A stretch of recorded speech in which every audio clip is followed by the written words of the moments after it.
Chapter 151, Bright Future. Where's the big guy? Isn't he coming with us? As Su Yujing was tuning a motorcycle, which belonged to An's adoptive father, Mr. An, she was somewhat surprised to see Tao Yu arrive alone. The motorcycle can't fit both of us, so I arranged for him to do something else. Tao Yu had already hidden Wino in the shadows, anyway, he tried not to do such things in front of others. You never know when it might become an ace in the hole. Showcasing one's edge to gain benefits is certainly necessary, but what needs to be hidden must be hidden. Tao Yu, who often overcame strength with weakness, certainly didn't want to become such a target. The research institute is not far, and I also discovered online that before things broke out, he had already posted relevant warnings. It's feared that problems had arisen before the descent of the rainforest. Su Yujing finished tuning the motorcycle, then got on it directly, and Tao Yu also sat in the back seat, letting her drive and lead the way. Let's go. With the twist of the throttle, the motorcycle left the underground garage and headed toward their destination. Monsters occasionally appeared on the road, but ordinary monsters really didn't have much they could do against a high-speed moving motorcycle. Although Tao Yu left behind 2 ordinary assault rifles to lighten his load, he still carried the AT-200 and the Warlord's sidearm with him. Though the Warlord's sidearm auto-replenished only 1 round per minute, it was just enough for this situation. Any fool who didn't have eyes would get a bullet as a reward. They then smoothly arrived at a research institute. However, it was quite apparent that something significant had happened at this institute. Not only was it devoid of people, but bloodstains and corpses were everywhere, and there were even bodies of fully armed personnel. There definitely is a problem, otherwise, it wouldn't have turned out like this. Why does it seem like some people were shot to death? Tao Yu was not too surprised by the scene before him. Sometimes, humans can indeed be scarier than monsters. His office is this way, let's go in and look around. Su Yujing led Tao Yu upstairs to her fiancé's office. But the scene was a mess, with various items scattered on the floor. There was not a single piece of research material, the file cabinets appeared to have been emptied. There were also many bloody handprints on the glass, which seemed rather eerie. Su Yujing went straight to her fiancé's desk and began to rummage around. According to her fiancé's habits, she indeed found a tablet hidden in a compartment between 2 drawers. We've got something. Su Yujing's face showed a hint of joy, but just then, Tao Yu frowned, looked outside, and said in a deep voice. Be careful, someone is coming in. Don't move from this spot. Upon hearing this, Su Yujing was also startled, she nodded and then hid behind the desk. Although she was once a special forces soldier with strong operational capabilities, she had seen what he was capable of, there was really no need for her to drag him down. The approaching people tried to lower their voices as much as possible, but Tao Yu could still hear their footsteps. And there were quite a few of them. From the sounds of friction, they were likely armed personnel. He hadn't expected to be targeted just yet, having not made it to the military base, but simply coming to an abandoned research facility. It looks like someone has been keeping an eye on this place, otherwise they couldn't have arrived so coincidentally. Since there was nobody here anymore, they wouldn't come over for no reason, the only possibility was that they'd detected the presence of both him and Su Yujing. Clearly, the newcomers did not have good intentions. If this had happened in the past, Tao Yu, in broad daylight against a group of fully armed personnel, would have had to think twice, and his best course of action would have been to slip into the shadows stealthily, find a good angle for a surprise attack, and strafe them. Just like when he dealt with the Wild Wolf gang. But now, at least in this world, his options had increased. If you come up here, I will shoot you dead, so tell me, what do you want? Tao Yu stood at the corner of the stairwell, without exposing himself to the line of fire, directly issuing an inquiry and a warning, wanting to understand their motives. Places like research institutes are always about gaining benefits, right? He had initially thought of pocketing some research materials, but the files had already been emptied, most likely by the very people before him. But obviously, Tao Yu's words carried almost no deterrent effect. The next moment, a concussion grenade was tossed from the top of the stairs. It bounded off the walls, heading straight for Tao Yu's direction. It was just a simple, precise throw, but it was clear that the thrower was well trained. However, Tao Yu, who had been on alert the whole time, was unfazed. The moment the concussion grenade appeared, he had already flashed towards the window, his body shrouded with a surge of black mist that cloaked him entirely. This time, under Tao Yu's deliberate control, the black mist also enveloped his clothes without tearing them to shreds. The meditation technique is truly divine, with so many interactive abilities. Tao Yu thought contentedly that it was his continuously refined and purified mental power and thoughts that allowed him to control it so effortlessly. Otherwise, the demonization skill at just LV1 certainly wouldn't be so easy to handle. Bang! When the concussion grenade exploded, Tao Yu's claws, now covered with a black keratin, had already pierced into the wall outside the window. The surging free energy continued to pour into his body, compensating for the consumption of the demonization. Tao Yu felt that it wouldn't be a problem to maintain the demonization state at all times in the current world. He then quickly scurried around to the stairwell like a gecko climbing walls and plunged straight in through the window.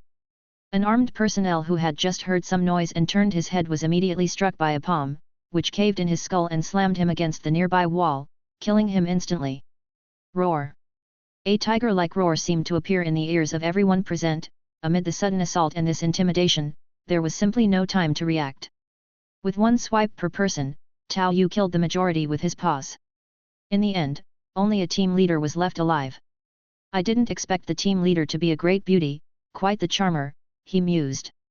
The remaining team leader, seeing Tao Yu's ferocious dragon armor and hearing his mocking words, her eyes were full of shock. A special infected who can control themselves.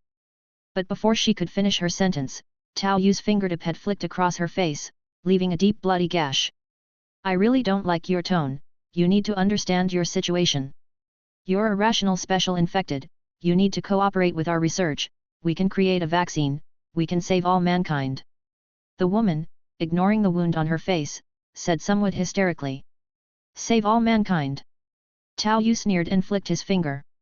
With a spur of power, her arm drooped, and she let out a scream of pain. You can't even save yourself. Really, we had a special infected who escaped earlier, and we managed to develop a vaccine from him. Even as cold sweat beaded on her forehead from the pain, the woman still tried to continue persuading. Tao Yu's eyes brightened upon hearing this. A vaccine from this?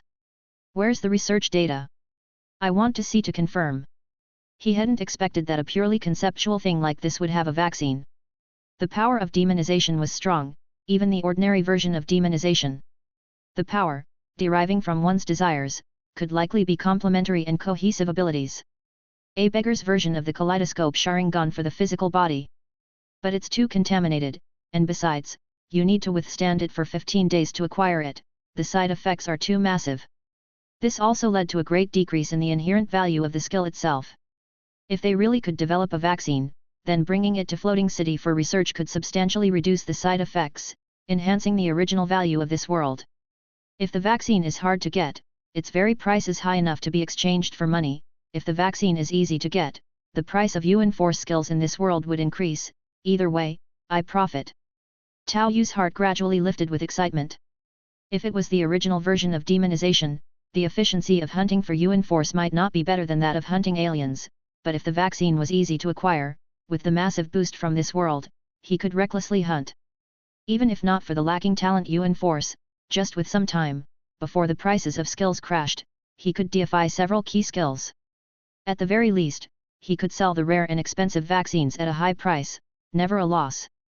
Chapter 152, Tragic. The information isn't with me, it's at the base. I can take you there. The female Special Forces captain said, her eyes flickering briefly.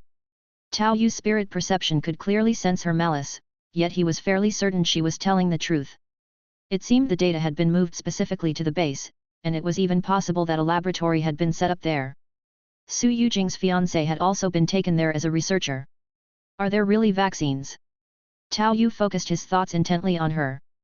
Absolutely. It's just that one of our test subjects has escaped, and there seems to be a problem with the vaccine, but the data is still there. If you're willing to cooperate with us, we can still produce the vaccine. The female captain, clutching her broken arm, looked somewhat urgent. As for loyalty, well, she actually wasn't too bad. After all, she clearly wasn't afraid of dying at this point, which was somewhat unexpected. No, this isn't the real Nanbang, the beauties are all natural. The capabilities of this squad before were elite, so perhaps fierce loyalty and fearlessness in the face of death are just part of their persona. A glint shone in Tao Yu's eyes before he looked down at her and said. I know you want me to take you to the base, and that could be arranged, as long as you are willing to agree to some conditions. Due to the monster armor he was wearing, Tao Yu's voice took on a layered, deep resonance akin to that of a boss character.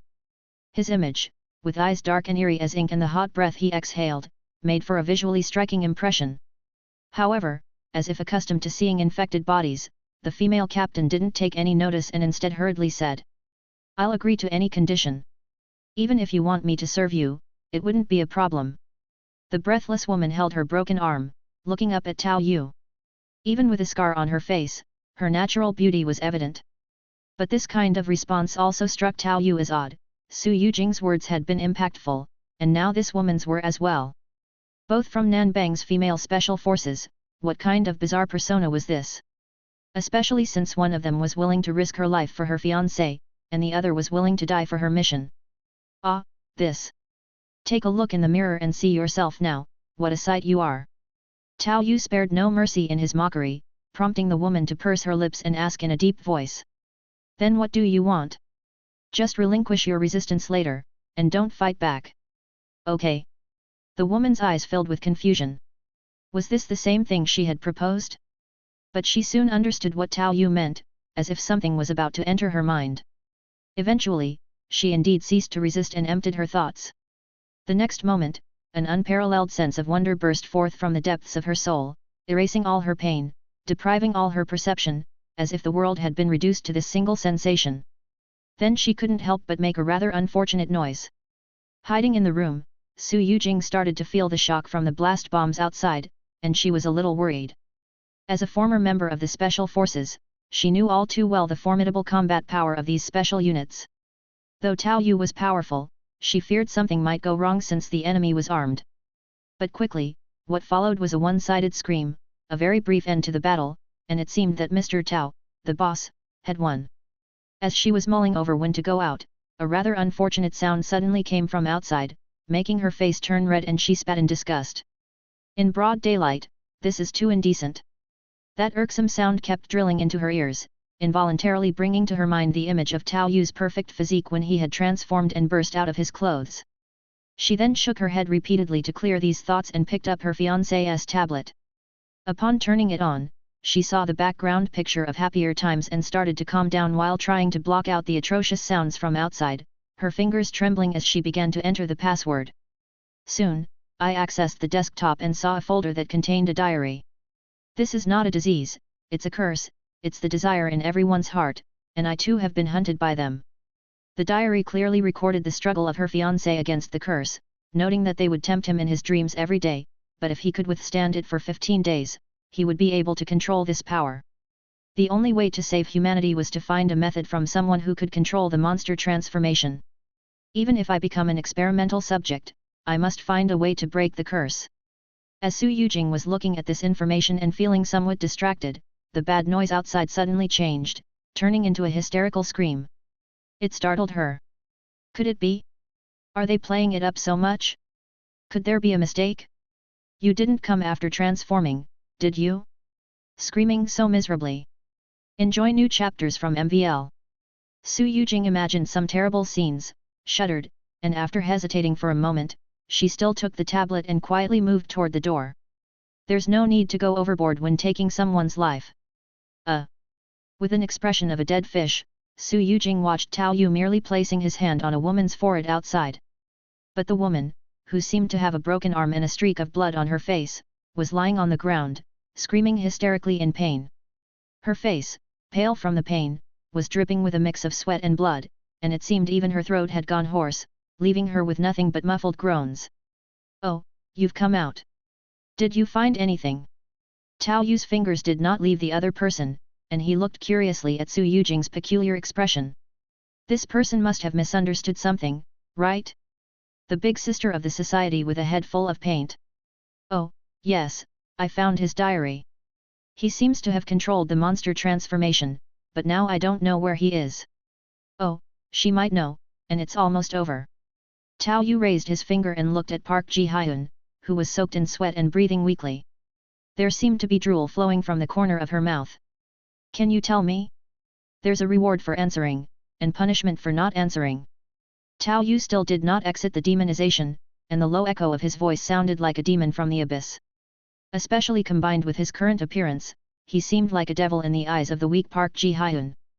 Thinking about the previous torture and the rewards before that, an unnaturally bright red color even emerged on her originally pallid face. When Tao Yu and Sun Xiao were doing tests initially, that guy had really withstood it completely, controlling everything with his strong spirit. But clearly, the person in front of him was an ordinary human who really couldn't resist at all. Even with persistence, obsession, and loyalty in her heart, she finally spoke falteringly. Nam Sang-won was the first individual to control the demonization and has been subjected to experiments ever since. Didn't you say the experimental subject had run away? Tao Yu continued to inquire. This caused Park Ji-hyun to fall silent for a moment before continuing. Not exactly, the experimental pressure was too great. Nam Sang-won, despite his astonishing regenerative abilities, still nearly died and lost consciousness during a division experiment. Bastards! Having read her fiancé's diary, Su Yujing was instantly enraged. According to the diary, Nam Sang-won had been desperately enduring, even willing to become a monster for research. But who would have thought that with such regenerative abilities after mutation, he was still tortured to the brink of unconsciousness? And they were still conducting division experiments? What did they consider him to be? Chapter 153, Home Delivery. Well gee, they really played with fire. Even Tao Yu was gobsmacked listening to Park Ji-hyun's story. Able to willingly sacrifice themselves, forcefully withstand the darkness's erosion can be aptly described as a paragon of virtue ended up being destructively exploited during a voluntary experiment. Killed the goose that laid the golden eggs and then messed up? So now the subject is brain dead, and the suppressed monstrous part has escaped? What kind of otherworldly operation is this? Even the message sent to Su Yujing was sent by them, just as the subject was on the brink of collapse. It seems they wanted to capture Su Yujing to see if they could rekindle the subject's will to live, but before she could arrive, the subject had completely broken down. After that, Tao Yu started thinking about some of the abnormal aspects of this world. Right, this place is a fragment of the world, I can't base my judgments on my past experiences. The mere fact of this elite special forces team's quality, along with the willpower of a woman like Park Ji-hyun, already said a lot. It's not that real people like this don't exist, but the likelihood of encountering them shouldn't be this high. At least that's the case on Nam Sang-won's side. The quality of the people in the fragment of the world is actually far superior to that of the real world, it's just a shame that only a few can utilize Yuan Force. Tao Yu had a good relationship with Jack and had some ideas already, and now those ideas became even deeper. It appeared that the most elite soldiers in this world could directly confront those infected beings. Their strength was certainly no less than the regular pioneers outside the walls. In fact, due to their well-coordinated training and teamwork, their collective combat capabilities were even stronger. The company's security department and the peacekeeping team also have dedicated combat personnel, but in the newly developed zone, they are yet to be trained. Also, it seems like everyone in this world is a potential infectee. Tao Yu pondered for a moment, a smile forming on his face under the monster armor. Wait for me, I'll take her to the base and bring back the bodies for you. If it's convenient, I wouldn't mind causing some destruction. Tao Yu turned back and said to Su Yujing. Thank you. Su Yujing did not suggest going together, she knew that in terms of mobility she would just hold them back, her emotions were somewhat heavy at the moment. Can you stand up on your own? Tao Yu looked coldly at Park Ji-hyun. The latter, under Tao Yu's black crystalline gaze, trembled but managed to stand. Once she was up, her pale face gained a hint of color, and she said to Tao Yu. What about the promised reward? Well gee, even little black wouldn't dare make such demands of itself, humans are indeed a bit different after all. Individuals are not as strong as little black, but their thinking is much more complex. Tao Yu casually brushed his hand over the wound on her face, she trembled and had to hold on to a nearby staircase railing for support, emitting a slightly sour smell that Tao Yu found a bit head-spinning. All right, if you can walk, keep up. Tao Yu looked at her situation, one hand on the rail while the other, amputated arm hung limply, feeling no sympathy whatsoever. Discover exclusive tales on MVL. Now he was the victor, if he had lost, the outcome would likely be even worse. Thinking about Nam Sang-won's fate, Tao Yu still couldn't understand it. The other side was willing to cooperate, yet they insisted on killing the goose for the eggs. Wow, swapping a musket for a cannon. Park Ji-hyun and her squad had been using a military six-wheeled armored personnel carrier. With riding, Tao Yu could drive it instantly. He first took Su Yujing back to her apartment. After quickly inquiring if there was anything special and then hanging the conspicuous treasonous blade onto hay for safekeeping, he headed toward the direction of the military camp. "You, it's actually best if you don't go."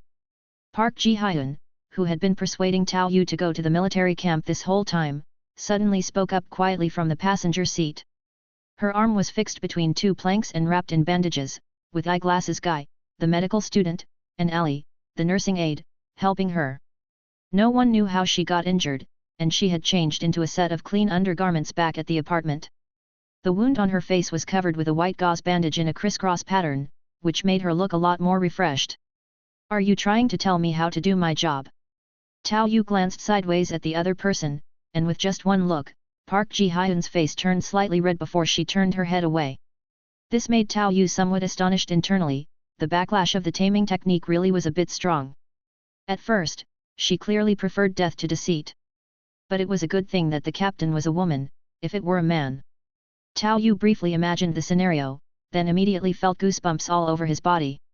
Truly horrifying. "How's the combat power over there? What level would you say your squad is at?"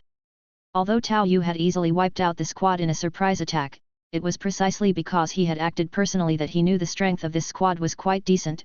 It could entirely serve as a benchmark. "We could be considered elite, but the Crow Corps are even more elite. They are specialized in dealing with monster incidents, whereas we mainly handle human targets." Specialized in handling. Tao Yu snorted with laughter upon hearing this. To have professional teams already meant that they must have known about this far earlier than he had initially estimated. No wonder vaccines had already been developed. However, it seemed that currently, the vaccine production was quite limited, as it appeared necessary to use humans who could control their demonization as both material and raw ingredient. The manufacturing method was incredibly cruel. "Do you have monsters in service to you?" "Not for the time being." Park Ji-hyun's lips moved slightly. Actually, Nam Sang-won had counted as one, strong and cooperative, but unfortunately, he was played out. It was at this moment that Tao Yu noticed an armored vehicle heading straight for them on the highway ahead, causing his expression to shift slightly. By this time, he had already put on a combat suit identical to those of Park Ji-hyun's team members, making them indistinguishable from each other. Seeing the approaching vehicle, he did not evade. Instead, he gave Park Ji-hyun a look and drove towards it with confidence. Park Ji-hyun directly picked up the walkie-talkie, preemptively asking in a deep voice. "Which team are you from, and what is your mission?" The intention was to seem more confident to prevent revealing any flaws. But unexpectedly, as soon as they asked the question, the armored vehicle crashed directly towards them. This sudden collision was somewhat unexpected even for Tao Yu. Using his top-notch driving skills from riding, he executed a stationary drift with the armored vehicle, allowing another to brush past and crash into a nearby shop. "Ha! Jackpot!" Seeing this, excitement sparked in Tao Yu's eyes, reminding him of another clue mentioned by Park Ji-hyun earlier. The monster that had been suppressed inside Nam Sang-won had separated from him and seemed to have taken off with the limited vaccines produced. Bang! The door of the opposing armored vehicle was kicked open, and a figure staggered out, rushing straight towards them. Tao Yu let out a cold laugh. In an instant, his body was enveloped in a black mist, using stealth to turn into shadow and slip out of the driver's seat.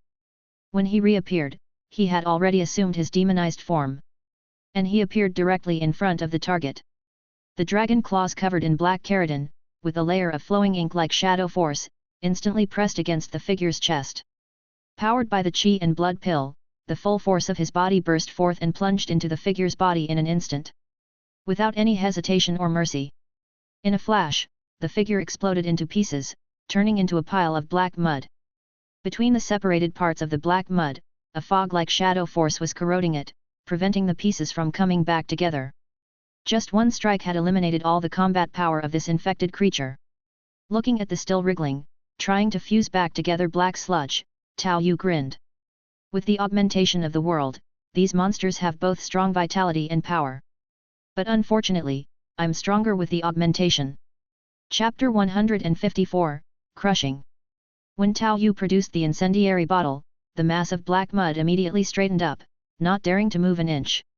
Instead, it twisted desperately, trying to appear cute and ingratiate itself. "Your original form was indeed pitiable, but unfortunately, you are not it. Tao Yu knew from Park Ji-hyun that this lump of flesh had fallen from Nam Sang-won's body and had taken possession of a researcher, then directly resurrected. But from its actions and behavior, it was no longer the original Nam Sang-won, but the monstrous part that Nam Sang-won had suppressed with his own will. One that had lost control following the collapse of Nam Sang-won's will. We are the same kind. Without a body to support it, this mass of black mud, eroded by the shadow force, struggled to form a mouth and spoke with difficulty. Don't claim relations recklessly, the malice in you is all too clear. Tao Yu's heightened spirit perception could feel the intense emotional fluctuations of this mass of flesh. Indeed, it had relaxed its malice toward him, but inexplicably, there was a destructive, brutal emotion similar to wanting to annihilate the world far more intense than that of a deranged killer. Tao Yu's spirit perception is no mind-reading ability. It is at most used to determine if someone is lying, and it only works on ordinary people. It would need to be at the level of that psychopath to be distinctly felt. But now, this black mud before him is completely different. Like a torch in the darkness. It's an emotion that humans cannot possess, a poor man's evil of this world. If it were in this world, then it would be a slayer of humankind, but if placed in the abyss, it might likely gain the abyss's favor and become a fortune thief. Fortune thieves are also valuable, can be sold to the company. Although they might not be as valuable as a chosen one, they are still a source of income. But how to safely store it is something Tao Yu is hesitant about. A regular oil drum? He does not know if it could be fully sealed, and he cannot afford to watch it all the time. However, seeing the traces of erosion by the shadow force on the other party, Tao Yu thought of a good place for it. He then turned and waved to Park Ji-hyun. Drive the car up to the front. Upon hearing this, Park Ji-hyun understood that Tao Yu had some matters he didn't want her to know. Even with one hand fractured, she managed to drive the car away, not attempting to flee. Watching Park Ji-hyun park the car far away by the bridge, Tao Yu's shadow twisted, and shortly after, Wino slowly emerged from it.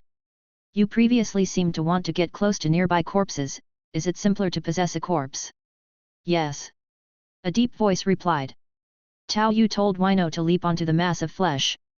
Then try attaching to this. Following that, Tao Yu watched as the black lump of flesh climbed up Wino's body, then entered through the mouth and nose. The next moment, Tao Yu saw some scratches left on Wino's body being rapidly repaired. Even the disfigured face from the acid was changing. Don't change his face. Using the connection with Wino, Tao Yu's mind instantly suppressed the monster, and surprisingly, it was incredibly smooth. Its mental immunity, an unexpected delight. Tao Yu could feel the monster's will to resist, seemingly trying to take over the zombie's body. But the formation of the zombie relied on Tao Yu's own chi blood refinement. The endless malice and demonization like evil thoughts had no effect, they were shattered and suppressed the moment they emerged. Even after the impact of the destruction of the evil god statue, the most they had was a brief loss of contact. After re-establishing communication, there were no lingering issues. This little psychic shock from a small karami, what merit did it have to compare with the impact of an evil god statue? What exactly did you do? The demonic entity attached to the zombie cried out in terror, realizing it could no longer control anything. On the other hand, with a mere thought from Tao Yu, Wino's originally rigid body began to loosen up, regaining the kind of coordination typical of a normal human. Without any extra mental effort needed, what a high-quality enchantment! Tao Yu looked at the unique zombie with eyes that found treasure. Normally, under the control of shadow transformation, the zombie could suddenly increase in dexterity, but at a real cost. And now, while the change wasn't as significant as shadow transformation, the advantage was that there was no additional cost and he could use it freely after leaving this world. The mass of evil thoughts was like a poor man's tailed beast sealed inside the zombie's shell. Initially, Tao Yu thought this creature might become a fortune thief and pondered that it could be sold for a sum. But now, he no longer considered selling it and only planned to use it for himself. There must still be chosen ones at the Green family's place. After this batch is sent over, the price of fortune thieves will drastically decrease. It's better to take this opportunity to do some additional strengthening. Fortune thieves were never as expensive as chosen ones to begin with, since they were all troublemakers who could only be bound by self-interest. Since chosen ones were already available, fortune thieves couldn't command a high price anyway, it was merely on the principle of not wasting resources before. Now that he had a better use for them, Tao Yu didn't even consider selling them anymore. Nevertheless, a hint of contemplation appeared in his eyes soon after. Although I now have perfect control, since they're hiding in my shadow, I'm afraid they might witness things that should not see the light of day, and I can't afford to leave any loose ends. Who could guarantee that one wouldn't encounter the statues of an evil god again? What if an impact temporarily caused the zombies to go out of control and they escaped before he could re-establish a connection? He hadn't seen any secrets yet, but that didn't mean there wouldn't be any in the future. In this world, I can go all out a bit recklessly and test my limits.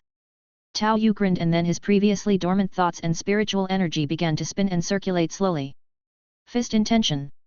Refined mental energy and thoughts, transforming into fist intention, Tao Yu went all out without any reservations, pounding heavily against Wino's body. A seemingly light slap actually caused Wino to produce a heavy shadow. It appeared as though a lump of black flesh wanted to break away, emitting continuous screams. As expected, it's possible. So, let's see what your limits are. If he were in the outside world, Tao Yu wouldn't be able to sustain such intense, continuous consumption. He would have to extravagantly consume qi replenishing pills or even nutrient paste. But here, with the continuous replenishment of free energy and the transformation through one proof forever proof, Tao Yu could keep going aura without restraint. Continuous high-frequency strikes landed on Wino again and again. That piercing cry from the soul side didn't stop for a moment. But all resistance was futile. Zombies are inherently bodiless souls, mere shells. Plus, with the essence blood cage that Tao Yu had inscribed and infused into the zombies' core, no matter how much they struggled, they were trapped within it. Tao Yu bombarded the spot for a full 15 minutes, crushing the smallest will of the opponent into dust, much like how meditation technique refines, grinding it over and over. In the end, only a purified, cleansed spiritual force remained. This is. Tao Yu felt this spiritual force complement the zombie, and using some techniques from the art of corpse refinement, directly accomplished the replenishment for Wino. Zombies are soulless creatures. Following the idea of corpse refining art to continue strengthening, one could capture soulful but bodiless vengeful spirits and integrate them for another round of enhancement. But I only possess the corpse refining art and not the art of commanding ghosts, so it could only serve as a decoration. Now, however, it has paid off. The progress of Tao Yu's corpse refining art surged, and with a heavy investment of his willpower at a high multiple, it quickly advanced to LV4. His control over the zombies became even more intuitive. Truly a blessing in disguise.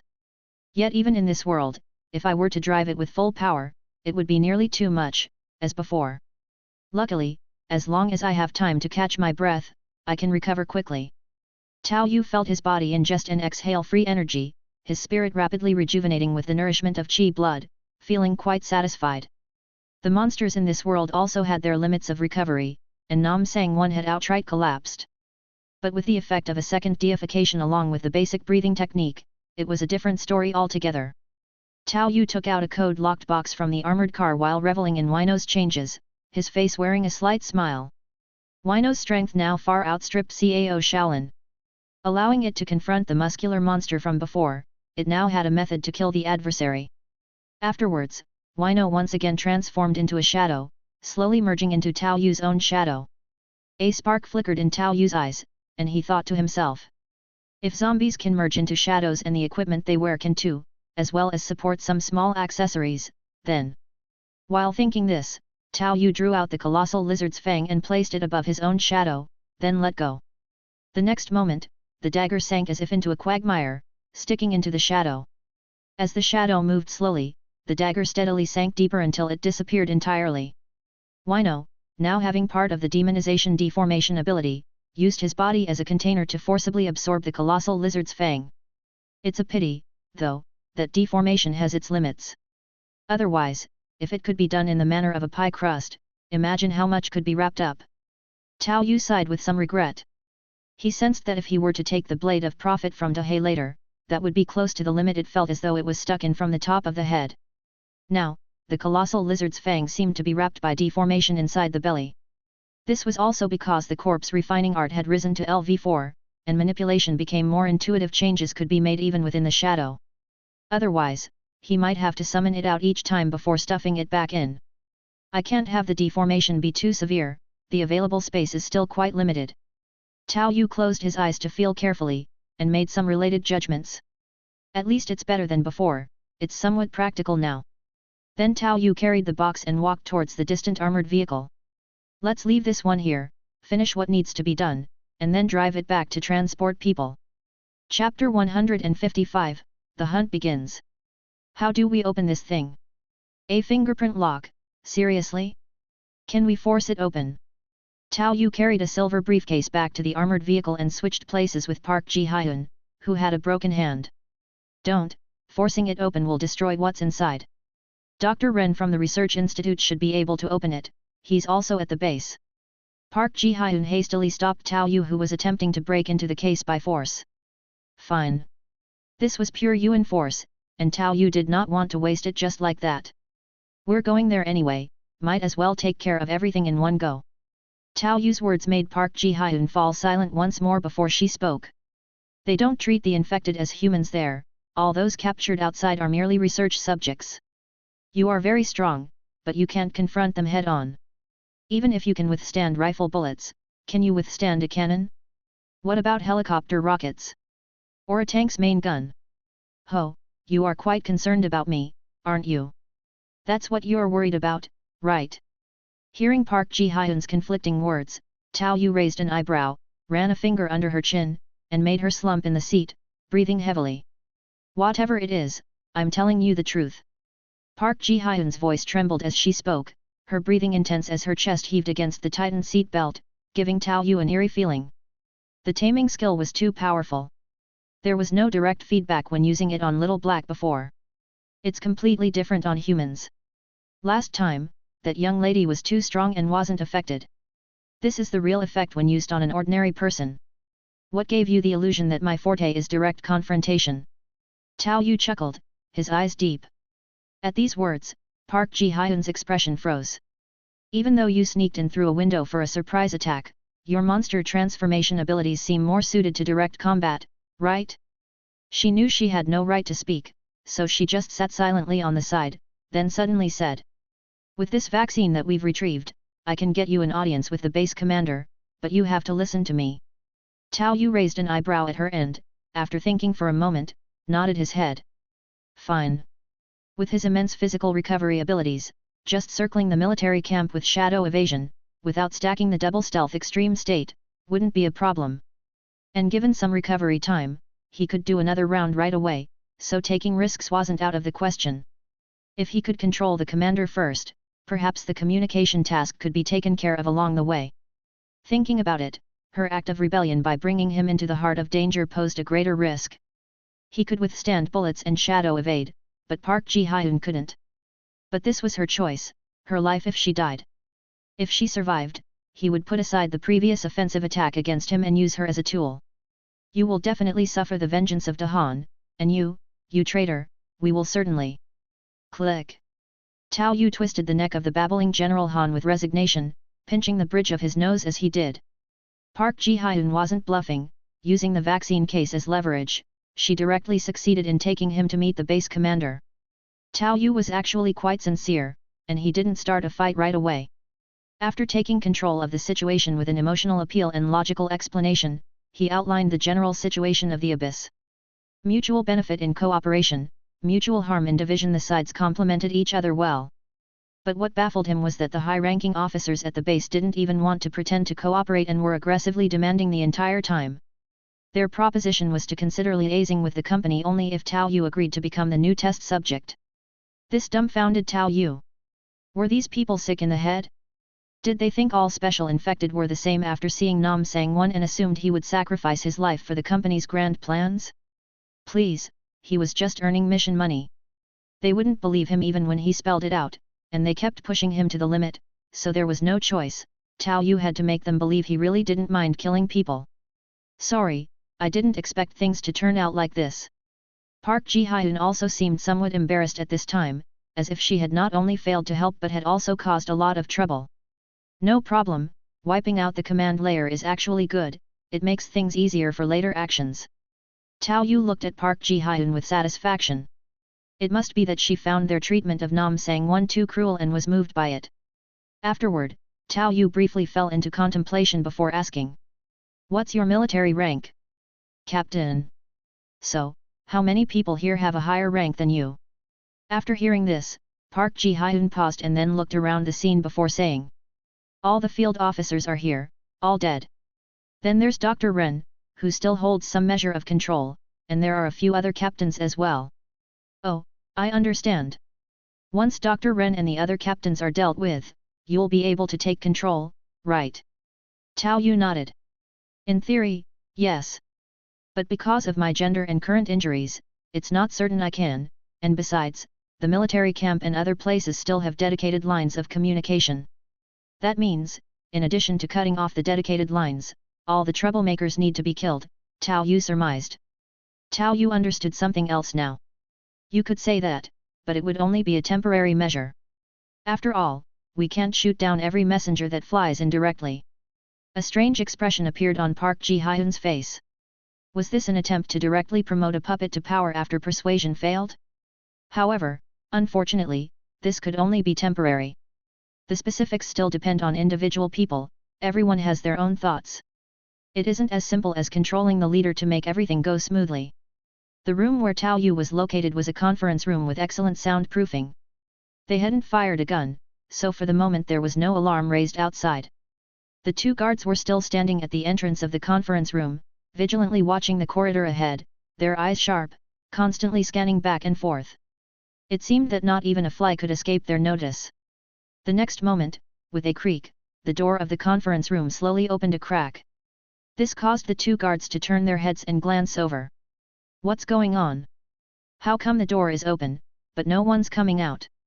But just as they were taken aback, accompanied by a stream of black mist, both their necks were almost simultaneously struck hard, emitting a chilling sound of bone cracking. The traces of Tao Yu just appearing hadn't fully materialized when in the next moment, they blurred once again. The super strong world enhancement of this world is awesome. The deficits in endurance that had to be conserved before needn't be considered, allowing for unrestrained use.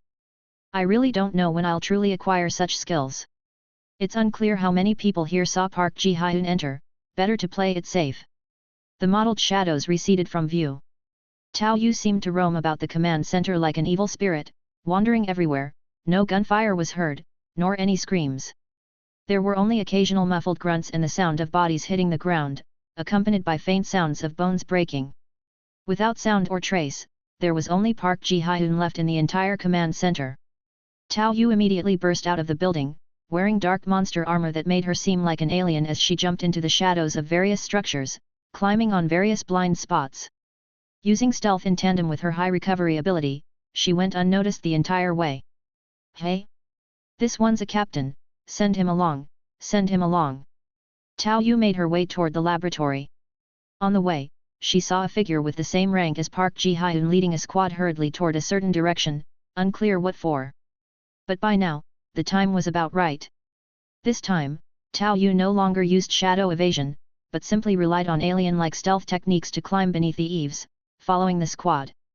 When they were right below him, he suddenly fell from above, landing in the middle of the squad. Who goes there? Monster! Tao Yu had just landed and caused an outcry, but as they had just started to shout, Tao Yu moved into action. This time, instead of opting for a one-hit kill, he kept knocking each person away. Despite the sounds of bones breaking and many people vomiting blood, the sight of being thrown about was extremely visually striking. However, upon landing, apart from the captain, not too many people died, rather it caused a wave of wailing. A sergeant quickly picked up the radio and started making a distress call. A monster has appeared in Zone B. It's strong, we need backup.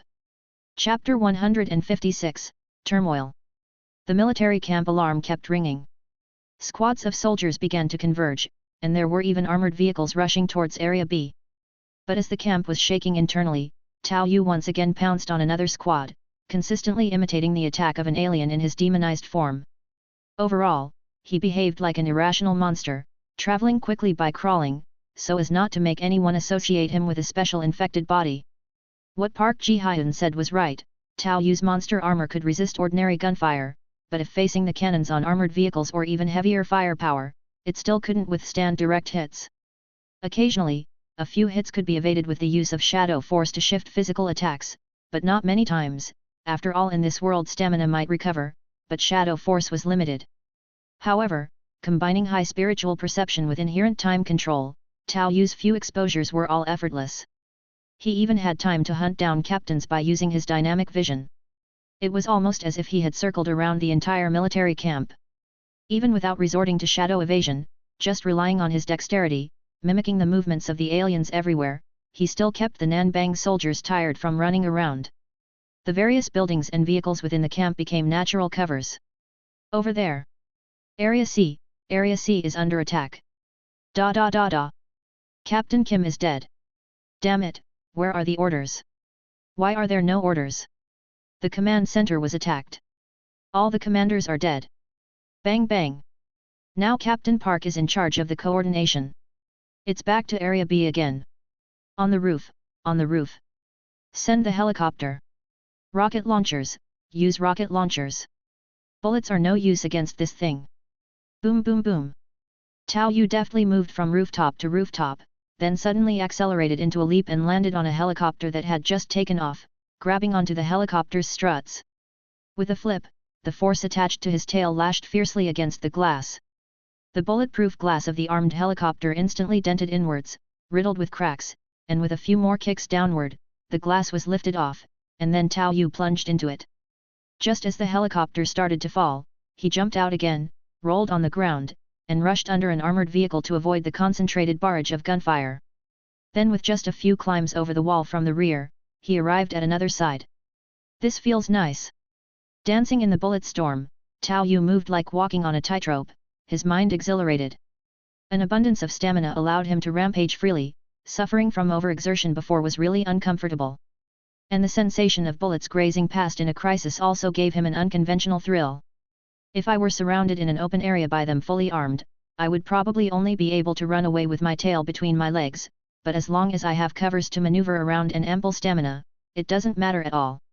The cooperation of spirit perception and inherent time control, plus his now agility and the tolerance for error brought by demonization, made Tao Yu feel like he was invincible. In terms of firepower and strength, these soldiers combined could be said to have a crushing advantage. Even if a group of tyrannosaurs charged at them, they could still subdue them. But on the other hand, they were having a hard time dealing with a nimble unit like Tao Yu. Interesting, once the strength and endurance surpass a certain threshold, mass tactics against entities below a certain strength level become meaningless. Tao Yu brushed past a rain of bullets and again ducked behind a wall. With his strong stamina recovery, he was able to test some real combat practices that he wouldn't even dare think about normally, to test his own limits and accumulate some experience in being besieged. Indeed, only by practicing can you clearly understand your weaknesses and strengths. Tao Yu pondered. He reckoned he was not any combat genius, and if he suddenly encountered troublesome situations, he might not be able to come up with the best solution. Especially since he always aimed for fatal blows, he was completely inexperienced in dealing with group attacks. The chaos in the military camp allowed Tao Yu to feel more clearly the difference between an individual and a group. If everyone in the camp reached the human limit in fitness, and their shooting reached level 4, I wouldn't be able to act so freely, but obviously, they didn't reach that quality. A collective attack is often high cost effective, but the premise is that the individuals involved in the siege cannot be too inferior to the one being besieged. Therefore, the security teams have a minimum combat talent requirement, and they always have coordinated training. Theoretically, the city's security team could surround and kill any strong person in the city. Tao Yu emerged and attacked a group of captains in a command vehicle, and using the vehicle as cover, he actively entered the shadows from a visual blind spot. Under the cover of a group of tense soldiers throwing grenades and firing grenade launchers, he moved even faster in the patchy view of the shadows. He arrived at the entrance to the laboratory and directly crawled into the ventilation ducts. They can take their time searching outside, now is the time to reap the rewards. Catch him, you must catch him, this is an intelligent special infected, different from the others, you've all been played. Dr. Ren kept watching the surveillance footage and incessantly ordered the Raven squad stationed in the laboratory to hurry. Doctor, our mission is to protect the lab. A sergeant said with an ugly look on his face. What protection is needed here? This place is very safe. I need this experimental subject, for the sake of all humankind, you must go. Dr. Ren completely ignored the sergeant's displeased expression, fixated on the playback on the monitors, his eyes filled with intoxication. The sergeant tried to say something more when suddenly, he flew backward as if hit by a cannonball and slammed into the metal wall beside him. The next moment, the other soldiers nearby suffered the same fate. Some were thrown against the ceiling, others plastered against the walls. The last one was pressed to the floor by a claw. In a second, all sound was lost. Only then did Tao Yu look up at the doctor before him. Although he wasn't familiar with the storyline, through some of Park Ji-hyun's words, and what they did to Nam Sang-won, Tao Yu knew this guy was no good. Constantly talking about saving humanity, why don't you sacrifice yourself for a change? Tao Yu was still in his demonized state, the overlaid voices sounding particularly sinister. Hearing Tao Yu's words, Dr. Ren's face showed even more fervor. How marvelous, to be a special infected. However, as soon as his words fell, Schlick his arm was severed in response. He hadn't even felt the pain when he saw Tao Yu, thumb at the ready, unlocking a silver briefcase. A vaccine. Dr. Ren was a ruthless man. Even when his arm was torn off, he bore it stoically. His face just turned a bit pale as he watched Tao Yu open the vaccine. You want this? There's plenty. Just cooperate and... Bang! Before he could finish, his body was sent flying and then slammed against a wall, splattering it with blood. His body slowly slid down the wall. Your thinking is too extreme. Tao Yu glanced at Dr. Ren, confirming from their brief interaction that he was indeed a fanatic, perhaps even a pervert. However, due to his research on the vaccine and the data left from previous experiments, Tao Yu had no intention of killing him. The reason he struck so harshly was not only because he disliked the pervert's attitude but also because, by tearing the man's arm, he realized that this guy was beginning to mutate, driven by emerging desires in his heart. Surviving 2 hits was proof enough. Now, you're a special infected yourself. If you want to research, use yourself. Such a fanatic should be able to control his desires with relative ease. With his knowledge on monster research, Tao Yu decided to sell him to the base for money. Evil grinds on evil. This already mutating doctor, with extensive research data, sold to the company, would naturally meet their methods of disposal. And the price would probably not be any cheaper than the chosen one. Captain Park, B sector is clear. A sector sweep complete. C sector also has nothing. Park Ji-hyun slowly became the highest ranking commander, sat in the command center, and obtained temporary command authority. He began to issue various orders. While reordering the chaos, he also began the search in earnest. But the next moment, a riot erupted in the direction of the laboratory. Bang! Accompanied by the appearance of a giant muscled infected breaking through the wall, a swarm of imprisoned infected flocked there. Fortunately, by that time the chaos within the base was largely under control, and there was a state of high alert, so the situation was quickly stabilized. Armored vehicles advanced, in cooperation with flamethrowers and various weapons. These out-of-control experimental subjects were either extinguished or herded out of the barracks, leaving nothing but ruin. Chapter 157, Pack and Take Away. After several fires were extinguished, wreckage still emitted black smoke, and the scent of gunpowder hung everywhere in the shattered barracks. Injured soldiers lay in rows on white cloths on the ground, accompanied by wails as they awaited basic medical treatment. The chain of command had been abruptly decapitated, the barracks attacked and thrown into chaos, compounded by the escape of the last detained experimental subjects, and the constant pressure from monsters outside. This had caused immense damage to the base. With a broken arm simply splinted with a plank, Park Ji-hyun's face also bore traces of soot from the gunpowder. Your next journey awaits at MVL. Yet these injuries and marks, as she stood there, gave her a heroic bearing, adding an air of authority which made it easier to resonate with the soldiers. Compared to the previous high and mighty commanders who were never seen, the likewise injured Park Ji-hyun had temporarily gained recognition. Captain Park, the base's communication systems have been destroyed, we can't contact the outside world. The situation in the lab is also unclear, but for now, no more experimental subjects are coming out. The perimeter defense has been reinforced, and we've temporarily regained control of the situation. There are many casualties, and we're running short on medical supplies. Diverse voices followed one after the other, but Park Ji-hyun remained steadfast under the pressure, organizing the situation with methodical composure. It was then that the doors of the research facility opened, and Dr. Ren, escorted by a soldier, walked out with several researchers. Seeing Dr. Ren, an irate soldier immediately charged forward and bellowed. What the hell is going on? Why have all the experimental subjects escaped? Look at the mess you've caused.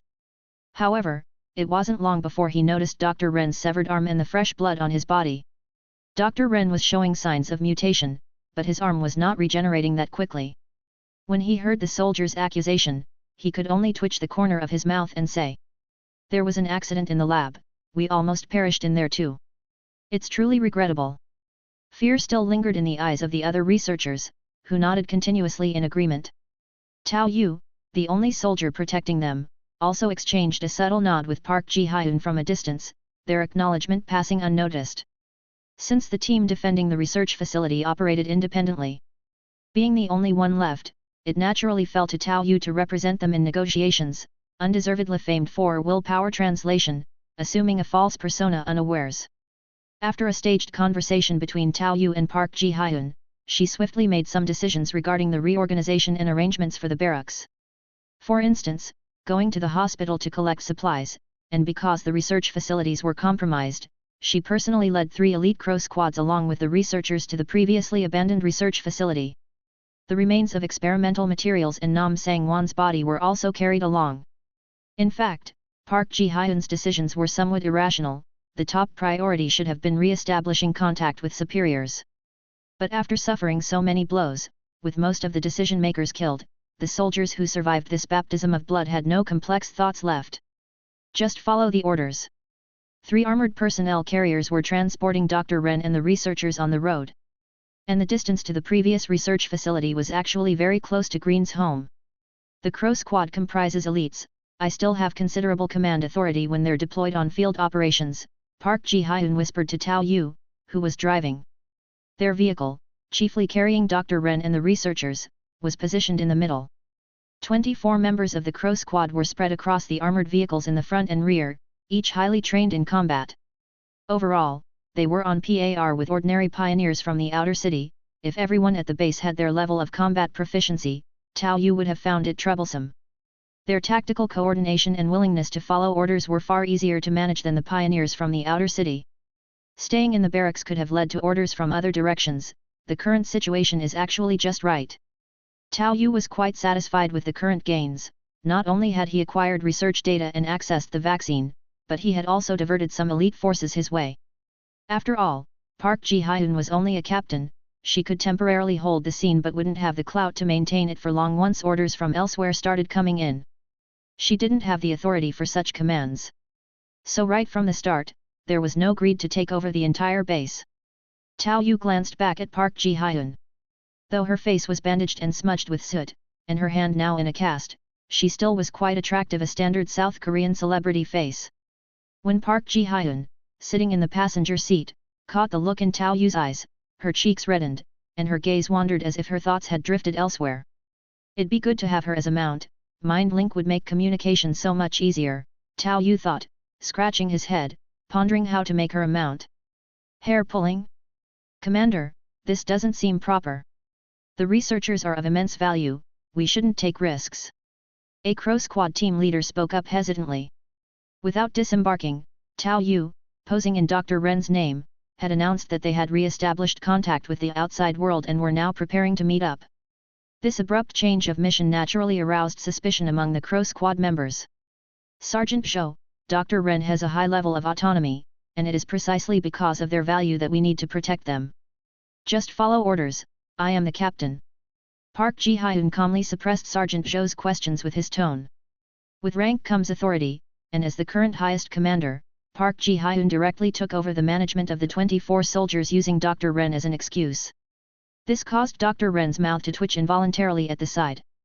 Autonomy my ass. But he was a smart man, just a couple dozen soldiers could never protect his safety, so now he just needed to cooperate. After Tao Yu proactively revealed some information about the origin of the abyss, piquing his curiosity, Dr. Ren didn't really have much aversion to the destination they were preparing to head toward. He belonged to the rather paranoid type among research members, so where to research and who to serve didn't really make a difference to him.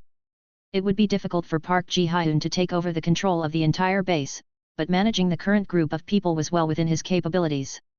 Subsequently, the armored vehicle smoothly arrived at the Green home, ready to pick up newly discovered experimental subjects. The military, it's the military's armored vehicle. The 20 or so survivors on the first floor of Green home were invigorated upon seeing 3 armored vehicles appear in front of the building. Su Yujing had a fleeting look of worry and silence in her eyes, but still stood out, holding the remaining assault rifle aside. The other one holding a weapon was the pilot, Anshija. What are you doing?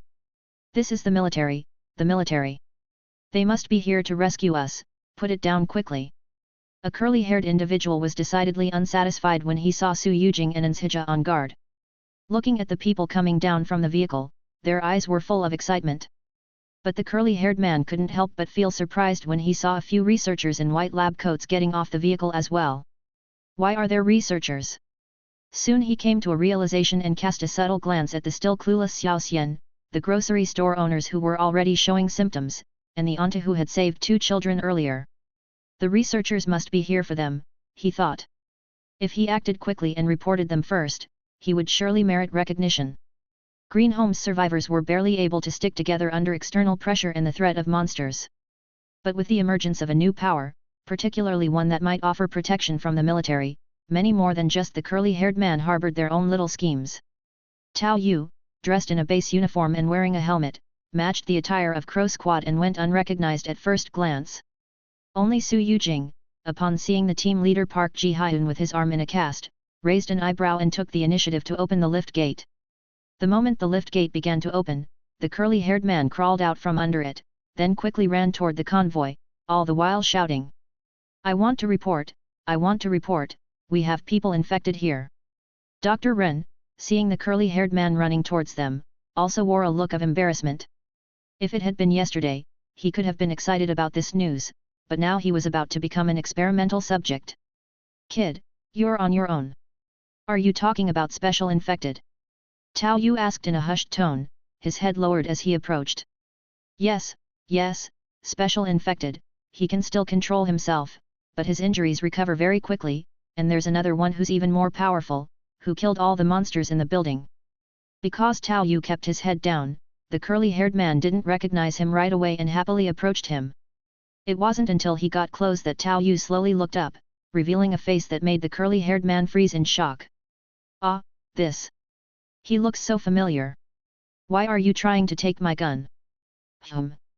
The curly-haired man blinked in confusion, only to see that his hand was now, somehow, being held by the other man on the handle of his gun holstered at his waist.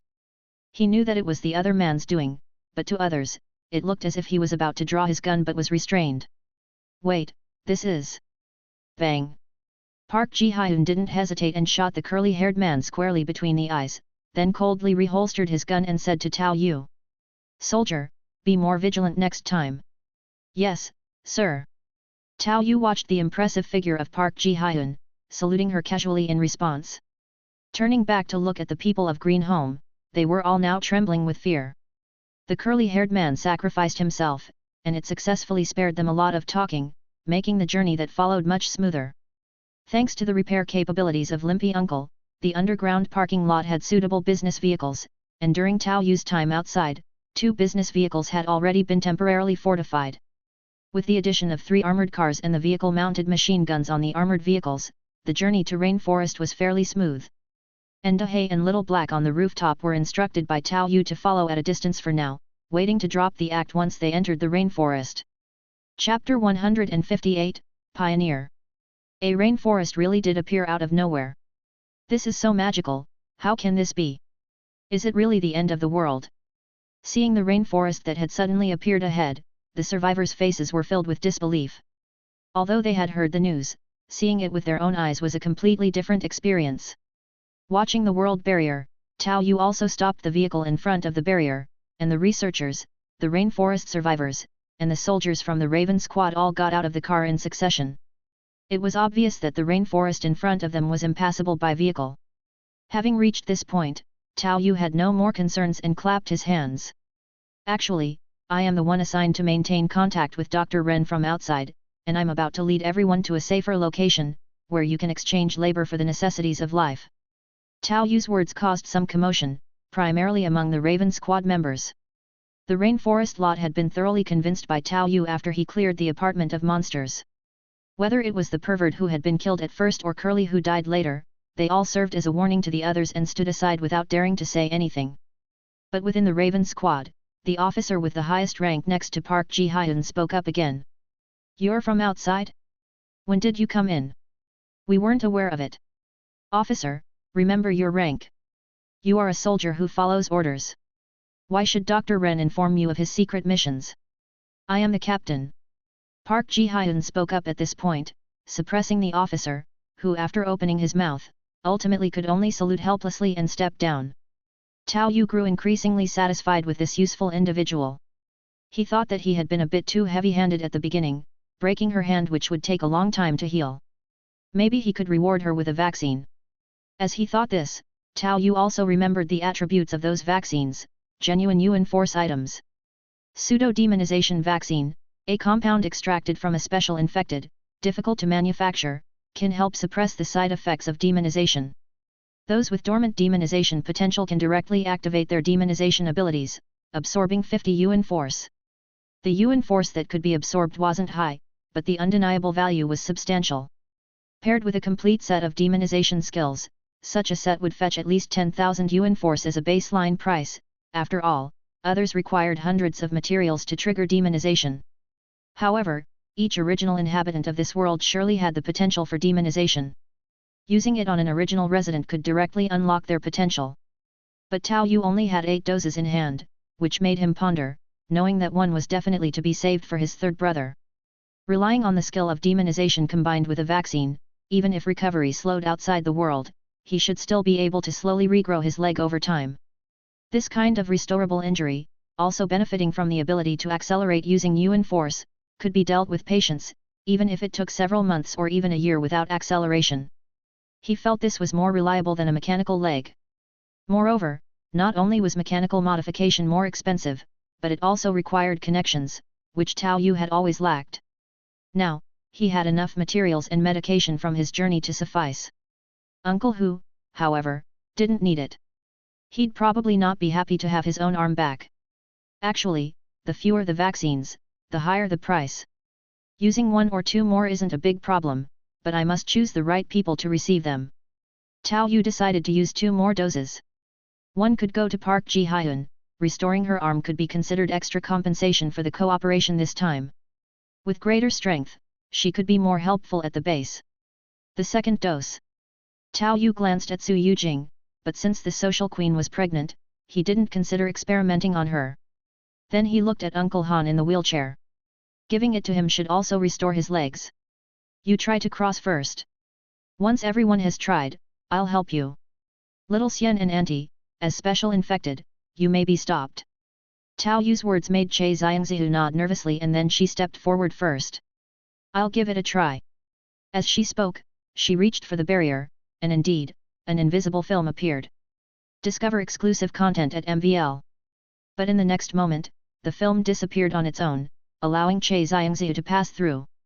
That sparked a flash of enlightenment in Tao Yu's eyes. This was a bit like how the pioneers rely on the world's will to penetrate the barrier. When Auntie, also a special infected, was stopped by the world barrier, Tao Yu confirmed that Che Xiangzihu was the chosen one. Why can't I get out? Auntie was somewhat flustered. It's okay, we'll get you across later. Normal people should have no problem.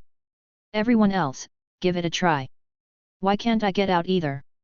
The little supermarket owner was also relentlessly tapping the world barrier.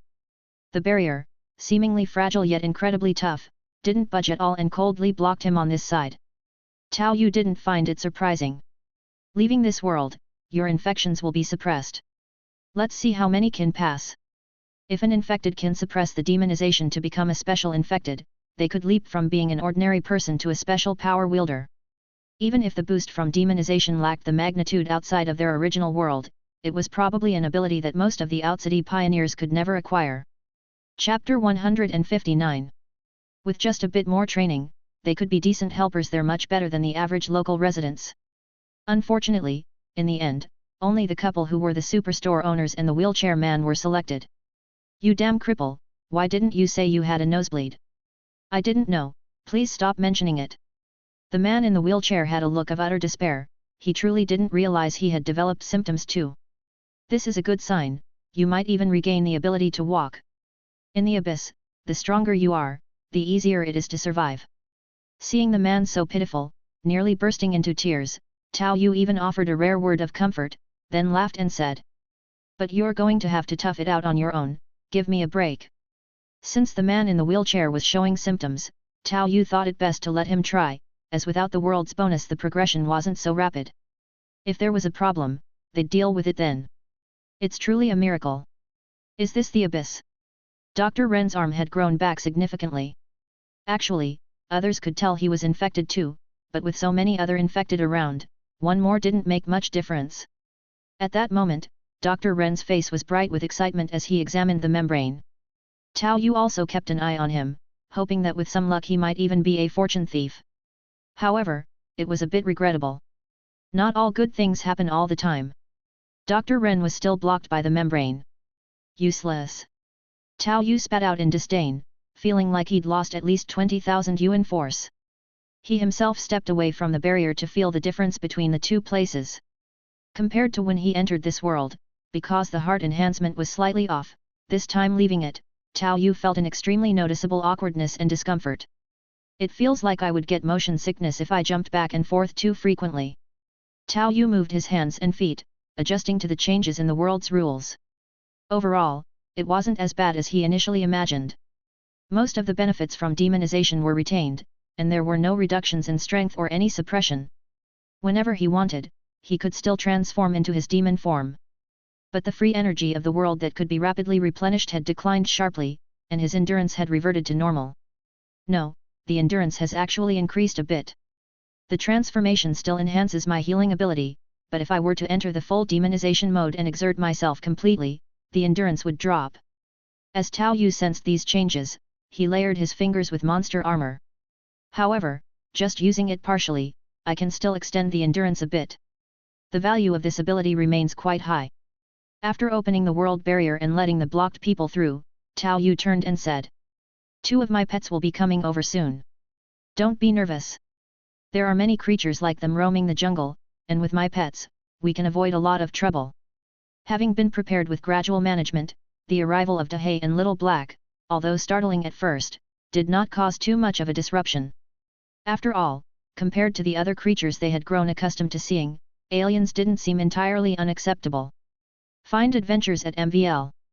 Get the food organized. With this many people, we'll need to trek for approximately 5 to 6 days. The journey will be strenuous, and those who fall behind could die. Watch out for poisonous insects.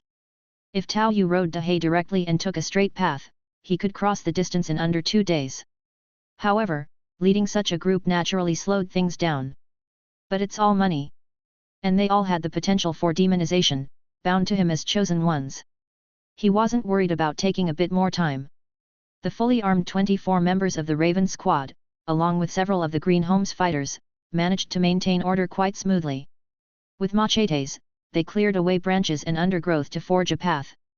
Dahei walked around the periphery, causing the ground to tremble with each step. The rustling leaves stirred up a dense feeling in the air filled with humidity and dust. Having Dahei around, with the innate pheromonal suppression of an alien queen, meant that even aliens from nests other than its own dared not offend it. Even so, the presence of other aliens lurking and observing nearby was sometimes spotted by some sharp-eyed survivors. The massive form of Dahei constantly patrolled around the group, roaring and bellowing, driving away these aliens. Initially, the people were quite afraid of Dahei's ferocious appearance and would try to keep their distance when it passed by. But after they realized that Dahei was protecting them and driving off other monsters, they began to see Dahei in a different light. Being able to tame these creatures so successfully, these monsters are innate weapons of war. Dr. Ren was the first to come up with an idea similar to that of a pioneer. His first thought was to use them in combat. First, keep yourself under control. I won't be giving you a vaccine. Tao Yu glanced at Dr. Ren, whose eyes had turned completely black, and reminded him to control his emotions. Sorry. I got a bit too excited. It had to be said that Dr. Ren was indeed tough, quickly reverting to his original demeanor. At that moment, Che Xiangzihu walked over from the crowd carrying the man in the wheelchair on his back. As a special infected individual, Che Xiangzihu's physical strength was more than sufficient. Even without the world's enhancement he was stronger than the average person, so he carried the disabled man in the wheelchair the whole way. On the other side, Little Black had a mat on its back and was carrying Inshij's adoptive father, Old Manon, with the child occasionally joining them for a break, taking turns. Chapter 160. Tao bro, 2 aunties can't walk anymore, can we stop and rest a while? When Che Xiangziu came over to plead, her expression was somewhat anxious. Tao Yu merely glanced at him and calmly said, "If you keep mingling in the abyss like this, you will die. If they want to rest, let them come and speak to me themselves." It was clear someone had noticed he was giving special care to the few who were suspected to be the chosen ones' later additions, and among them, Che Xiangziu was the easiest to talk to. All right, I'll go and speak to them." Obviously, neither of the two women had reached their limit, but one of them, who had been holding her dog all along, gritted her teeth, put down her dog, and forcibly followed, enduring the pain in her legs. With Cao Shaolin and the Crow Squad clearing the path, the journey for those in the back had become much easier. Tao Yu had already loosened his estimated timing. He had also given some extra attention to a few people with mobility issues. But these two aunties were in much better condition than those who weren't doing so well. If they couldn't keep up, then it could not be blamed on him. The alien would appreciate the gift of nature. Not until the sky gradually darkened, and the visibility in the rainforest worsened did Tao Yu finally clap his hands and say, "Prepare for camping and rest, eat something to regain strength." Upon hearing Tao Yu's words, a few who were already exhausted found a spot by a tree root to sit down, not caring about dirt or cleanliness. Some even cried upon seeing leeches stuck to their legs below the trousers. This was even more uncomfortable than being inside an apartment building. Back then, although they would worry about monsters and live in fear, they didn't have to endure such a grind. After all, for the vast majority of ordinary people, facing a monster attack would mean certain death. Those who survived hadn't really suffered much hardship. And ordinary people found it significantly difficult to adapt to the rainforest environment. It was only because the journey was relatively short, and there was sufficient food as well as some emergency medical supplies. Otherwise, who knows how many would have been lost. Don't pull out the leeches directly, be careful of infecting the wound. Experience tales with MVL. Watch out for poisonous insects. The medical student with glasses and the caregiver, Ali, although equally exhausted, were still ceaselessly helping everyone check for bumps and bruises, walking back and forth through the group to remind them. The Crow Squad, having had specialized jungle training, was well trained and highly adaptable, even if the environment wasn't exactly the same. Some were igniting fires, others were setting up tents. When sleeping, don't lie directly on the ground, make a framework with branches to elevate yourself, don't expect others to help you, do it yourself, as we still have at least 5 more days of this journey ahead. The slower you are, the later you get out, and that is the problem right in front of us that needs to be solved, unchangeable. Once in the woods, naturally, it was Tao Yu's call. Now, even if the members of the Crow Squad left the group, they would likely meet their demise without Dahai's protection. Although there were cries of misery, still no one dared to retort to Tao Yu, everyone just started breaking off branches obediently to prepare. Tents and sleeping bags were obviously not enough for everyone. And under this high pressure, there was indeed an unexpected benefit. Several people began to bleed from their noses due to the stress, showing symptoms of demonization. However, it seemed that because they were outside of their original world, they mostly exhibited enhanced regenerative abilities, and had not significantly mutated into monster-like forms. This bumping and grinding journey went on for 3 days through the forest. Riding on Dahai's back, Tao Yu was making his rounds around the group when he suddenly sensed some movement in the distance. He patted Dahai, who understood and let out a warning roar towards that direction, quieting the movements in the jungle immediately. If it had been another alien, it might have shown itself, so it was likely a pioneer who had heard Dahai's roar. Chapter 161. Boss Vincent, there are dozens of life forms up ahead, that roar just now must have been an alien, but it sounded a bit too loud. A figure, half of whose body was mechanically modified, had some data flickering in their eyes. The life perception module, through a combination of factors such as infrared, temperature, sound, smell, airflow, and others, was ultimately processed by a chip through a special algorithm to yield a rough perception module. Because it provided a modest increase to combat effectiveness and occupied too much computational power, the inner-city pioneers generally didn't favor installing this module in the early stages. But in this instance, it was clear that a team was formed, and someone had specifically switched to it for the mission.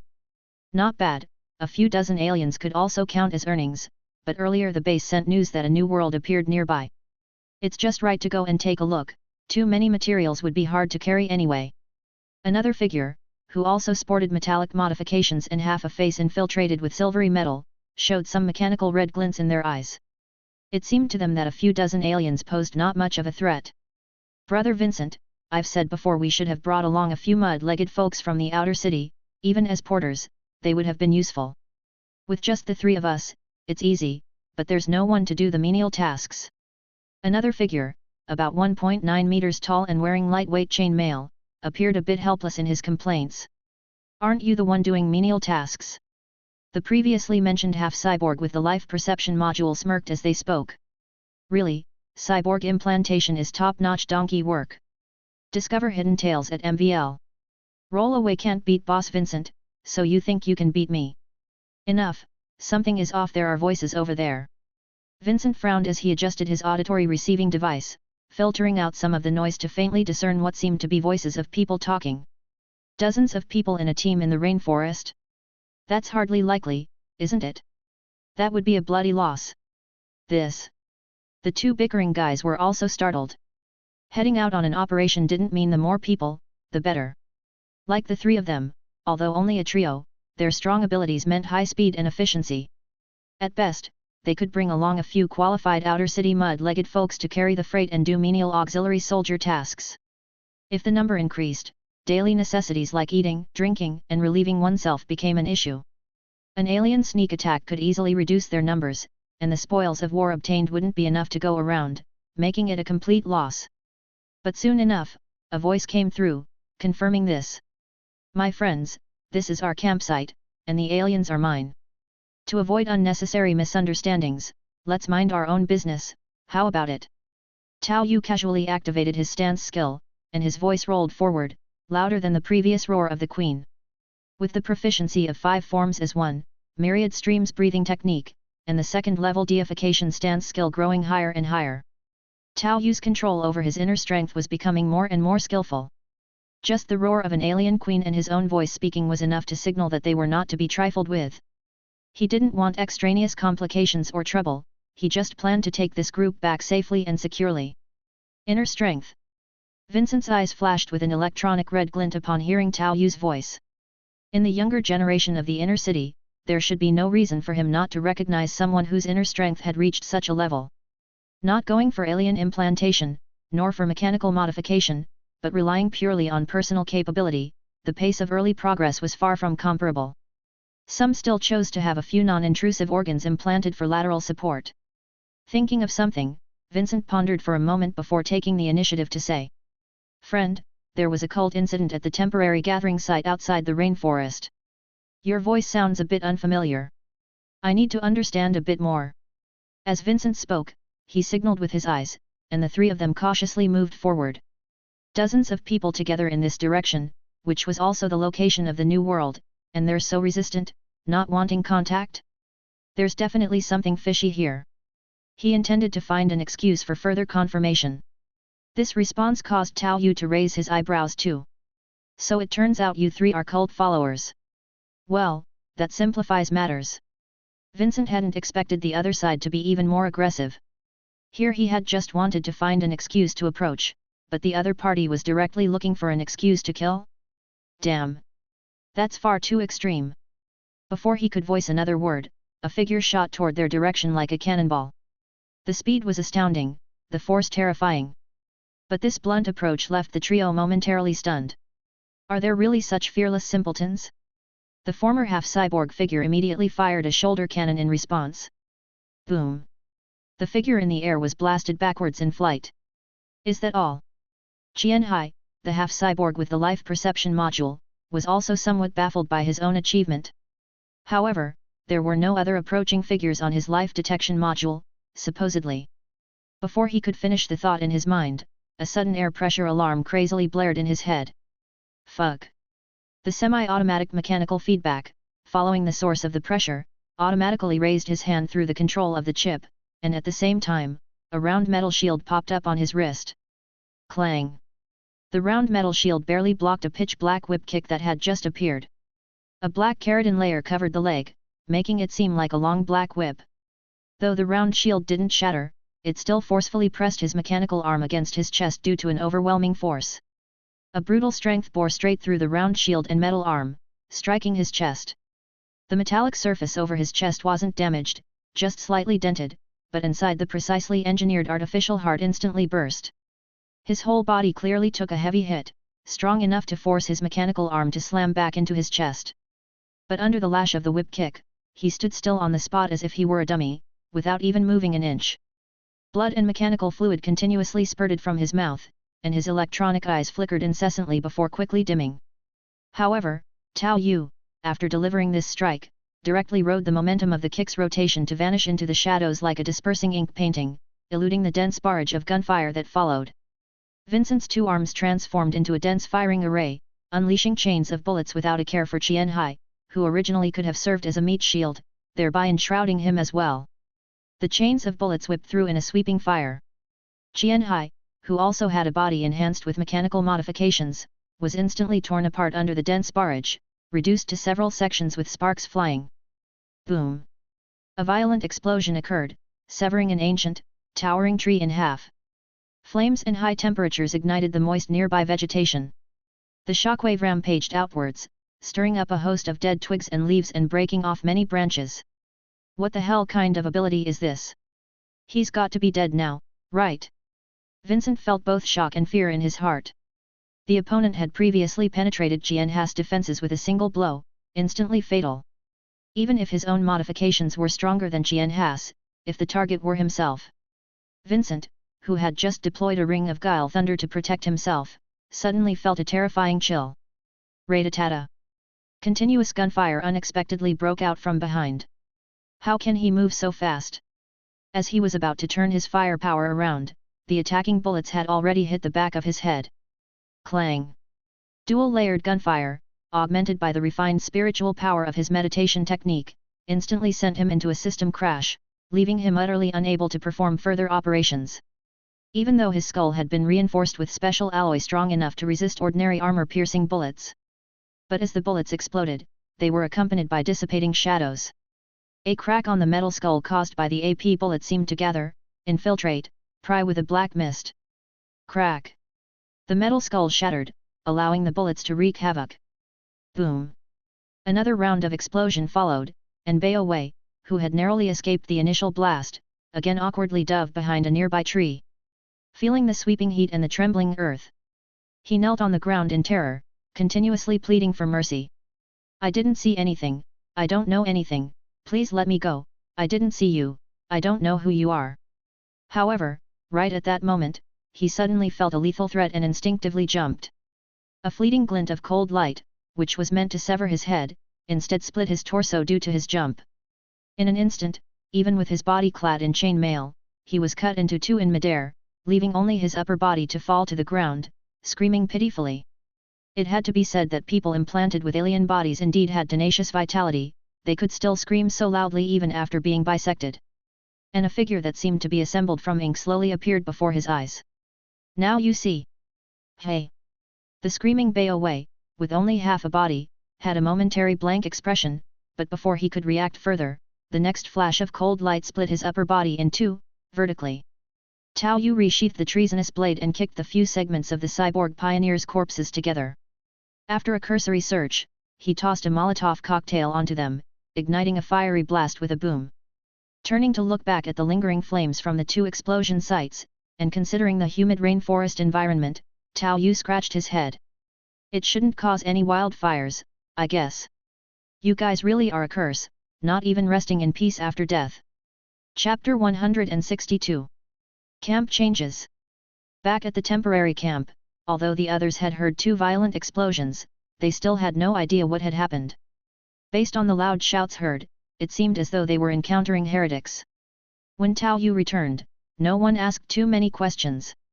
On the contrary, it was Tao Yu who spoke up seriously. You must remember, in the abyss, the heretics are ubiquitous and extremely dangerous. They all have antisocial personalities, are lunatics with radical ideologies who want to destroy our hard-won habitat. After Tao Yu delivered an impromptu speech against the heretics, everyone nodded in agreement. Isn't Nanbang's homeland rife with heretical cults?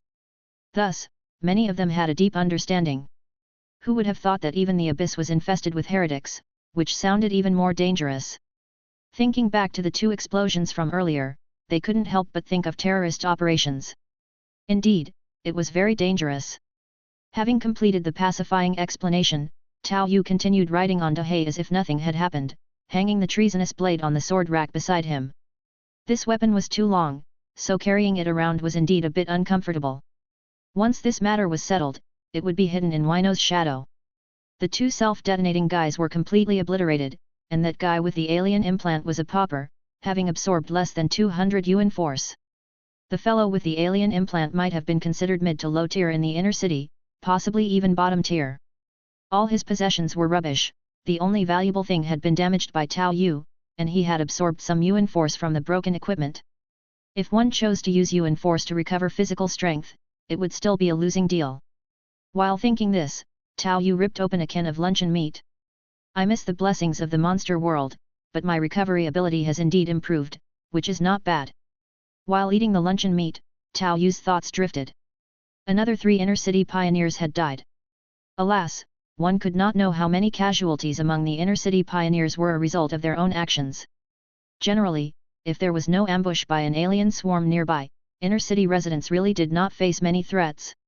It's all their fault, it can't be blamed on me. Although there was a large group of ordinary people, their biggest trouble crossing the rainforest was merely the environment and themselves due to the presence of Dahei. Beyond this encounter, the journey became relatively stable. However, due to the pressure of the rainforest in the past few days, almost all the people brought over had symptoms of nosebleeds, including the soldiers from the Crow Squad. And even after leaving the blessings of the monster world, there were quite a few casualties. Those of weak will completely turned into monsters due to demonization, lost their minds, and were burned on the spot. Those who survived had not yet endured the standard period of 15 days, but the demonization reaction had diminished outside the world, so there should not be much problem anymore. Out of the 24 soldiers from the Crow Squad, 4 could not control themselves. But those who survived became more elite. Together with some carried antibiotics and other common medicines, and with the medical student with glasses and the nursing assistant present. There were no abnormal casualties apart from demonization. What a waste of a dose of medicine, truly disappointing, Tao Yu muttered as he dismounted from Dahei, looking at Park Ji-hyun, who was exercising his arms, with a speechless expression. This guy had been fearless in the face of death, but couldn't suppress his deepest desires. He, Park Ji-hyun blushed, knowing he was somewhat in the wrong and didn't dare to argue. He then changed the subject. What about Sister Su? She doesn't look right. I genuinely have no idea. Tao Yu replied, turning his head to look at the elder sister figure of the society, Su Yujing. She had said that she was pregnant, likely within the first 3 months, showing no visible signs on the outside, nor did it much affect her mobility, with her combat abilities remaining strong. But ever since she burned her fiancé's corpse, her belly had been visibly growing day by day, and one could even see the fetus's shape inside. This sight was somewhat eerie. Yet at this moment, she remained quite rational. It was clear there was a problem with the fetus. If they hadn't been so close to their destination, Tao Yu would have doubted whether she would have given birth along the way. But fortunately, she was extremely strong-willed and didn't lose her composure like Park Ji-hyun, who almost lost control. She managed to keep her emotions stable the entire time. The old man in the wheelchair had managed to come through on his own, but since his regenerative abilities had diminished outside in the monster world, his legs still hadn't healed and he had to be carried by Xiao Xian as usual. The luckiest one might be Grandpa An, who had been suffering from a terminal illness and didn't have much longer to live.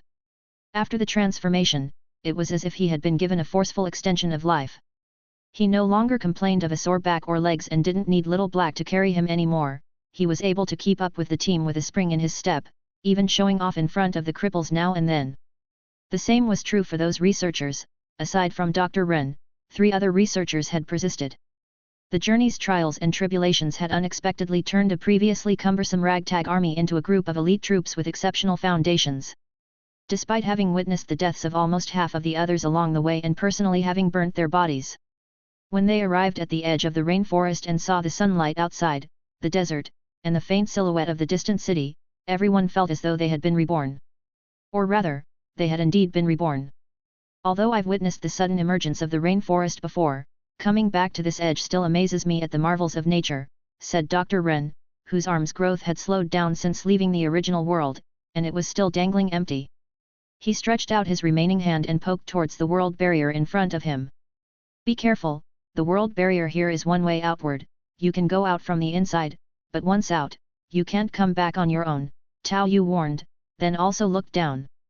Below them, the base at the end of the highway had clearly expanded outward significantly, and many more colorful tents had appeared.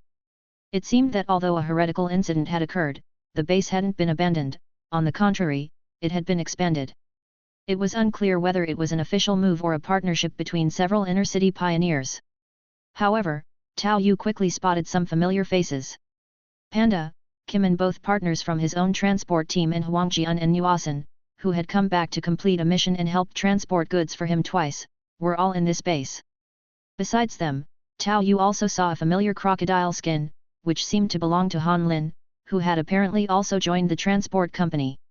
Moreover, the five of them were gathered together, seemingly discussing something. Apart from them, Tao Yu saw other inner-city pioneers with traces of mechanical transformations and alien implants, and there were quite a few of them. At a rough glance, there were at least 20 to 30 inner-city pioneers. It has only been about 4 months, give or take, and the number of inner-city pioneers who chose a new development zone is now no more than 1,000. To gather so many here, is it all for the new world?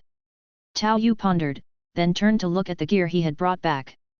Well, the new world did indeed have many things to offer, military equipment, helicopters, firearms and ammunition, and even some production machinery or even ammunition production lines. The potential for extracting value was still quite vast. However, the convenience of being able to bring them back all at once was a benefit that probably no one could surpass this time. Come on, let's try again to see if we can pass through the barrier, Tao Yu gestured for most of the survivors, who had begun their transformation into monsters, to approach the barrier in turns. Then he was pleasantly surprised to find that in addition to Xiao Xian, who could already pass through, the bespectacled little doctor, Xiao Li, could also do it. Stay updated via. Having 2 chosen ones in a team was truly a double blessing. The money for the second deification of Fist Intent has a place to go now.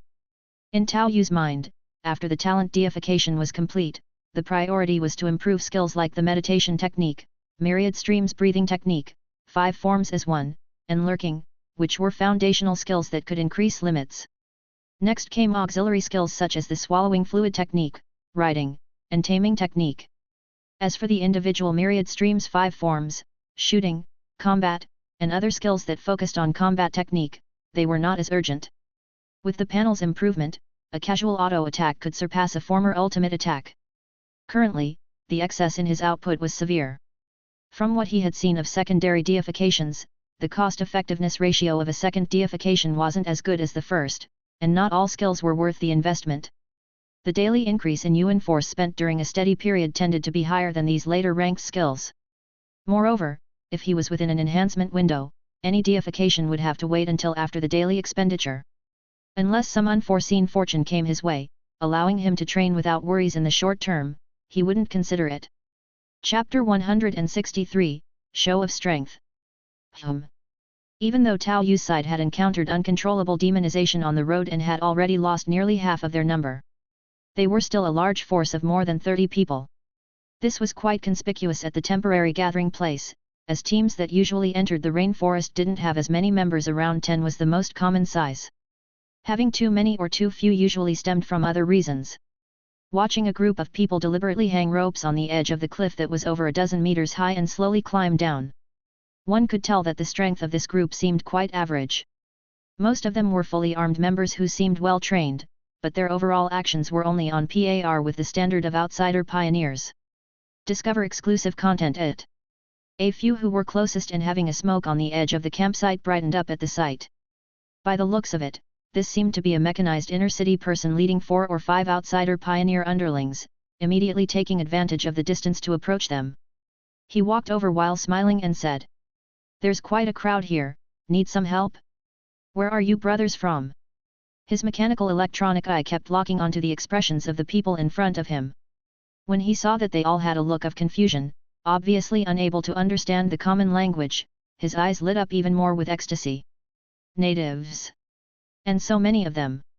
Had they just encountered a new world? Could these be escapees from there?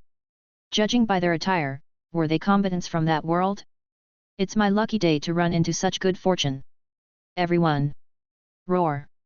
A roar came from above, causing the inner city pioneer to pause briefly, then he looked up to see the alien queen standing on the cliff edge, staring at him coldly. The cruel look in the alien queen's eyes seemed as if she wanted to split him open.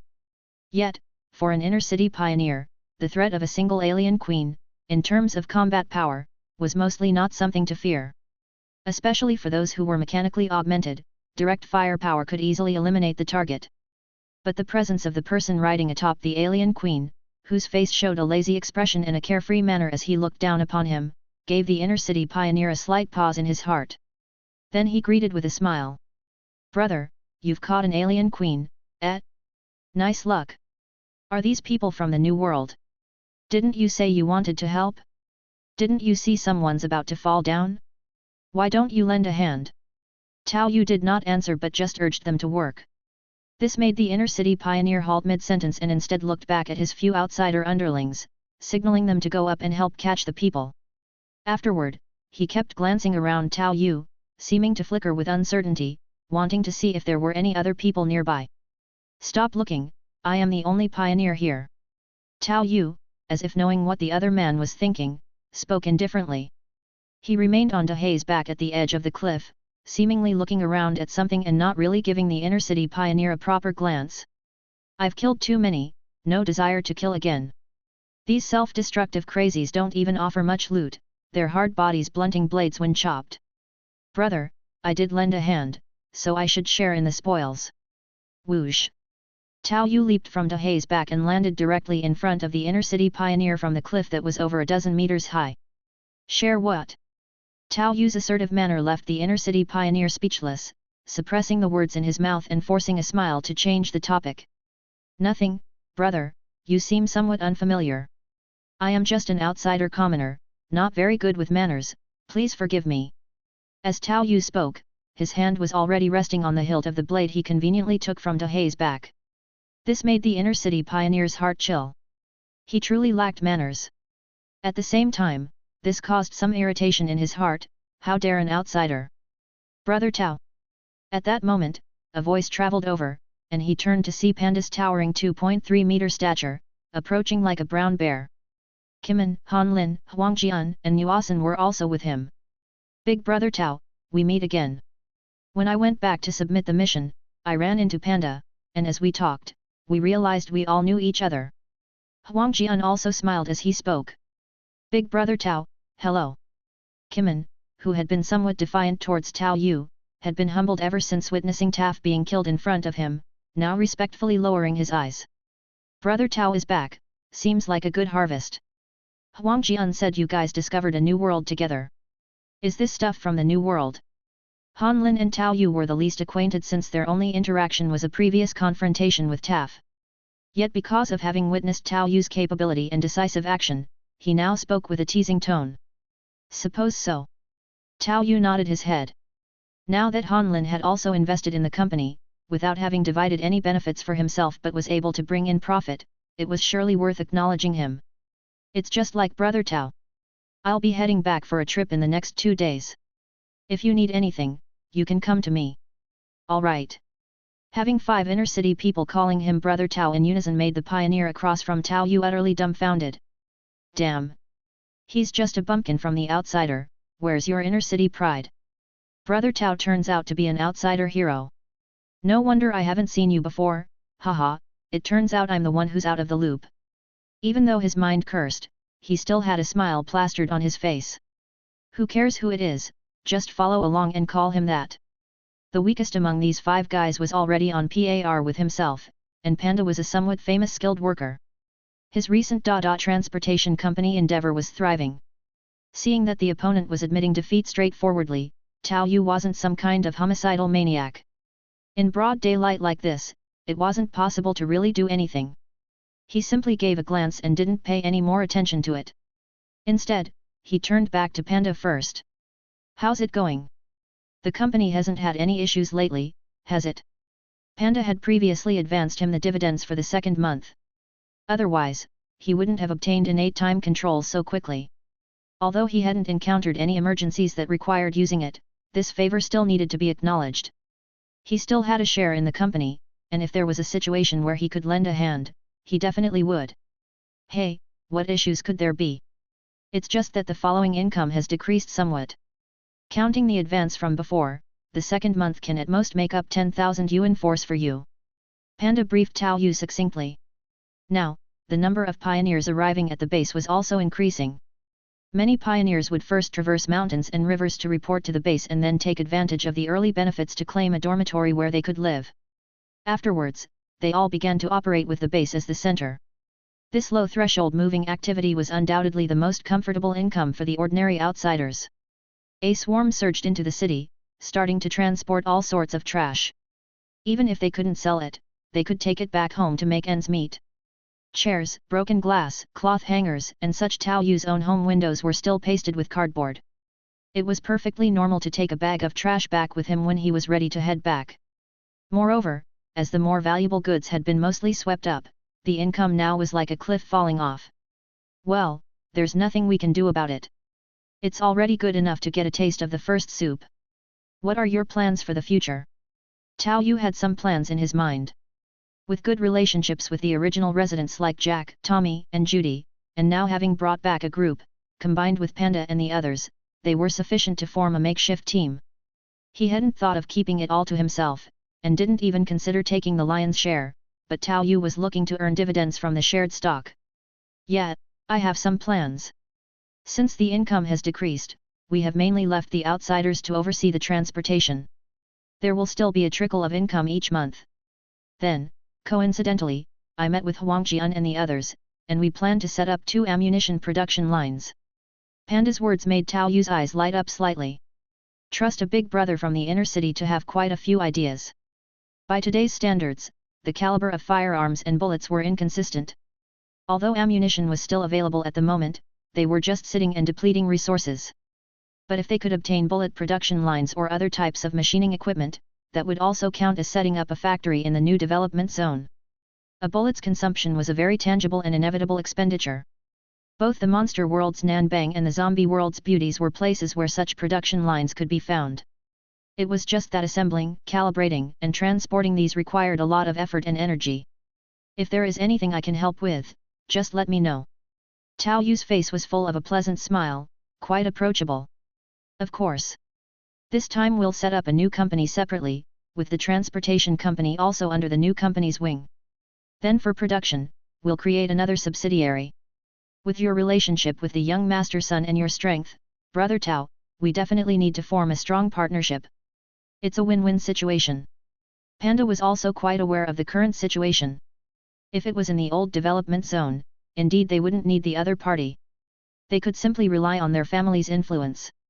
In the new development zone, he himself was the strongest representative of his family. Thinking of Taff who had been killed before, and young master son who had come over as a witness, Panda also had his own choices to make. It didn't matter that he was involved or not, this grandee wasn't greedy for a huge share, and the dividends were currently very fair, with profits for everyone. As long as he could stand out at critical moments and have the final say with a single hammer strike, that would be enough. Panda was confident about maintaining things on a day-to-day basis and had also won over a few other decent guys from the inner city. They were enough to prop up the operation. This time we're preparing to get goods in the new development zone, while Hanlin will head back to arrange some inner city resources. Brother Tao doesn't need to do anything extra. If you're free, just greet young master son and give us the green light for starting the company. Sure. Tao Yu certainly wouldn't object, then something else came to his mind, so he gestured Nsija over. Come over here for a section. Once Nsija came over, Tao Yu then said to Panda. He's a combat pilot who can fly helicopters. For this trip you're taking to get things, you can bring him along. See if you can fly a helicopter back directly. Haha, Brother Tao, you really are our lucky star. We had just been worrying about the trouble of transporting goods through the rainforest. Panda's eyes brightened, and he felt somewhat envious, always feeling like Brother Tao could encounter any good fortune. Chapter 164, Transformation. With mutual interests intertwined, everyone's conversation flowed more smoothly. Tao Yu briefly discussed the updates in the New World, focusing first on the military strength of Nanbang. Then, he mentioned the skills from this New World update. This ability is quite good. Even without the world's enhancement, it's still powerful, Tao Yu said. He simply grew a keratin layer on his fingertips, forming claws that scratched a bloody mark on Panda's tough skin. Can it cover the entire body? Panda felt the effect and was both shocked and pleased. This ability was extremely compatible with alien implantation. Although he had already learned from Nuasan that alien implants would be highly active in that world. They were always fighting against rejection, adapting through medication. Treating it as pre-training wasn't a bad idea after all. Yes, but the skill demonization is based on the deepest desires of each person. Moreover, you need to be able to fully suppress it for 15 days to be considered safe. Otherwise, there's a risk of losing sanity, and additional wish power will be required to expel it. Tao Yu's demonization, before deification, was exactly like that. If he didn't demonstrate the additional functions from deification, there would hardly be any noticeable difference. Moreover, demonization varied from person to person. Each individual was different, with no two abilities being entirely the same. Tao Yu also went over the advantages and disadvantages of demonization. I have a vaccine here that I can lend you. If it gets too much, use it. But as for the pollution absorbed in the beginning, you'll have to figure that out yourself. Tao Yu handed a vaccine to Panda, who would have to compensate with wish power if he used it. If not, he could simply return it. He had advanced wish power many times before. It was a tit-for-tat situation, and Tao Yu could tell that Panda was very tempted by the capabilities of demonization. Haha, thanks, Brother Tao, Panda said, without any reserve. Wasn't the relationship about helping each other to get closer? Other than one's parents, any one-sided effort is unsustainable. It's no big deal. We should head back and complete the task now, Tao Yu said casually, waving his hand. The remaining vaccines, along with research data and researchers, were more than enough to submit for the task. Had he not collected an extra set of demonization skill for third brother, he would not have minded selling it to the other party. There are many of us. I'll arrange transportation for you, Brother Tao. Oh, has this base bought shares as well? Under the company's name. You have a share too, Brother Tao. Heretics had shown up here before. But the location is really good, so everyone decided to buy a stake together here. It's mainly for convenience. The profit isn't anything special, Panda explained. Tao Yu wasn't surprised by Panda's words. The buy low sell high business involved risks, and with many involved, the profit share would indeed be limited. But leveraging the convenience of holding shares, tasks like gathering intelligence or collecting specific materials would be much easier. Like the current situation with transportation being able to arrange vehicles immediately. A modified bus drove along the highway, its front bumper reinforced with steel bars and windows covered with wire mesh. Continue your adventure with. On board were 20 soldiers from the Crow Squad, about a dozen survivors from the Green family, and 4 researchers including Dr. Ren, filling up the entire bus. A member of the Crow Squad was driving the bus, while Tao Yu sat in the passenger seat giving instructions and practicing the meditation technique. Little Black lay resting on the roof, and Dahe followed the bus, running alongside it. On this slow-speed highway, the scene was quite harmonious. Occasionally, a vehicle carrying pioneers approached from the opposite direction. Many people curiously looked at Dahe and Little Black on the roof but didn't take any extra action. Beyond this, they overtook pioneers walking towards the base time and again. They seemed to be newly arrived, each one covered in dust. Seeing the base again, Tao Yu noticed some changes, more tents had sprung up, and quite a few people were digging water channels, seemingly to expand the drainage system of the base. Tao Yu, who had heard the broadcasts on the road, had a somewhat strange look on his face. Perhaps due to the increasing number of arrivals, the hygiene at the base had taken a nosedive. In fact, Sun Shiking had become so annoyed that she specifically declared in a broadcast that public defecation was not allowed and even threatened to confiscate the tools of the crime. I don't know how effective it will be, but this is originally a military base, so even tens of thousands of people eating, drinking, and relieving themselves shouldn't cause a problem. It must be some people's habits. Tao Yu knew that this was not just due to some bad habits of the outer city pioneers, the survivors from De Piaoyang weren't necessarily much better. We can't let this turn into the same hellish environment as the outer city. As Tao Yu's bus approached, the presence of the alien queen drew the attention of the base guards from afar. A pioneer who had taken up guard duty, escorted by 2 armed locals, approached tentatively, visibly swallowing hard at the sight of the alien queen. Dear pioneer, can the alien queen be leashed? the pioneer asked nervously as he negotiated. Then he took out a sign from behind him with several prominent words on it, nothing profound, just something easy to understand. Like banning public defecation, complete with some abstract pictures to illustrate the point. One was about keeping aliens on leashes, depicted in paint, with a clear message that the owner would be fully responsible for any bites, regardless of the reason.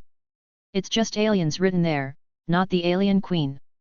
Don't worry, she doesn't bite people. Tao Yu didn't have a leash on hand at the moment. But soon another eagle-eyed pioneer came over with a leash. Do you want to buy a leash, sir? It's 10 Yuan Force each, strong and durable, with a replacement guarantee if it breaks. What a business! It seemed that many people had already attempted to tame ordinary aliens. When Tao Yu first tamed Little Black, he had no skills at all, he just brute forced it. Aliens indeed seemed to be quite sensible and tameable species. Give me 2. Tao Yu didn't want to haggle over such a small expense. He took the wish power medal from the other man, infused it with Yuan Force, and tossed it to Little Black and Dahei to put on themselves. Those watching the aliens leash themselves and voluntarily hang the other end on the vehicle's guardrail also whispered among themselves. Well trained indeed. These are the most obedient I've seen so far, some even have their own muzzles and tie their tails around their bodies. There are still plenty of owners who got bitten by their aliens, it's not an easy job. The alien queen has arrived. I bet there aren't even 2 at the farm, must be a big shot. And so, Tao Yu entered the base smoothly with his entourage, leading the 2 aliens toward the mission hall. First things first, complete the mission. 2 chosen ones, the latest intelligence, information, and researchers on the vaccine, and samples of the vaccine itself, each could be traded for a handsome reward. The second deification of fist intent should be more than enough. In addition, there might be unique missions related to the alien queen, to see if she could be persuaded to lay eggs here. Tao Yu didn't need to keep Dahei with him. Although he could indeed be used as a mount, his size was too large for many places, and if he could generate a steady income, Tao Yu was all for making money decisively. Chapter 165, Interests. Roar. Dahei, showing some impatience, let out a hissing roar, causing both pioneers and natives nearby to keep their distance. Even though Tao Yu was holding 2 leashes, the alien queen still looked too fearsome to approach. The slender leashes appeared as if they could barely contain her. However, the members of Tao Yu's team had grown accustomed to Dahei and Little Black, who usually took on the role of protecting them, and they even found them somewhat endearing. Not every alien can be trained as well as I train them, mistaking them for others could be fatal. Tao Yu cautioned as he walked ahead. If some fool encountered another alien and tried to pet it, they'd likely get bitten in return. After returning from a trip, he noticed that the mission hall had introduced a few new features. With the current situation of the gathering place, it seemed like there were changes every time he came back. Now, there were noticeably more people in the hall, and not just pioneers, there were also waiters in uniformed dealer outfits assigned exclusively to the place.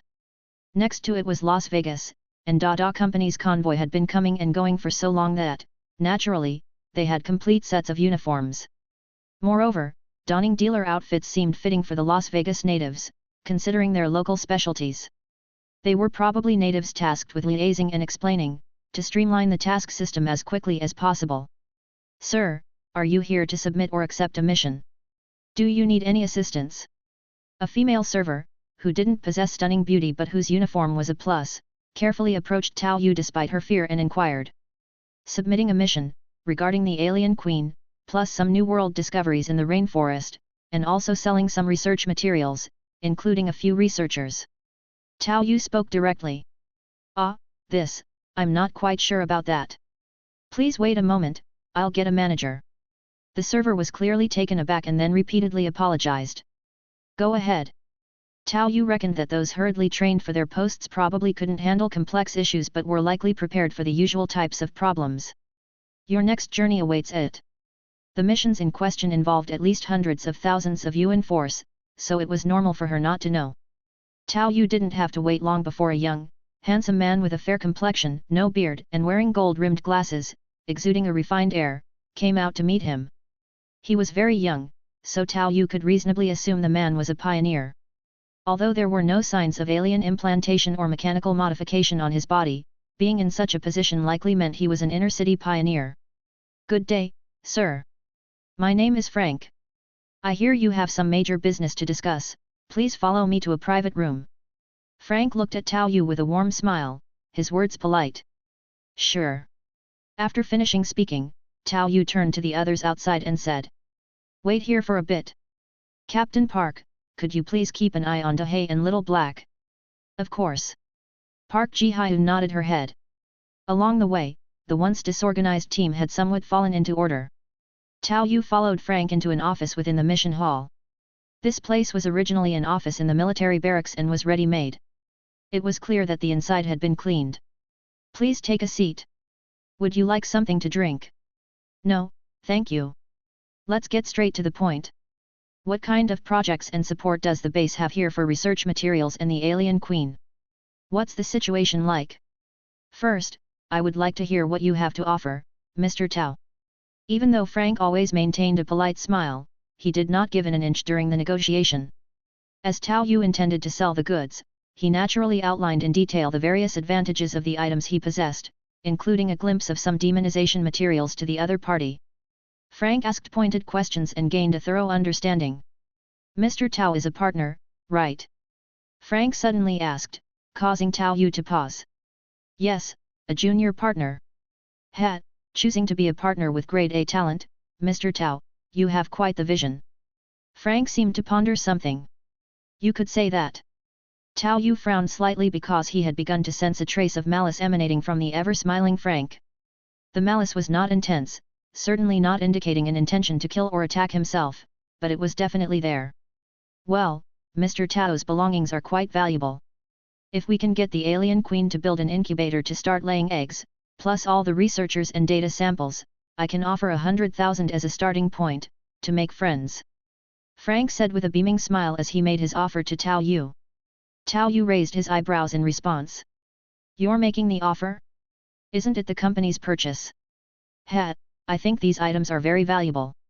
The alien queen could be a continual source, and if a vaccine could be researched, the commercial prospects would be bright, so consider it my personal business. Frank said as he adjusted his glasses, emphasizing the words personal business. However, the cost is too high for me to pay all at once, so I can only offer a preliminary 50,000. I'll write you a note for the rest, and you can collect the remaining 50,000 from my family after you get back. Frank said casually. I don't mind personal business either, but it's not just about making up my mission points. The earnings from 2 chosen 1 missions alone are worth more than 100,000. Frank, my guy, you're not showing much sincerity here. Tao Yu didn't tear into him but still wore a smile on his face. It seems Mr. Tao has some misunderstandings. Frank took off his gold-rimmed glasses, wiped them, and looked at Tao Yu with a half-smile. I address you as Mr. Tao because that's a professional courtesy, due to the esteem in which the young master of the Suns holds you, and I don't wish to let down his trust, but you. As he spoke, his expression also turned stern. Should address me as your lord. While declaring this, he also released a formidable presence, which made Tao Yu press his temples as a sign of irritation. Is it because I chose a partner? The gap between the inner city and the outer city is like heaven and earth. You reap benefits commensurate with your strength.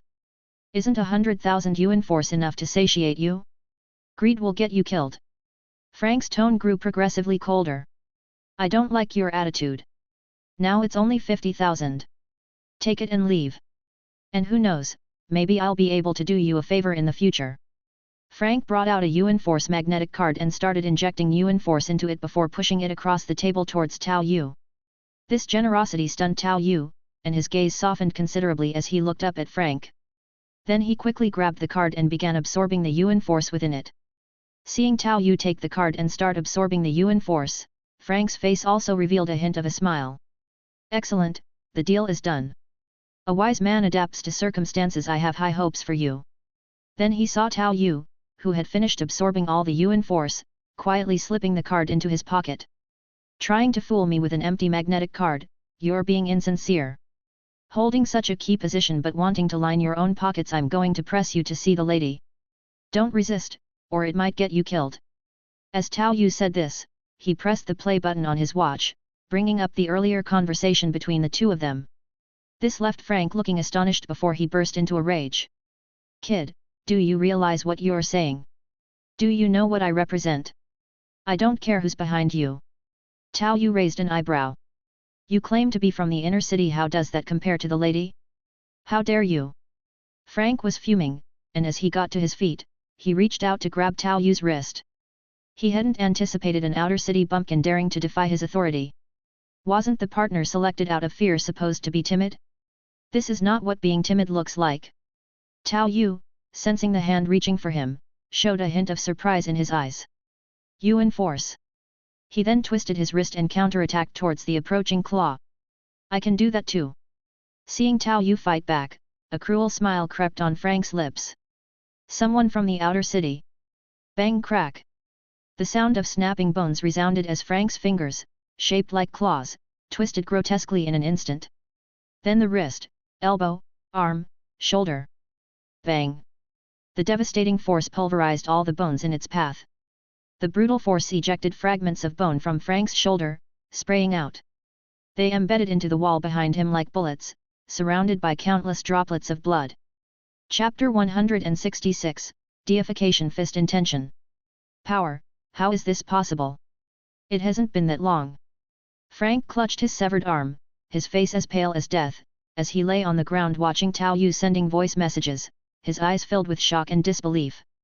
He had not chosen the path of mechanical augmentation, nor had he chosen to implant foreign entities. His initial power was naturally lower than those who had taken shortcuts. That's why he had to use his family influence to secure a clerical job.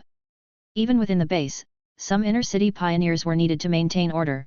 After all, not everything could be left to the two adults in charge. Originally, he thought this was a windfall, an outsider too timid to cause trouble, grateful for just 100,000. How could they resist? How dare they resist? Most importantly, how could the other party unleash such a powerful force? Since birth, he had been soaking in medicinal baths, standing post at 6, setting bones at 8, and after decades of foundational training, along with the acceleration through Yuan Force these past few months, he attained his current power. Yet, with a single strike, the other party shattered all his pride. An adventure. The other party must have had an adventure. A mix of jealousy, resentment, and greed spread from the depths of his heart, and looking over at that fellow who was continuously talking to his wristwatch, Frank, enduring the searing pain, gasped for breath and said, "You are strong, but after all, you are just a novice from the outer city. An adventure might give you some improvement, but compared to my family. Your family was involved, too." A cool voice came from the doorway as Sun Xia's slender figure entered, leaving Frank looking as if he had been choked by a duck, his face full of shock. How is that possible? How could Miss Sun come here directly? He knew that the Suns actually disliked these trifles, that's why he had the guts to intercept. Even if he got discovered while taking advantage, he wouldn't be severely punished. People of the floating city relied on inner city folks for help, there were always some under-the-table benefits to share. But why had Miss Sun come now? Thinking of what Tao Yu was saying into his watch, Frank had an incredulous look on his face. This kid could contact Miss Sun directly? Reach her immediately. So this was his adventure. What the hell, what about our partnership? Isn't this just screwing me over, Temur? And those bastards in the base? Tight-lipped like what, sealed with cement? I've even treated you to meals. Why didn't anyone tell me? Damn it all. At meals, you all call each other brother, who the hell is your brother? Overwhelmed with regret, Frank quickly endured the agony and said, "It's a misunderstanding, Miss Sun, let me explain, it's all a misunderstanding." Before he could finish, he was already floating in the air. Sun Xiu slightly spread her palm. "I hate those who play both sides." Then she clenched her palm, and in an instant, Frank in mid-air was twisted into a pretzel. Except for his head still intact, his body looked like a wrung-out towel, his corpse's face frozen in terror. Even Tao Yu who was beside couldn't help but swallow his saliva, that was too brutal, but so satisfying. Remember to be more decisive in the future. Who knows if there will be any tricks left, it would be a mess if you flip the car, Sun Xiu said with a casual glance back at Tao Yu. She then paused and continued. His family still holds some sway, I can't just do away with them recklessly. I'll take care of the rest. You leave discreetly from somewhere else, don't bother with this anymore. Executions? Damn, Miss Sun, you're too extreme. What are you even thinking about? Tao Yu wanted to say something more but caught sight of Sun Xiu holding 3 Yuan Force cards fanned out like playing cards. Here is 300,000, consider it your reward for these missions. We won't log the missions, and you can come directly to me if you have more in the future. Okay. Seeing Sun Xiu fan the cards, Tao Yu's heart pounded furiously. This is bad. After selling Dahei, I scraped together this money, you better not disappoint me. Using stealth, Tao Yu slipped out of the mission hall, looking at his significant Yuan Force savings, also heaving a deep sigh. Although he could already improve those fundamental skills meditation technique, myriad streams breathing method, and 5 forms as one with this budget, Tao Yu unhesitatingly set his sights on fist intent. The effects of innate talents and skills are distinctly different. Even though they can't bring immediate combat efficacy, the results are clearly more outstanding. Deification. With a massive injection of Yuan Force, Tao Yu's eyes once again filled with a sense of dislocation. It wasn't just fist intent, Tao Yu also felt that meditation technique, demonization, and shadow manipulation, these 3 skills seemed to have some subtle synergistic changes. Fist intention. Max will can now initially interfere with the physical world, integrating into attacks with a will that persists in eroding the target's spirit, significantly enhancing the effectiveness of both physical and mental skill training. Tao Yu felt the new changes in this ability and a strange expression surfaced at the bottom of his heart. Interference with the physical world? It's not an interference like telekinesis. Tao Yu recalled the scene where Sun Xiu sent Sun Shiking flying, and thought back to how he had twisted Frank into a pretzel. His own fist intention didn't seem to work that way. He flicked a button, which only fluttered in front of his eyes for a moment before falling. This was achieved purely through the refinement of thoughts by meditation technique, barely lifting anything. The will from fist intention simply passed right through it. But... crack! The button that fell to the ground, despite not having hit with much force, directly shattered into pieces. He approached the windowsill of the dormitory, where there was a cactus Jack had been cultivating, green and lush. Tao Yu slowly exhaled and then extended his finger to gently press towards the cactus. The spot he touched on the green cactus instantly showed signs of withering. Let's try again. Looking around, Tao Yu saw Jack's single bed, a metal one, and then squatted down to grasp the leg of the bed. Without using brute strength, he purely incited fist intention through basic combat and suddenly burst forth. It seemed as if a gust of wind had appeared in the air, as if the roar of a tiger had sounded. As Tao Yu removed his hand, he noticed spots of rust where he had held it. Although not very noticeable, it was glaring in comparison to the other areas. This, then, is the interference of will with the physical world. Is it not physical movement, but directly killing and grinding? This reminded Tao Yu of the special infected body he had once worn down with his fist intention. It had taken him 15 minutes back then, but now, with the overwhelming will, his captured targets could be completely ground to dust in just a minute. This had a very targeted effect against enemies with extremely resilient physical bodies. Some undying traits would turn into dead men before him. Moreover, since my talent has changed, some abilities related to the spirit have also mutated. Tao Yu felt that meditation technique had begun to align with his fist intention, and his mental power had also become more brutal and aggressive. This would make the mental attacks attached to bullets even stronger. Besides, shadow manipulation was somewhat similar. The power of shadows could now also combine with will to attack. As for demonization, looking at the dragon claw emitting black, distorted smoke, Tao Yu could feel that every move he made after demonization seemed to be mixed with the impact of post-demonization will. Demonization is originally based on one's inner self, so it seems normal that it would change. Considering the current practical effect, this is actually more useful than innate time control. Tao Yu was quite satisfied in his heart.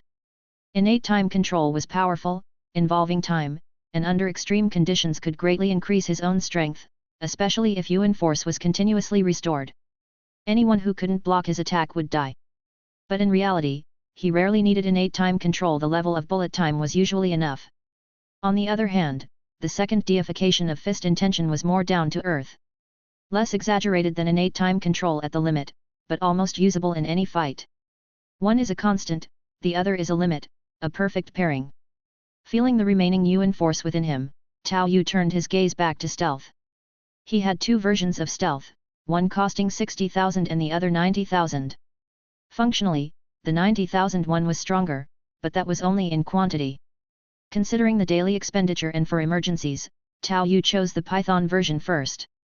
A cold sensation suddenly spread over his entire body, and his own shadow instantly enveloped him, and then he disappeared within the room the next instant. When he reappeared, he was already several meters away in the shadows. It certainly did not disappoint me.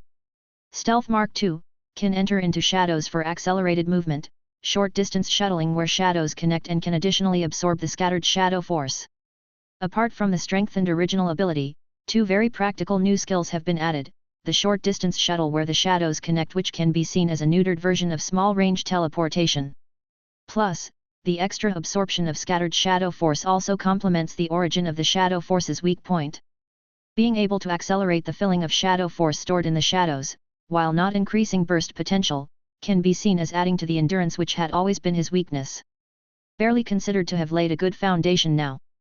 Thinking back to how he had disabled an inner-city pioneer of the same period with just a punch of pure physical strength, Tao Yu finally took a slow breath of relief. Continuing to wander around nearby would likely bring limited benefits, so he needed to find a way to check out other places. Still need a new world, preferably one I'm more familiar with, but the price of the chosen one is probably getting less and less. Tao Yu felt the remaining Yuan Force he had, which was still substantial, but he also needed to sustain the daily consumption.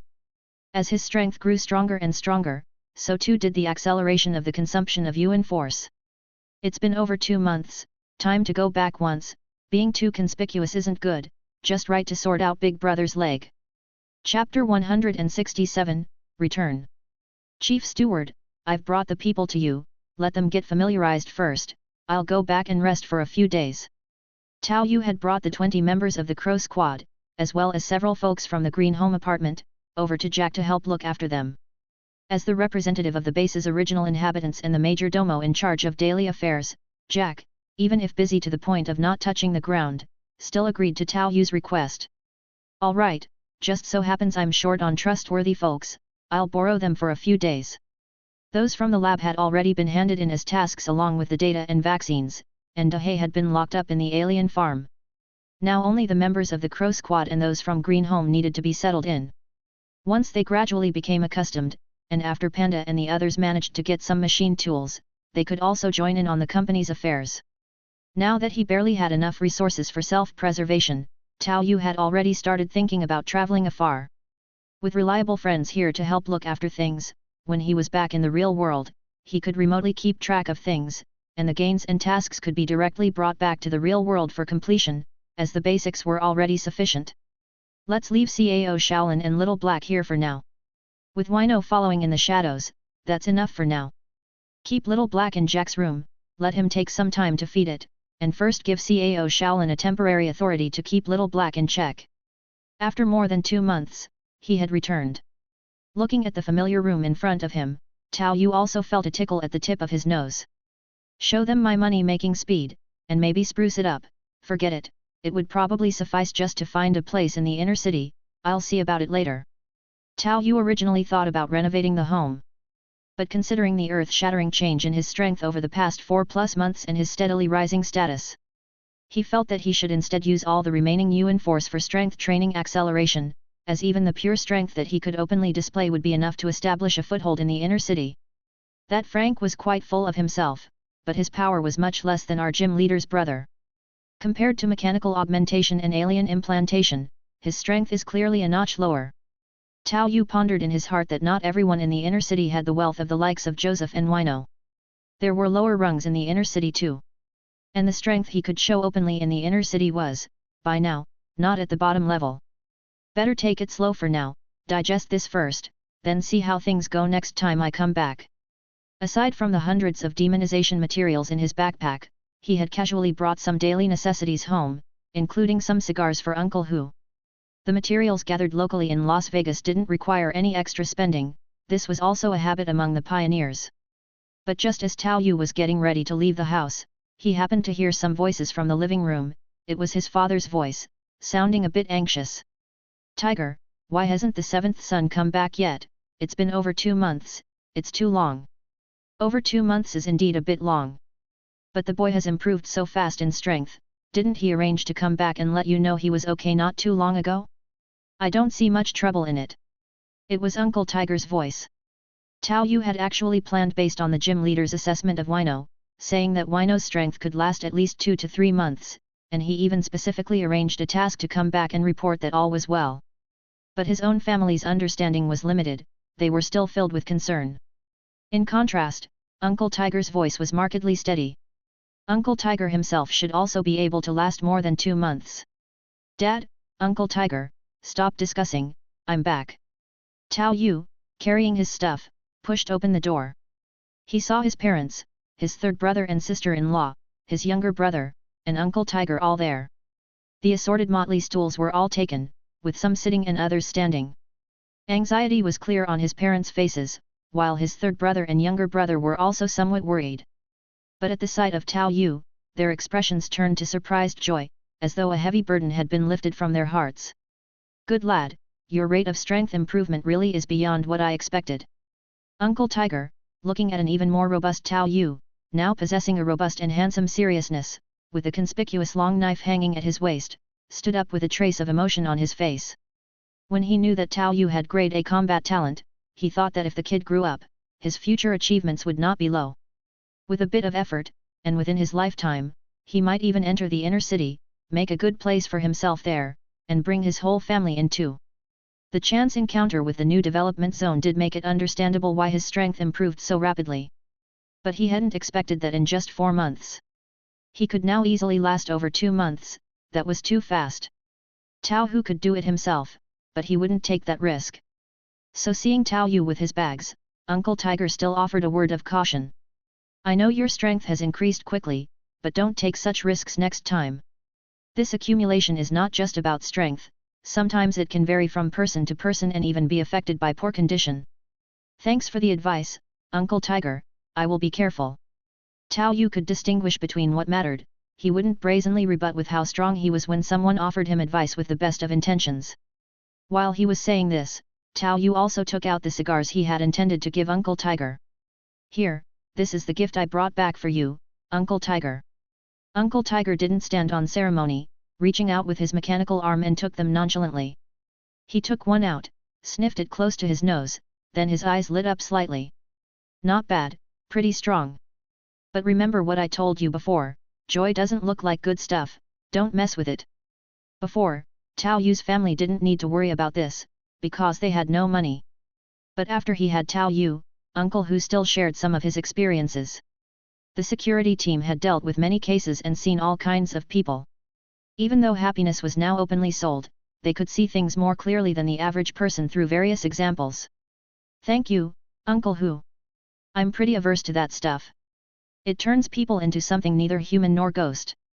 Right, knowing that is good.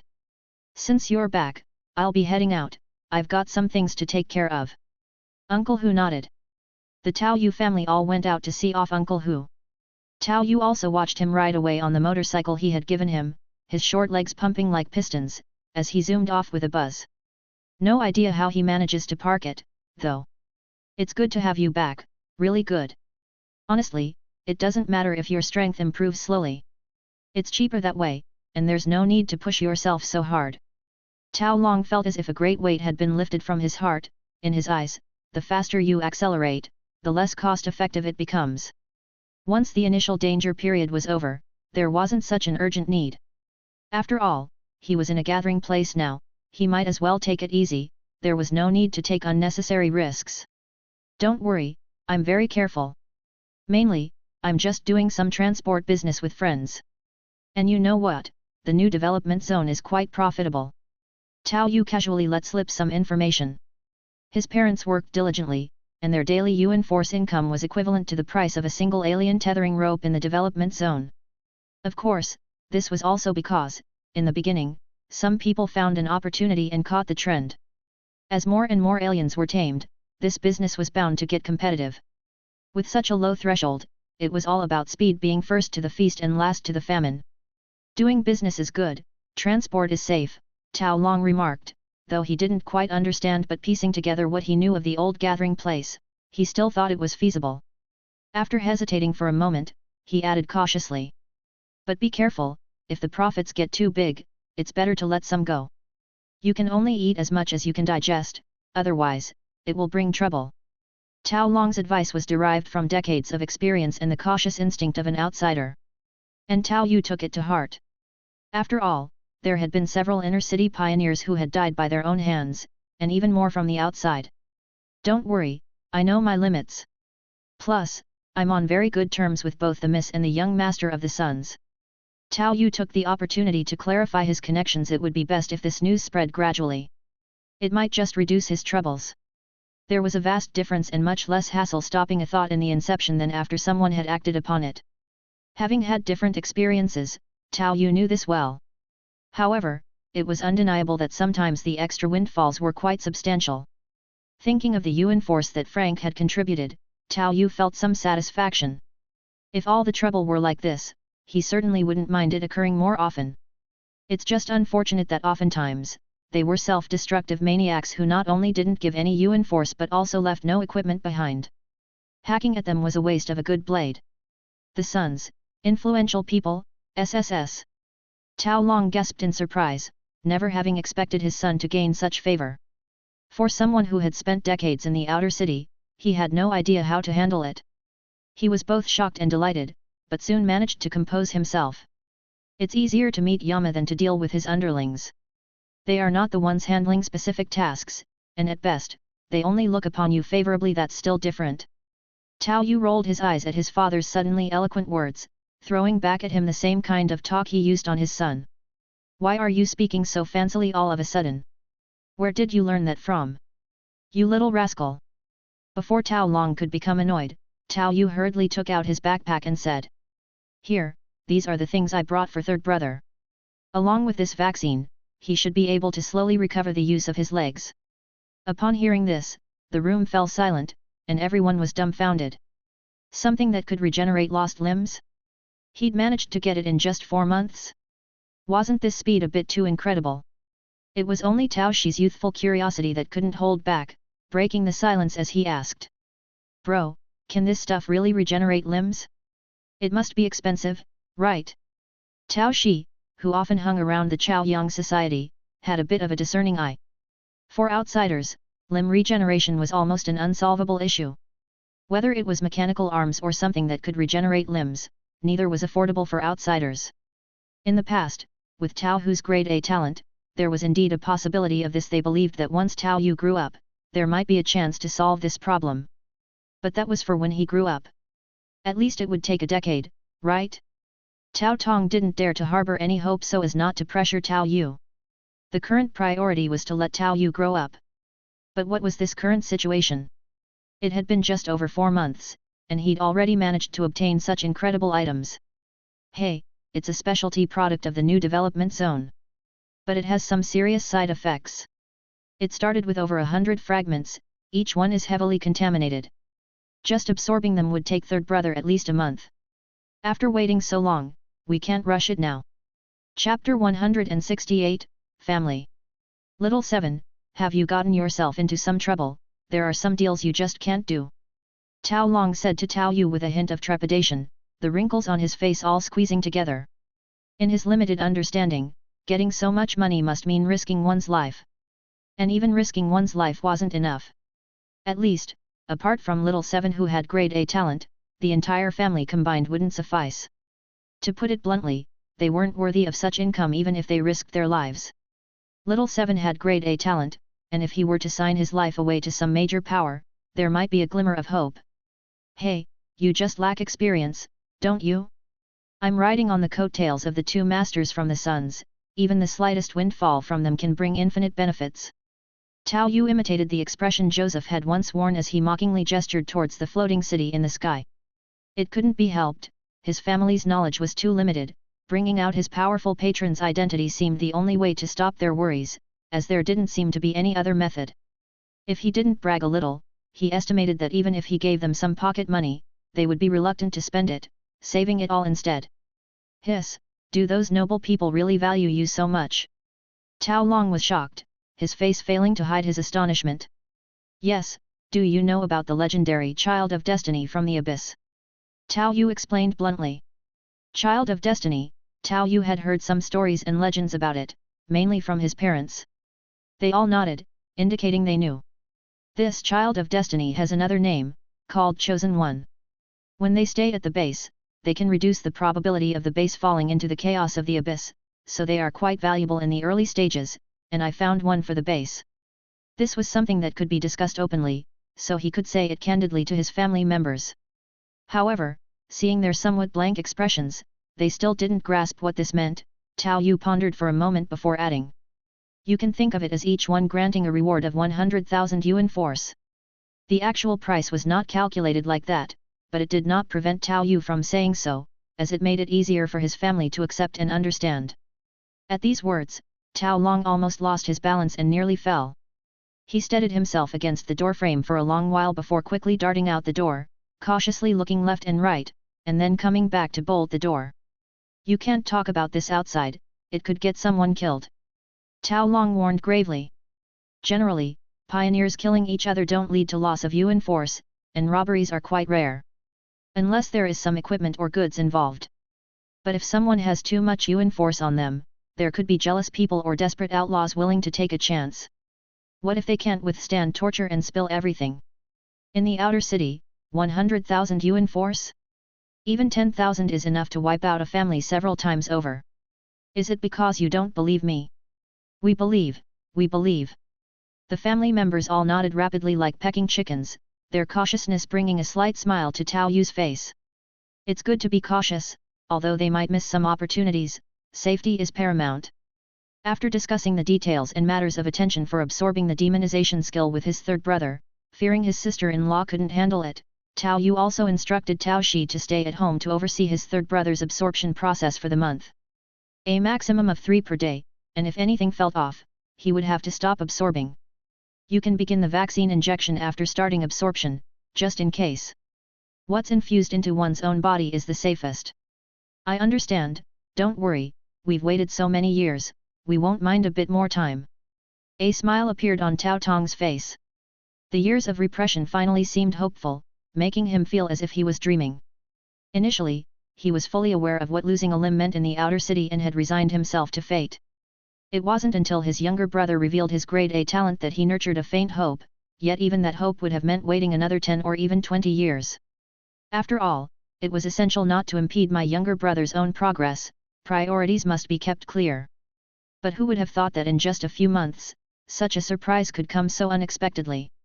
Leaving 2,000 Yuan Force with the third brother for family expenses went quite smoothly this time, without any further refusal. The whole family was immersed in an atmosphere of joy and happiness. Mother Hongxia toiled in the kitchen and brought out a marinated pig head, a plate of smoked ham, and a bowl of steamed cured meat. 3 large meat dishes, coupled with some eggs and tofu, made for a truly sumptuous feast. But today, everyone ate without a trace of reluctance or stinginess, wholly soaking in the joy and delight. Our father, who seldom drank as a sentry, even took out a cherished jar of yellow wine. The alcohol content wasn't high, and the flavor was quite ordinary, but it was enjoyed to the fullest. Tao Yu felt the ambience of the gathering and likewise harbored indescribable emotions within his heart. This is what family is. Old 7, from now on you will be the backbone of our family.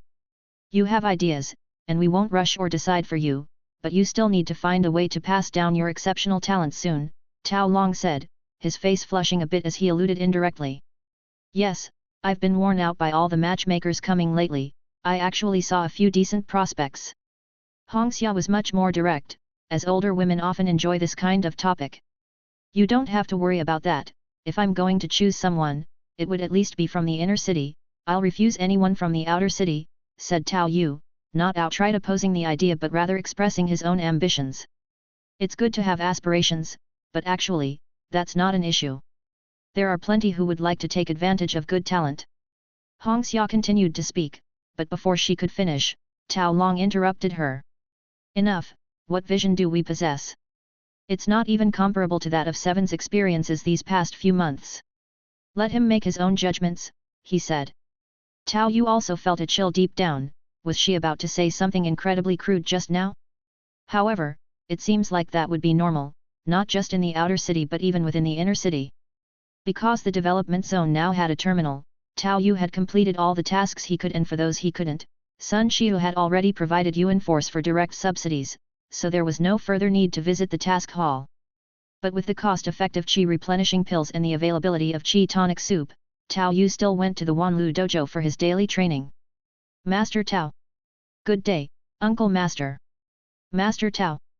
Compared to before, Tao Yu's presence in the Wanlu dojo was completely different now, and everyone who knew him would greet him proactively. For those learning at the dojo, 2 months wasn't considered a long time, especially not for the difficulty level of these skill sets.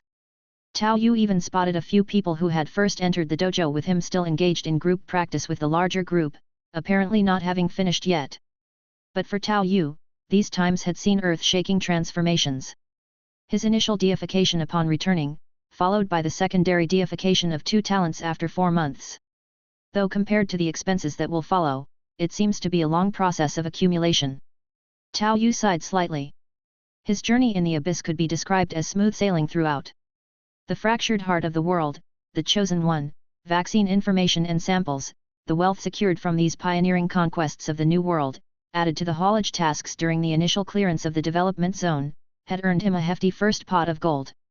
What he needed next, apart from the daily accumulation of experience, were new matching skills and another round of deification, both exigent of significantly more Yuan Force. Continuing to stay nearby, I can't even guarantee the same rate of earning as before.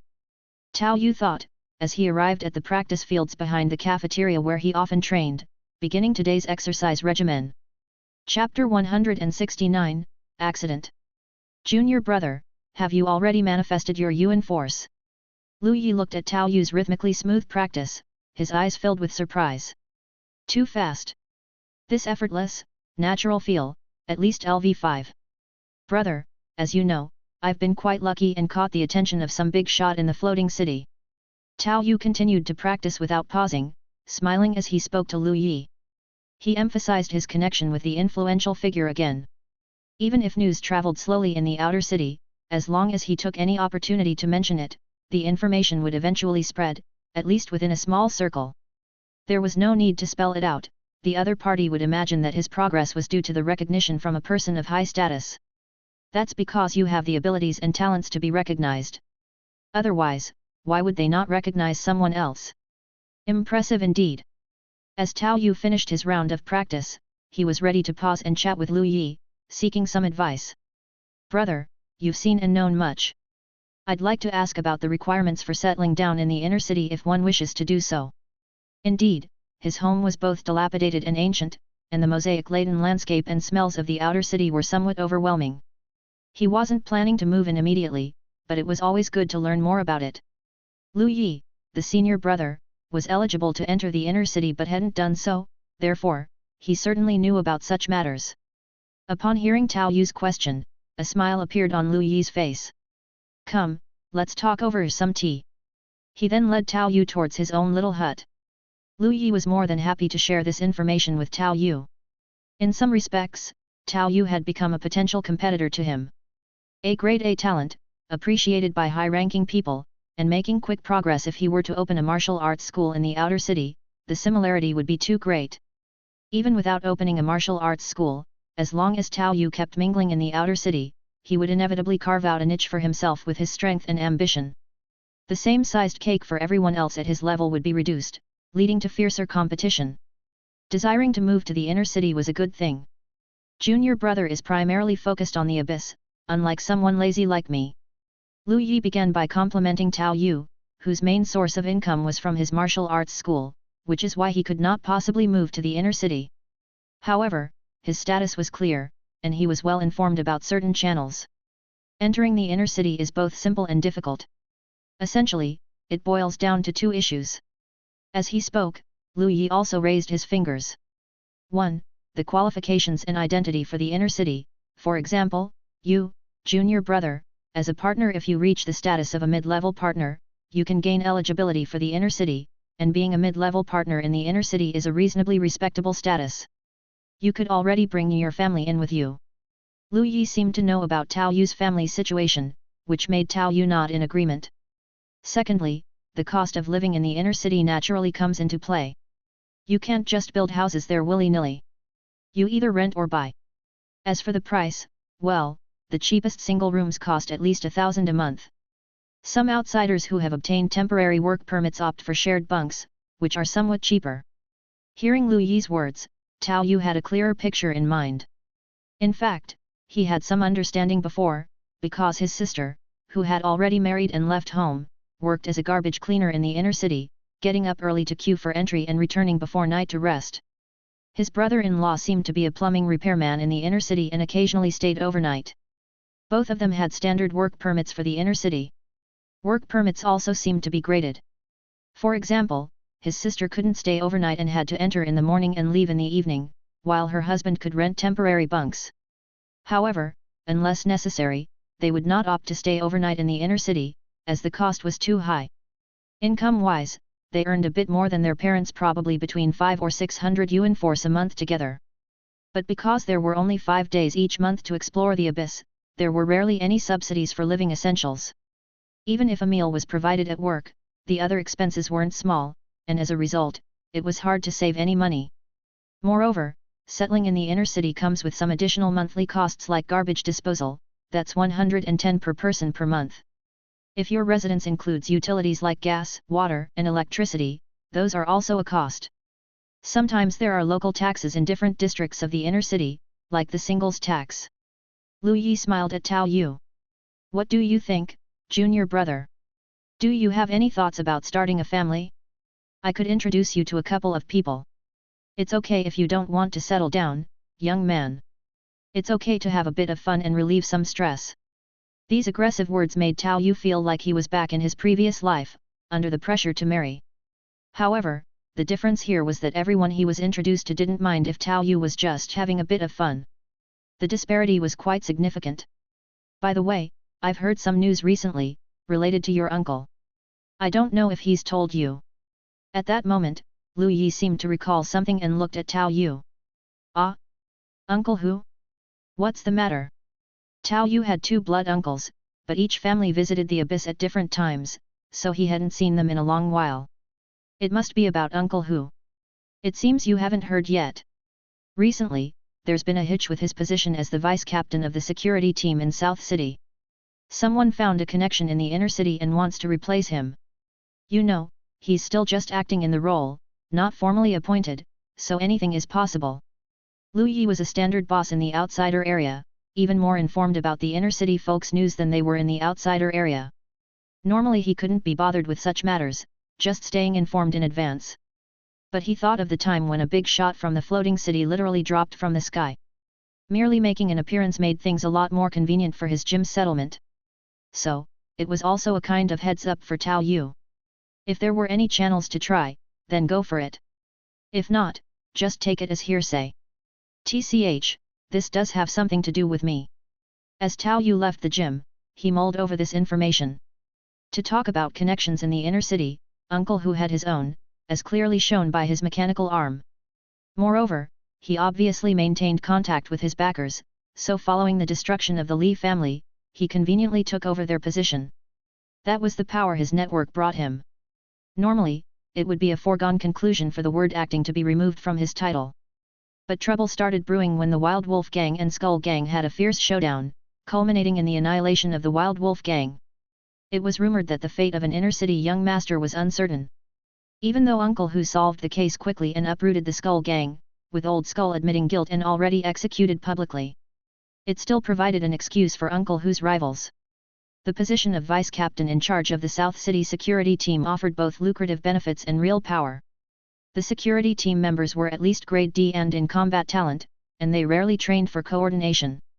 Unreservedly, a fully equipped security team squad could attempt to hunt down gym leader Lu Yi. When Tao Yu caused chaos in the military base fragment of the monster world, he already felt that if individual strength was insufficient, the advantage of numbers would be significantly weakened. Thus, the value of a group of well-trained elites was extremely high.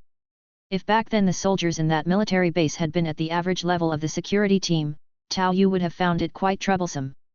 Because such value existed, it seemed quite natural for someone to look for an excuse to cause trouble.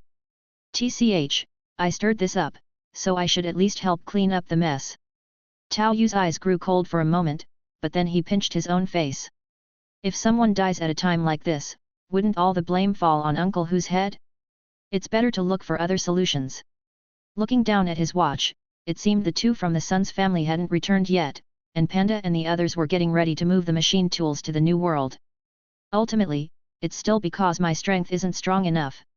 If I were strong enough, if my status were high enough, why would I need to worry about these problems? They wouldn't even occur in the first place. Maybe I should try to get certified as a mid-level partner first. Chapter 170, Suppression. Hesitating for a moment, Tao Yu still decided to go take a look at the inner city. He was already preparing to set out for the development zone to explore new worlds, and there were some things that needed to be sorted out. If it were just his own affairs, Tao Yu actually had no urgent need for the status of an intermediate partner, going with the flow would have been fine. But the issue involved Uncle Tiger, and it was a mess he had created, so it was time to deal with the trouble first, even if it was a bit troublesome. Tao Yu then pulled out a copy of his junior partner certificate.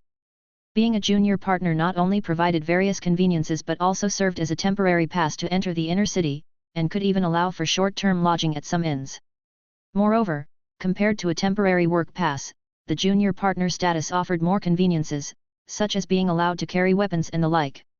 It's getting dark, I'll go tomorrow, he said. Tao Yu looked up at the sky.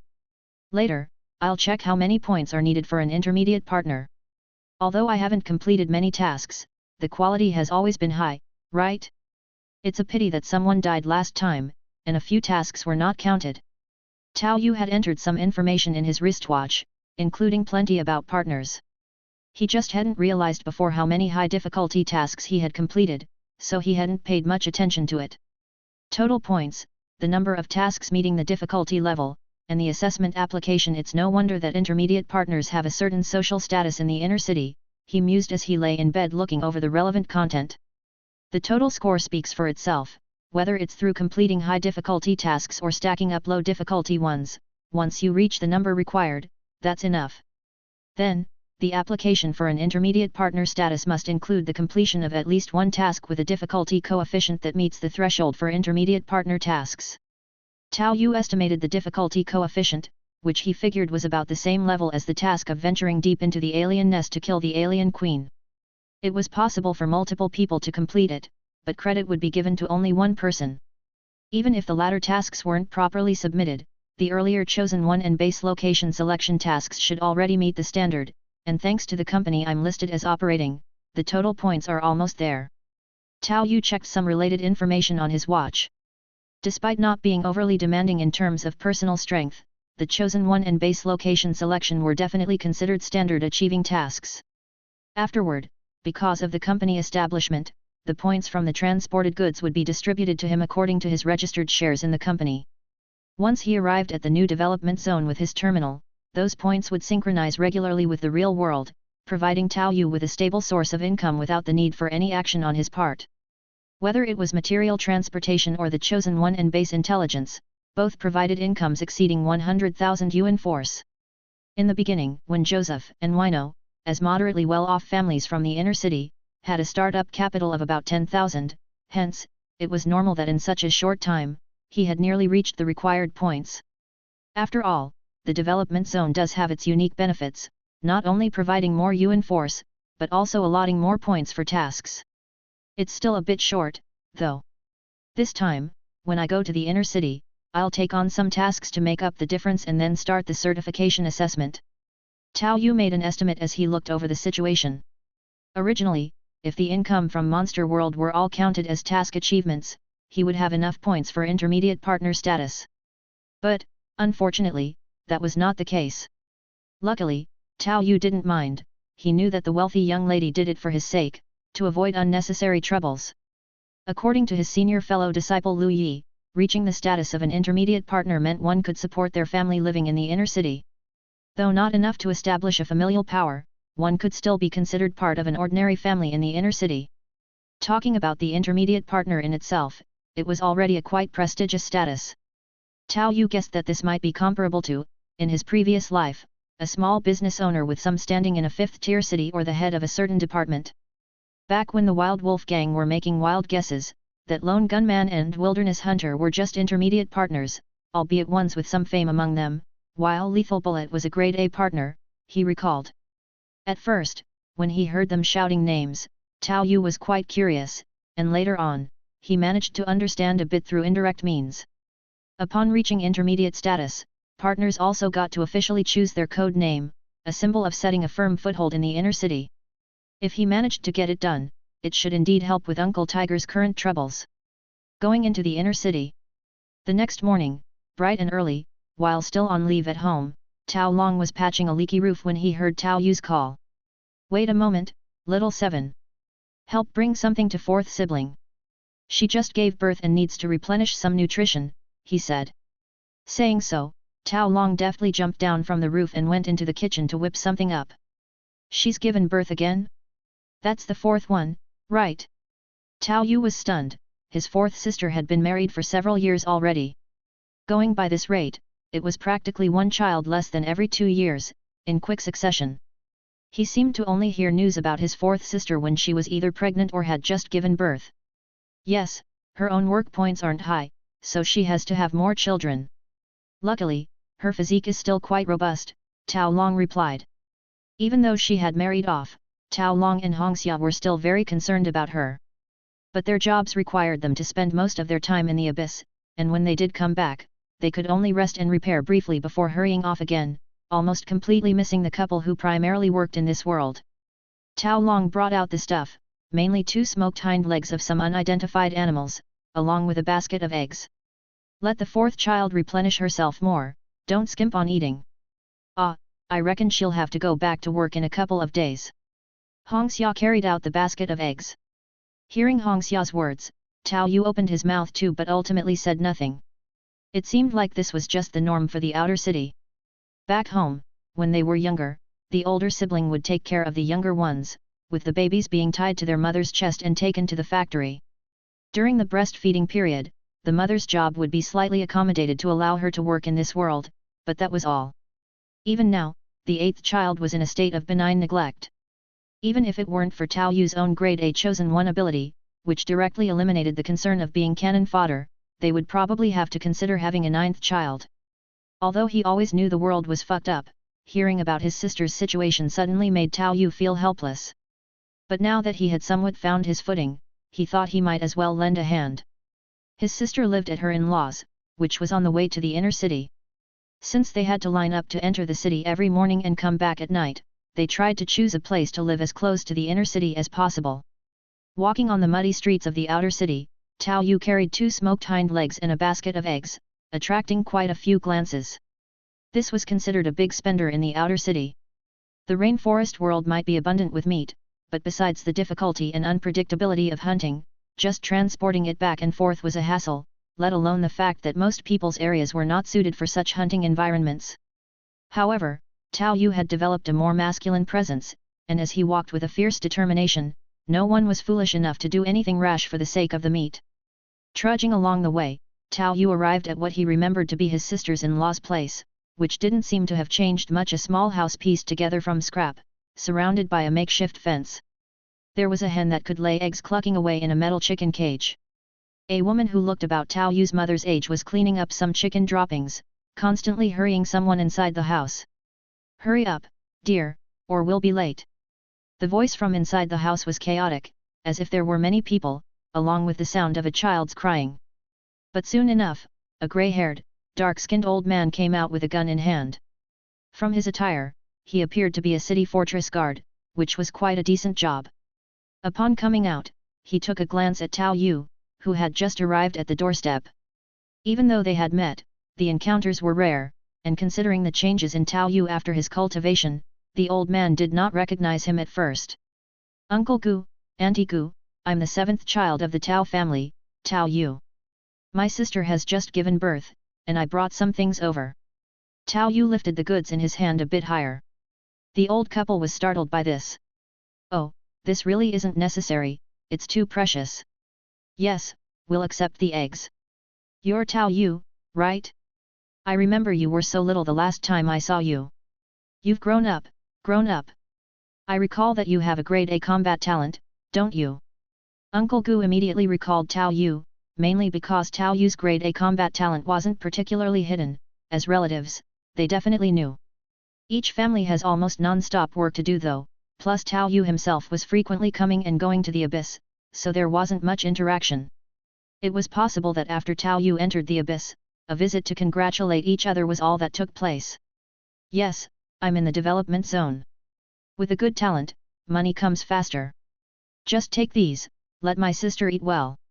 Having said that, Uncle Gu and Auntie Gu didn't protest further. But Uncle Gu was in a hurry to get to work, so he apologized and left in a rush.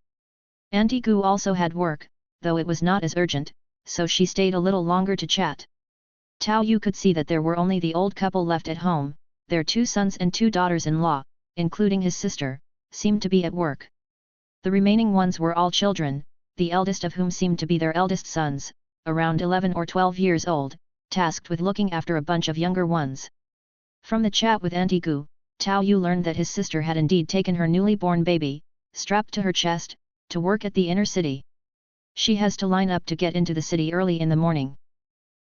She should have been able to rest for another day, but her CO worker had a premature delivery, so she had to fill in. Hearing this, Tao Yu's lips twitched, but he couldn't find any words to say. Thinking about Joseph and the others receiving $100,000 as startup capital, the sons benefiting from full support to develop their own development zone, and then thinking about the outer city and those heretic god followers, Tao Yu's emotions were complex. What a fucked up world. Chapter 171, 2 Worlds. The walls of the inner city are still as majestic as ever. Although on this wall, now full of grease stains and dirt, one could often spot the traces of repairs with wooden boards and iron sheets, the cast shadows still instilled an innate sense of awe in all those queuing up at the city gate. Darkness had just faded and dawn was breaking, but a long queue had already formed at the city gate of South City, consisting of workers fortunate enough to have secured jobs in some of the dirtier and more tiring positions within the inner city. Due to the disparity in identities and the high cost of living in the inner city, the majority of these workers enter in the early morning and return at night. Although the gate itself was wide, the part designated for the passage of these workers was less than half of its width. A much wider road lay adjacent, offering direct access to the inner city, yet they still had to queue and wind their way around the walls and buildings inside. They had to be checked to ensure they weren't carrying any weapons or prohibited items, and they also had to make sure they weren't excessively dirty. Only after passing these tedious procedures could they officially enter the inner city. Among the crowd, women cradling infants were not uncommon, and pregnant women were also in line, slowly moving forward with the queue. Lan, you were supposed to be able to rest for another 2 days, but there's really no help for it, alas. An old man with snow-white hair and a face edged with the ravages of time, standing in front of Tao Lan, spoke with a tone tinged with a sigh. I know, Xiao Mei is also having a hard time, it's her first child, right? Tao Lan's somewhat delicate face was a bit pale, and she looked a little weak, but when she looked down at the scrawny monkey-like baby in the cloth pocket at her chest, a glimmer of maternal radiance still flickered across her face.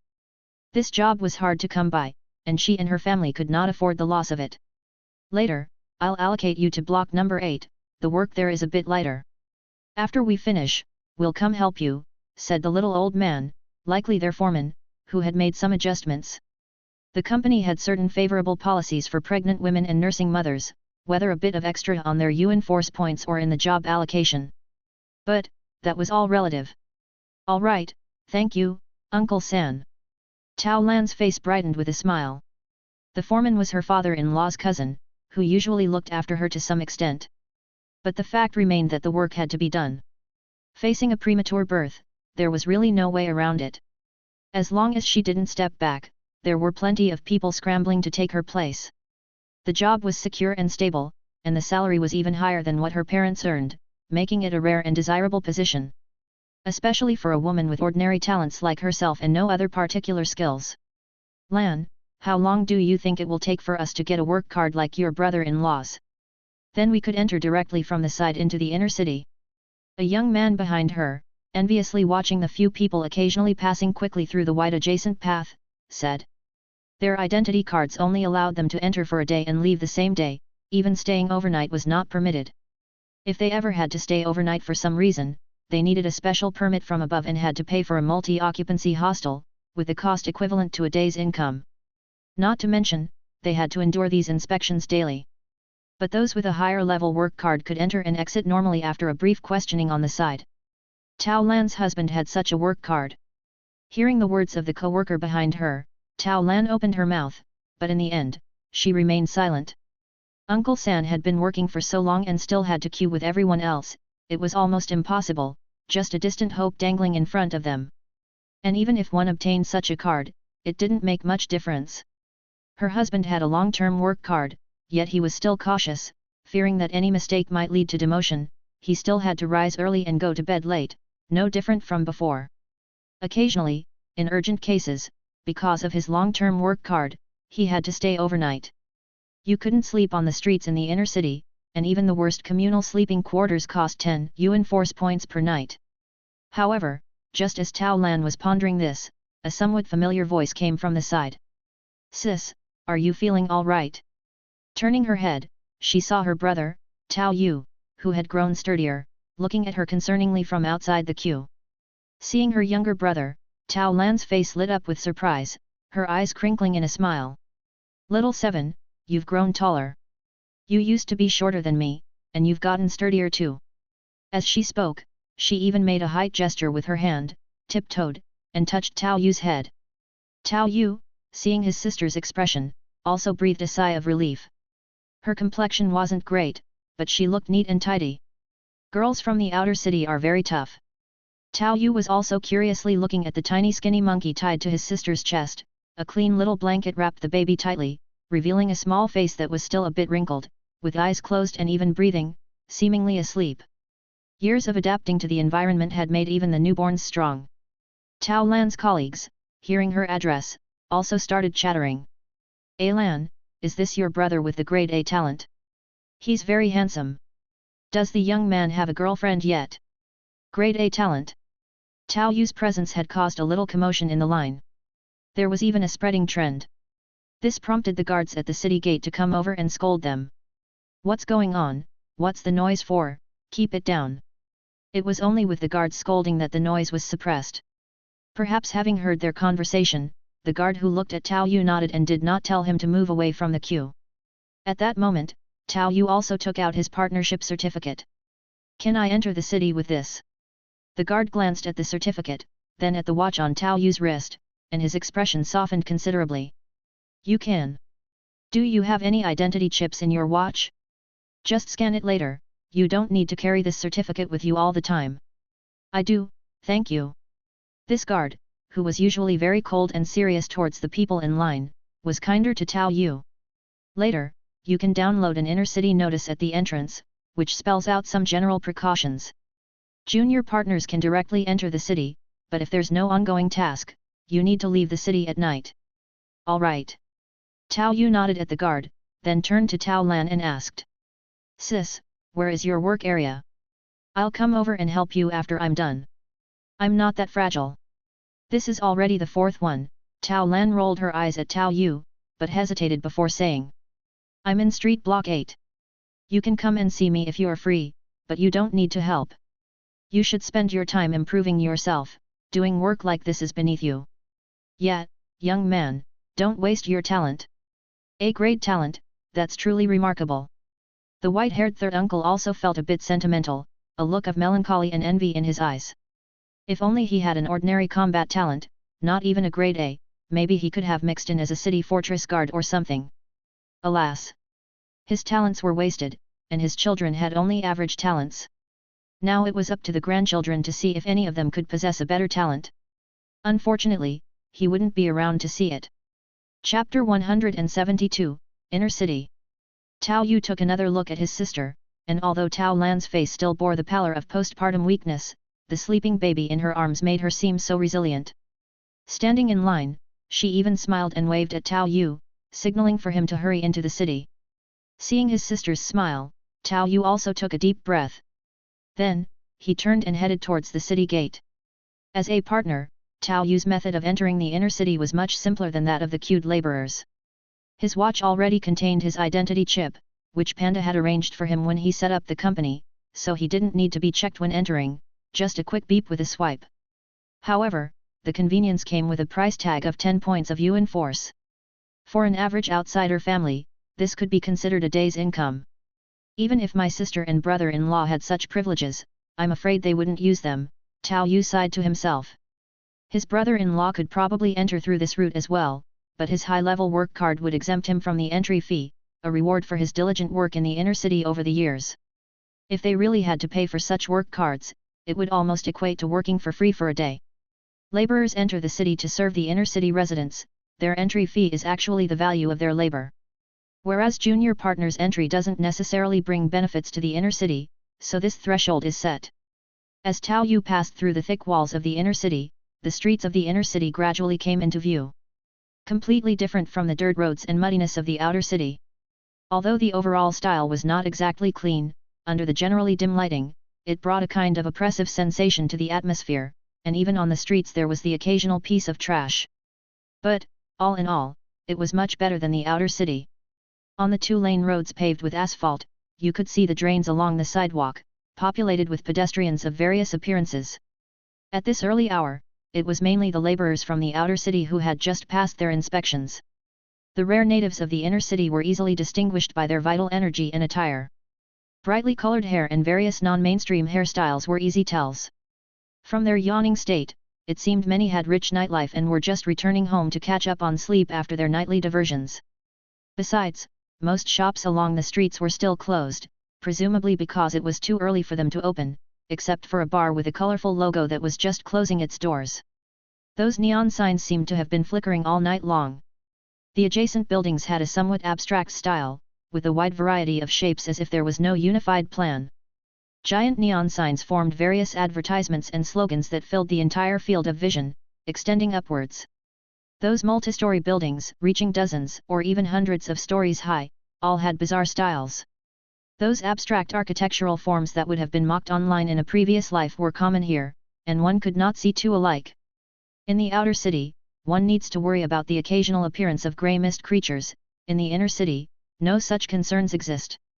As Tao Yu entered the inner city and took a breath of the air, still tinged with a hint of exhaust, he felt the environment was just so-so. It wasn't as nice as the development zone. Las Vegas was almost cleaned up now and honestly looked better than here. Looking back at the laborers steadily emerging from the checkpoint, many of them seemed much livelier the moment they stepped into the inner city. It was as if this place embodied their hopes and aspirations. Looking up at the sky, the floating city loomed directly above the inner city, adding to the oppressive atmosphere, as if the sky itself had lowered. First, I'll find a few high-score inner city missions, get the assessment qualification sorted out, and before I go back, secure the intermediate partner status. Originally, if it weren't for Uncle Hu's situation, Tao Yu had not planned to secure the intermediate partner status so soon. An identity that could stand firm in the inner city, it was unlikely that many newcomers would meet the criteria so shortly, with talent, family, and resources all being indispensable. And it's probably mostly those who relied on mechanical augmentations and exotic body implants. While cultivation might not be inferior in the later stages, there was indeed a gap in the early stages. An outsider, frankly speaking, was already quite conspicuous. But when Tao Yu saw his sister queuing up so early in the morning, holding her child, he knew that even if he hadn't been involved in Uncle Hu's troubles, he would have to do the same. Quickly becoming an intermediate partner, gaining a foothold in the inner city, a lot of issues will resolve themselves automatically. Doubts, jealousy, coveting, all will disappear in the face of strength. Tao Yu recalled the abrupt change in attitude from Panda and the others after he had killed Taff and took a slow breath.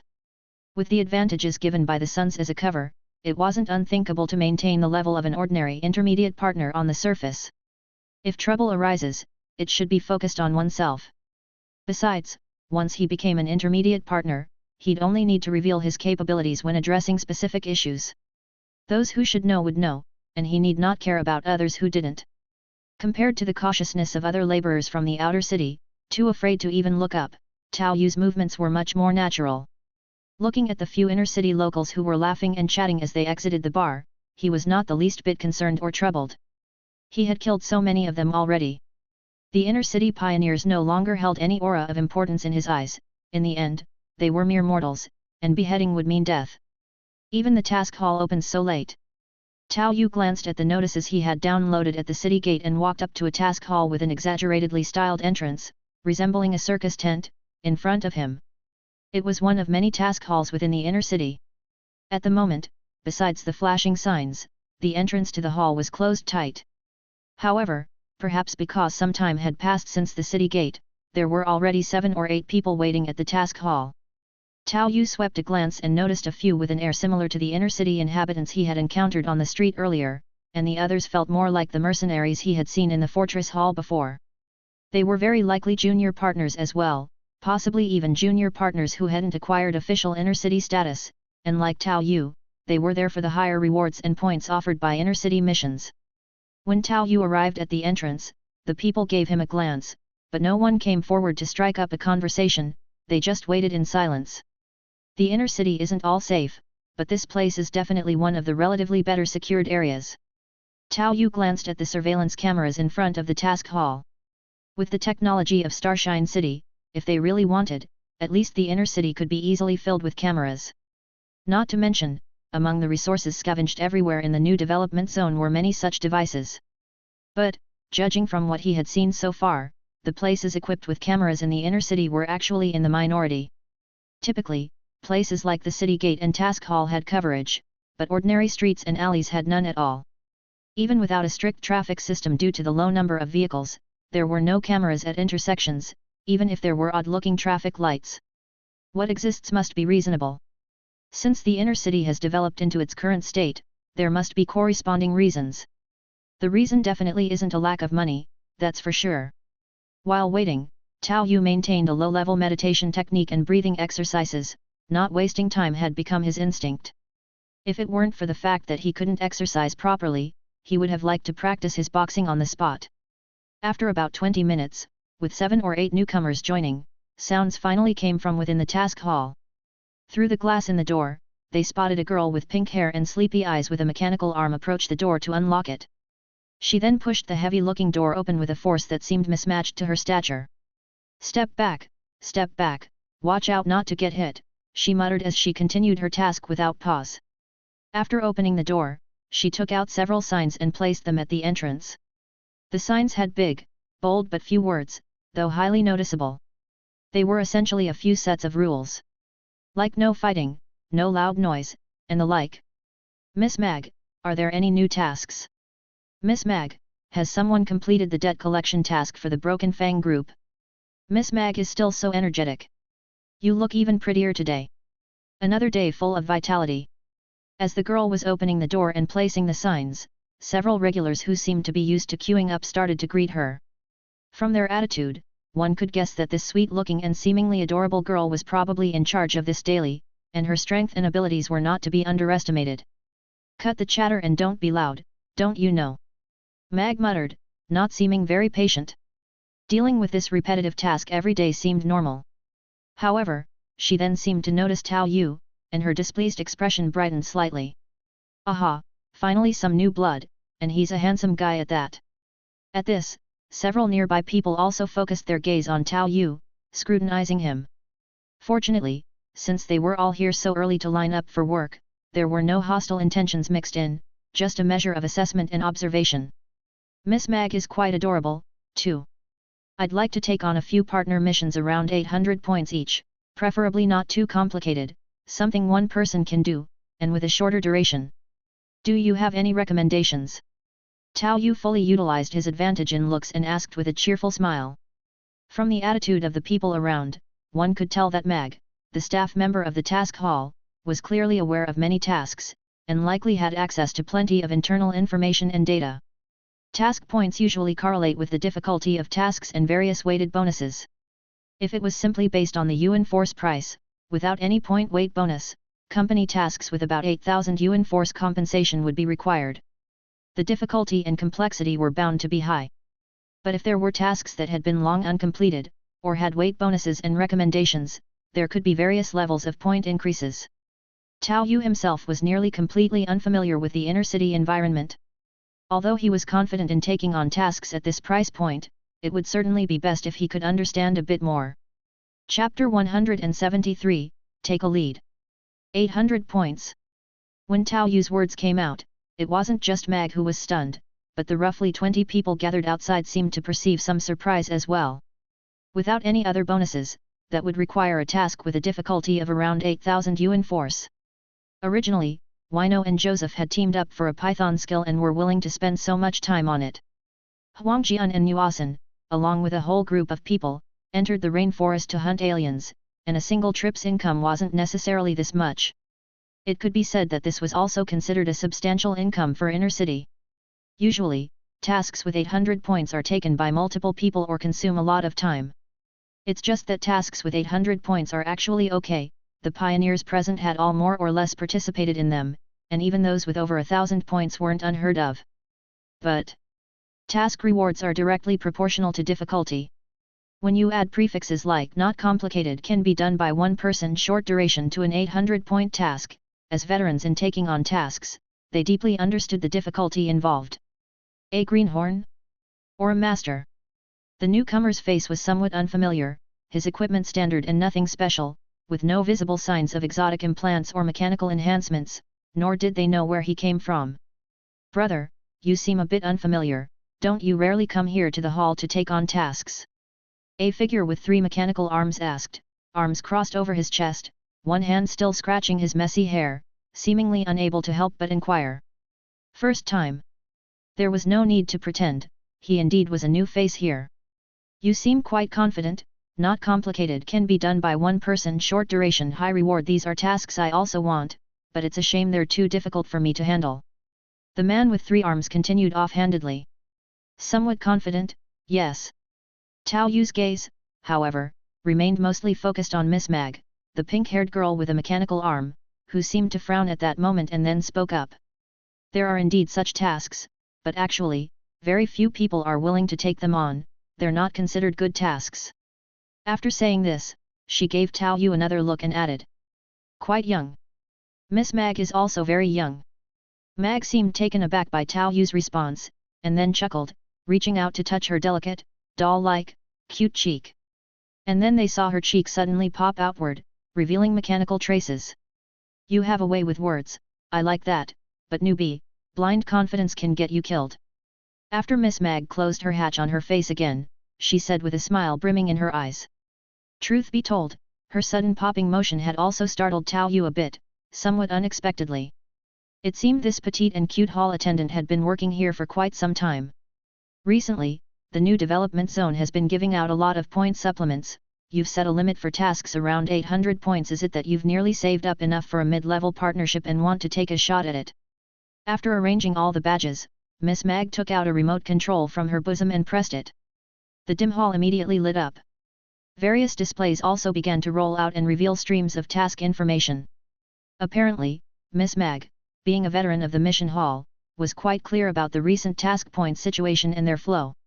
Tao Yu didn't reveal any information, but just by his youthful appearance and the requirements he proposed, she had managed to get a good idea about him. Miss Mag is as insightful as ever. Tao Yu admitted openly and without denial, which caused the surrounding pioneers who were secretly sizing up Tao Yu to reveal an icy expression. A few even had a hint of mockery flashing by. Haha, such a naive young man. If becoming a mid-level partner were that easy, we wouldn't be here working ourselves to the bone. The one with the 3 arms shook his head and chuckled. But are the points really that easy to earn in the new development zone? It's only been 4 months in total, right? And you're already close to accumulating enough for a mid-level partnership. Another lizardman seemed quite envious.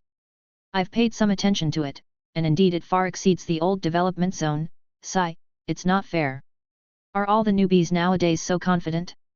Doesn't their family teach them anything? What's the use of just having points? I have enough points, and I barely managed to complete the task difficulty, but I haven't passed the assessment 7 times. A man with a weathered face and no obvious modifications sighed at that moment. What Miss Mag had said resonated in the hearts of this group of early risers working hard for a partnership. Being a mid-level partner wasn't that easy. Actually, the difficulty is okay, I passed on my first try. But so what? Don't I still have to come over here and compete for tasks with you all? A man with a total of 4 mechanical arms said a bit Versailles-like off to the side. And he apparently had some fame here, as many people laughed and cursed at him. Don't compare us all to you, you have A-end level talent, come on. Exactly, I don't know why you bother getting up early and competing with us. I can't take this, I have to do a good task today to calm my nerves. You do have the nickname 4-armed Vajra, after all. Although those rebellious task-goers beside him had a jocular tone, Tao Yu could clearly sense a hint of flattery in their words. They all took on tasks here, but obviously, this four-armed Vajra's status stood a cut above the rest. Chapter 174. Mid-level partners are not considered big shots in the inner city, but they are still seen as elites. But everyone is here to make a living. Although Mag's previous words had stirred some resonance, making the scene a bit lively for a moment, the waiting crowd soon entered the hall and began to search for their tasks. Even the four-armed Vajra was no exception. After Mag finished her own tasks, she still glanced at Tao Yu. The tasks you want, I can recommend a few to you, but they are among the more difficult ones with the same score, some with very complicated entanglements. Come with me. Tao Yu made good use of the convenience brought by his appearance. Then he saw Mag approach the front desk, tiptoe to pull out a data cable, and plug it into the port on the back of her neck. At the same time, she extended her finger, which morphed into an interface. Bring your watch here. Tao Yu connected his watch with the other's interface and downloaded 3 task files. However, at the same time, a look of surprise crossed Mag's face.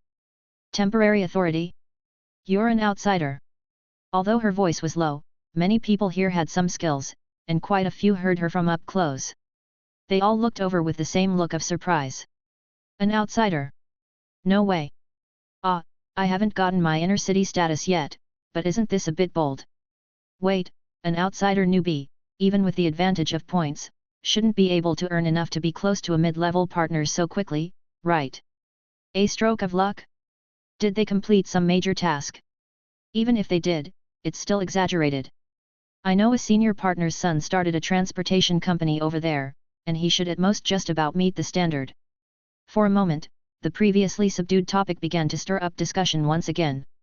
Meanwhile, Tao Yu did not worry about the opinions of others and directly looked through the 3 tasks Mag had picked out for him. Debt collection, tax clues, seeking house requisition. Looking at these 3 tasks, Tao Yu also raised an eyebrow. The debt collection offered a reward of 4,000 Yuan Force, primarily relying on the added weight of points, tax clues seeking 5,000, and house requisition 8,000 Yuan Force alone.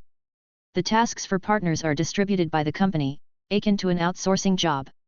What Tao Yu hadn't expected was that, after making his request, the nature of all 3 tasks was somewhat similar. Debt collection and tax clues seeking were 2 different organizations. One was the land clearing department under the company's urban development division, the mechanical arm team in the outer city science department who ordered a batch of equipment from a factory in the inner city, only to find the equipment substandard upon delivery, resulting in a dispute. Since the inner city factory dared to do such a thing, they must have their own influence. Anyway, they couldn't make any official arrangements with the company, and in the end, it was just the outer city mechanical arm team that had to post a partner's task for help. The following tax clues seeking and house requisition were pretty much similar scenarios. Miss Mag, as someone from the outside, I don't quite understand. If I represent the company to complete the task, they won't threaten or retaliate against me, will they? As Tao Yu flipped through the 3 tasks, he turned back and humbly consulted Miss Mag.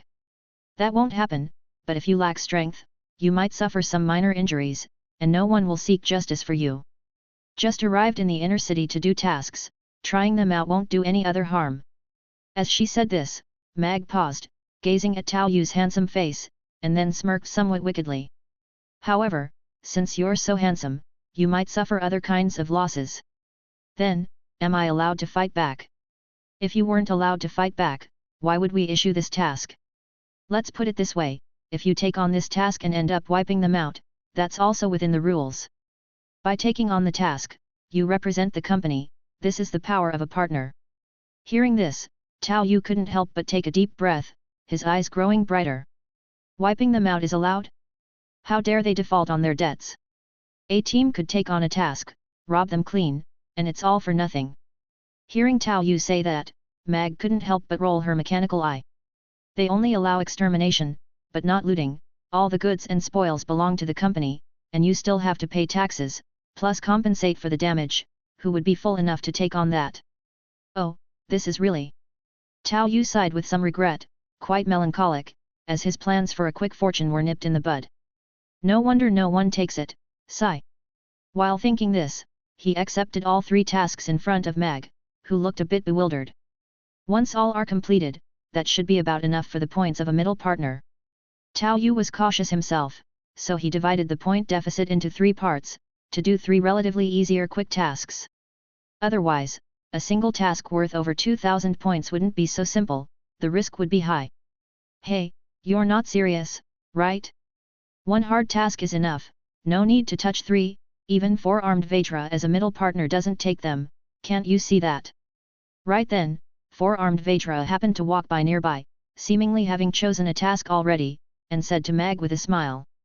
It's not necessarily so, Miss Mag, this time I'm here to take on the debt collection task, that miser won't possibly keep dragging his feet forever. I had a chat with the deputy captain of the logistics brigade, and they are willing to let go of some benefits, deducting some costs and making a bit of pocket money should be doable. Hearing 4-armed Vajra's words, Tao Yu also understood that most of these tasks could be considered favor tasks. Characterized by fast and efficient, they let some middle or even senior partners who could easily lend a hand act as middlemen. These points and Yuan Force are purely intermediary fees. Having accepted them, I have to give it a try, but being an outsider makes it easy to be underestimated, causing unexpected complications. I need to find someone to act as a bridge. Then Tao Yu fixed his gaze on 4-armed Vajra who was nearby. Brother, are you trying to steal my task? Tao Yu rubbed his fingers together, making some creaking noises, and also deliberately showed a displeased expression on his face. This action made everyone around who noticed stop and stare. 4-armed Vajra's red electronic eyes flickered, then he burst into loud laughter. You're quite clever, kiddo, wanting to tag along and gain some experience, right? Well, my father also came from the outer city, so consider it as giving you a hand. These words made Tao Yu's face show an embarrassed color. What a strangely nice guy. Cough, you're not mad, brother. Tao Yu always went with the flow, his spirit perception indeed hadn't detected any malice, which made it hard for him to proceed. And 4-armed Vajra looked at Tao Yu with surprise, speaking with a weird expression. Little brother, you don't think you looked fierce just now, do you? Haha, that's really funny. Not fierce? Tao Yu looked at his own stature, over 1 meter 80 tall, his body well muscled, and dressed in battle gear, he certainly had a good appearance. Chapter read. But then Tao Yu also looked at 4-armed Vajra's 4 ferocious mechanical arms and the various devils and creatures filling at least half of the hall, which started to numb his expression. From 4-armed Vajra's perspective, what he saw earlier must have been a vigilant juvenile beast, putting on a fearsome face to intimidate him. Then I'll trouble you, brother, it's a good opportunity to learn about the process. Tao Yu cleared his throat, it's best not to compete for the task then. Mag spoke up at this moment. That's a smart choice, you're lucky, having a veteran bring you along for your first time. Normally, you'd have to pay some Yuan Force for this, so be diligent along the way. 4-armed Vajra laughed and patted Tao Yu's shoulder. For an outsider to gather points so quickly in such a short time, whether by luck or adventure, the talent can't be poor, so strive hard and try to establish a firm foothold in the inner city. Hearing these heartfelt words, Tao Yu felt a stir in his heart. That this guy mentioned his father was from the outsider, it must be true, and he might have faced a lot of setbacks and discrimination as a child. But most importantly, standing here at such a young age, within such a short period, made the other party willing to offer a helping hand. Chapter 175, The task isn't all about fighting and assassinating. The spacious streets are becoming increasingly crowded as time passes, with the occasional roar of motorcycles and the tail gas from poor quality fuel bringing a different kind of vitality to the street. These debt tasks occasionally come up, and most of the time it's not about fighting and killing. Even the high-level partners mostly go through procedures. You were too harsh earlier, said 4-armed Vajra, walking alongside Tao Yu on the sidewalk, taking the opportunity to mentor him. I wasn't thinking thoroughly, Tao Yu admitted. Grateful for the guidance and information provided, Tao Yu was naturally willing to say some nice words and also began to ask for advice in turn. Brother Gauden, what's the security situation in the inner city? It seems like there isn't much surveillance, Tao Yu asked. Call me Brother Vajra, 4-armed Vajra corrected him. The electronic eyes of 4-armed Vajra flickered. Recalling the hard times from the past, he had inadvertently let slip his real name, Wang Gauden, and the youngster had caught on to it, which somewhat dampened his spirits and made him feel like his prestige had fallen. Nevertheless, he answered. The security situation in the inner city is mainly divided into 4 zones. You'll gradually understand if you stay longer. There are zones like the mission hall with a network-linked surveillance system, which can be considered high security areas. If anything serious happens in these places, whether you wear a mask or disguise yourself, you will inevitably provoke a full-scale investigation by the inner-city security team. So, aside from the rarities meant to establish power or suicidal acts of revenge, it's relatively safe. Hearing Wang Gaodan's explanation, Tao Yu also began to form an outline of the inner-city environment in his mind. Compared to the outsider areas, the inner city was indeed much better overall, not as prone to fatalities at every turn, but still not entirely peaceful. Besides the high-security areas, the second tier includes upscale communities, company bases, and club strongholds, which have their surveillance systems and where few incidents occur. The third category includes areas that lack surveillance but are still densely populated, and the fourth is entirely comprised of dead spots in security. Gang members and club-affiliated individuals use these areas to resolve issues, leading the well-informed inner-city residents to avoid these places as much as possible, creating a vicious cycle. Those places are more chaotic than the outsider areas, so you need to be more cautious. The simplest sign is areas where shoes or other markers are hung on telephone poles, explained Wang Gaodan. Despite Wang Gaodan's constant chatter, he turned out to be quite a decent person. Thanks, Brother Gold Egg, Tao Yu joked. It's Brother Vajra. Watching Wang Gaodan correct him earnestly, Tao Yu found it amusing. If it weren't for Brother Vajra, I bet I'd have to take a lot more detours, Tao Yu said appreciatively. This thanks was sincere. Not stingy despite having almost been duped by Joseph previously. Even if Wang Gaodan's demeanor changed and he wanted to deceive Tao Yu into something, the information he provided was indeed helpful. Had I had this kind of information when my father first came here, my childhood would have been a lot better, said Wang Gaodan nonchalantly, as casually guiding someone didn't cost him anything. It was both a form of empathy for past life struggles and a potential investment in the talent from the outsider areas. Outsiders who come to the inner city also form various small groups. To get by smoothly, it's best to band together, but since you're from the development zone, finding a group to join can be a bit of a hassle, he said. These small groups within the abyss also support each other. There used to be only the old development zone without much choice, but with the new development zone now, there are distinctions. Chapter continue. We're here, this is the place. As Wang Gaodan finished speaking, Tao Yu noticed that they had arrived in front of a towering skyscraper. Looking up, the building had at least 100 floors. If it was just about height, Tao Yu, from his past life, had seen taller buildings. But the key was that the appearance of this building was truly abstract, with the first 20 or 30 floors level with the adjacent buildings and relatively standardized. Once it surpassed the height of the neighboring buildings, it started to expand haphazardly to the side, developing outward. The building looked like an odd popsicle, with various LED billboards littering the windows and walls. Glancing over, there were more than 2 per floor on average, adding up to hundreds. More than half of them advertised partner teams, mercenary groups, adventure groups, frontier teams, and the like, with the rest being company or factory offices. It was essentially a commercial office building. Our target is on the 23rd floor, half of that floor is occupied by the White Factory branch, Wang Gaodan said offhandedly as he led Tao Yu into the lobby of the commercial building, which lacked access control, and waited in front of what looked like rows of freight elevators. Even with a row of elevator shafts, there were quite a few people nearby at the moment. But some of them couldn't help but take a few extra looks at Wang Gaodan's 4 mechanical arms. Before reaching a certain level of strength, those 4 mechanical arms were also a sign of capability. Brother Vajra, how come I don't see any surveillance? Isn't this supposed to be a second-tier area?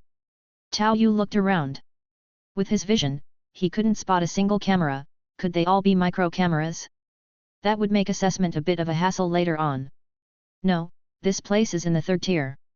You generally don't need to be overly concerned about anything. Besides, it's best if you get into the habit of recording at all times, 4-armed Vajra suggested. Chapter 176. Wang Gaodan pointed to his own mechanical eye, flickering with red light, and then, as the elevator arrived, he squeezed into it with Tao Yu. Do office buildings of this standard have no surveillance? Tao Yu felt something was a bit odd. Why do you think we came here? Wang Gaodan asked, standing with Tao Yu in a corner of the elevator, speaking easily. This made Tao Yu pause, as it did seem to make sense. Perhaps the teams setting up home here have a need to avoid surveillance. No wonder the reward for this mission was not low, and Miss Mag said she'd suffer some flesh and skin losses. It seemed pretty normal for a greenhorn to come in to complete a mission, get educated thoroughly, and emerge battered and bruised, claiming to have taken a fall. Lesson learned. Tao Yu nodded thoughtfully. Don't worry, taking on a mission here represents the company's reputation, we're at least safe from life-threatening danger, the rest depends on the face of your four-armed Vajra brother. Wang Gaodan, with his arms crossed, stood silently as the elevator made several stops on its way up, and they finally reached their destination floor, the 23rd. It seemed there were only 2 companies on the 23rd floor. Right out of the elevator, one could see 2 different signposts pointing in opposite directions. The one on the other side was brimming with various ambiguous heart symbols and colorful lights that didn't look very serious. It read Dream Home. A seductive Catwoman was standing in provocative clothing in front of the sign, smoking a slim cigarette. Tao Yu glanced at her and noticed her cat ears were the real deal. Seeing the 2 men come up, her lazy expression suddenly brightened, and then she focused on Tao Yu, saying in a husky voice. Handsome guy, our sister here will give you a discount. After speaking, she even gave Tao Yu a sultry look and blew a heart-shaped smoke ring that floated toward him. After the mission, you might want to try this place out. The service is quite good, and the reputation is decent too. Not many cases of overcharging customers, so it suits someone like you. Wang Gaodan seriously reminded Tao Yu, leaving him somewhat speechless. Not many, so there were some, after all. Listening to Wang Gaodan, it seemed that overcharging in the inner city was the norm, and having fewer cases of it was enough for a good reputation. Still, this didn't surprise Tao Yu. Such a handsome guy like you, I'd even want to make you a regular, sister here couldn't bear to part with you. It seemed the Catwoman already realized these 2 weren't here specifically for her, so she made a heart shape with her hands towards Tao Yu and then went back to watching the outside world while smoking. Tao Yu and Wang moved away from the pink-lit corridor and headed in the other direction. In contrast to next door, White Factory's office seemed much simpler, but Tao Yu still felt that a factory located next to such a shop seemed a bit disreputable. Can I help you? A few steps in, there was a receptionist sitting there. His massive nose ring and colorful hairstyle made the spirited young man fit well with the inner city's style. We're here to meet with Mr. White, as partners. There was prior correspondence, coming to talk. Wang Gaodan spoke calmly, causing the spirited young man to raise an eyebrow, then nod and point inside. The boss mentioned it to me earlier, just go in and find him. However, as he said this, there was a hint of amusement at the corner of his mouth, and he whistled softly. Inside the office area, quite a few people were looking over, with several standing up, all bulky figures either mechanically modified or with exotic implants. But as for this little intimidation, Wang Gaodan, a mid-level partner, acted as if he didn't notice it. He led Tao Yu straight inside, knocking on the door of the innermost office under the watchful eyes of many company employees. Four-armed Vajra, hey? Come on in. The door opened, and the 2 walked in to see 3 people already inside the office. Wang Gaodan raised an eyebrow but still closed the door after entering. With a click of the door closing, the excellent soundproofing seemed to instantly isolate inside from outside, turning it into 2 different worlds. Tao Yu had also completed his preliminary assessment of the 3 inside. A middle-aged man with mechanical modifications sat in the boss's chair, with his legs propped up on the desk. Behind him were 2 mechanically modified women with indifferent expressions but who looked as pretty as exquisite figurines, serving both as secretaries and bodyguards. Seeing the 2 enter, Mr. White didn't dally and took the initiative to speak. I already know why you're here, and you've talked with that guy already. Well, here's the deal. I gave him a 10,000 Yuan Force facilitation fee for this job, plus the profit he promised to cut. Give that back to me, and we'll call it even. Finishing his words, he sported a mocking smile and added. With the mission's 4,000 Yuan Force reward included, you just need to give 6,000 Yuan Force to get 800 points. How about that, wouldn't you say this deal is both straightforward and economical? It seems Mr. White lacks sincerity. Wang Gaodan's face also lost its smile, and his tone became somewhat colder. He had already negotiated a profit-sharing deal with the other side.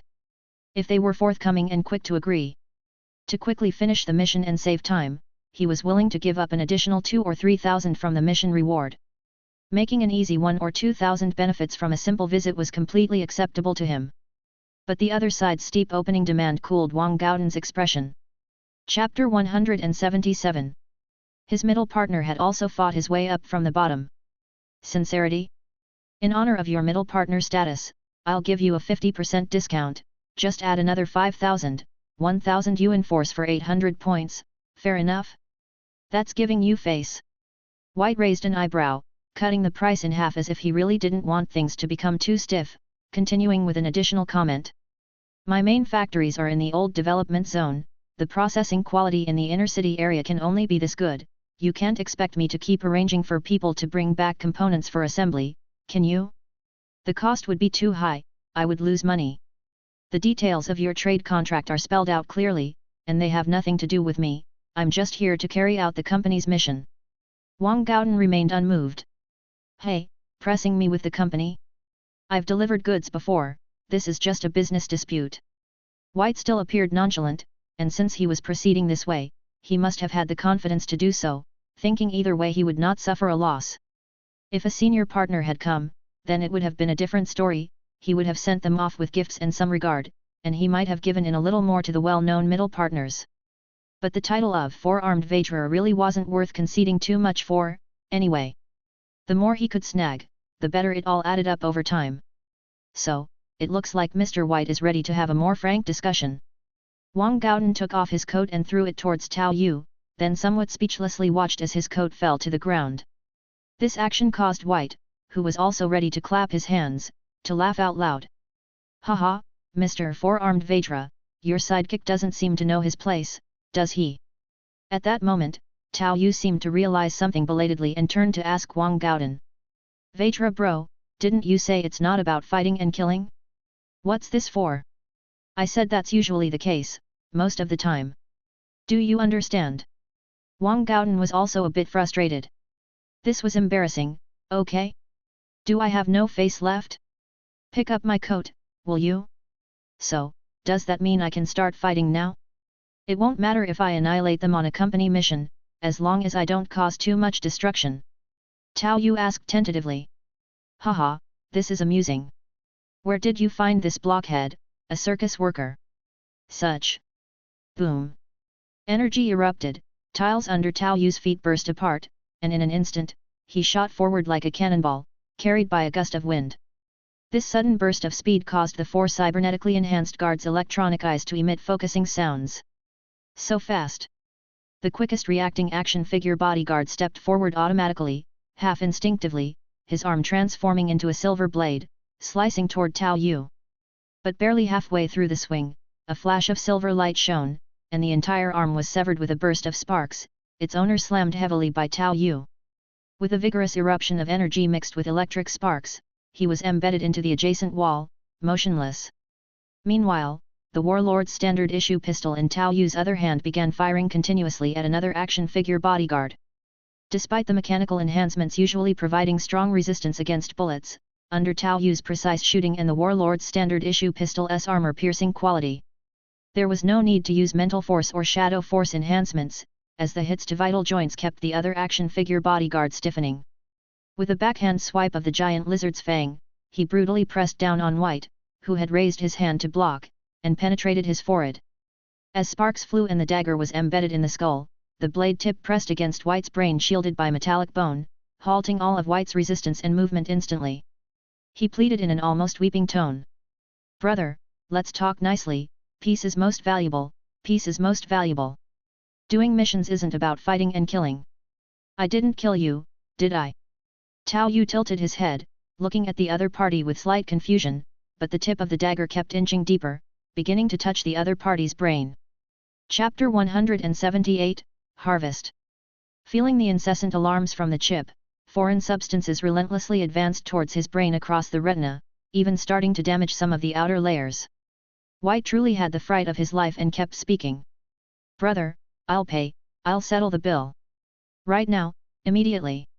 Stay calm, killing me won't complete your mission, the Yuan Force will be gone.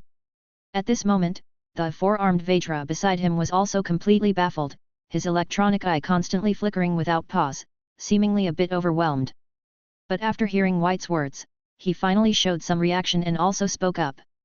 That's right, killing him indeed doesn't count as completing the mission, because the money hasn't been recovered. The exquisite doll that crashed into the wall, still sparking with electrical fire, also emitted a somewhat distorted electronic voice. We've taken a huge loss. I told you not to be stingy, now our repair costs alone will be at least tens of thousands of Yuan Force. Although her role might be that of a secretary or bodyguard, she did not hesitate at all in charging her own boss. The other one, the mechanized shadow that had only been shot at the joints, was now ironically the best off among the three of them.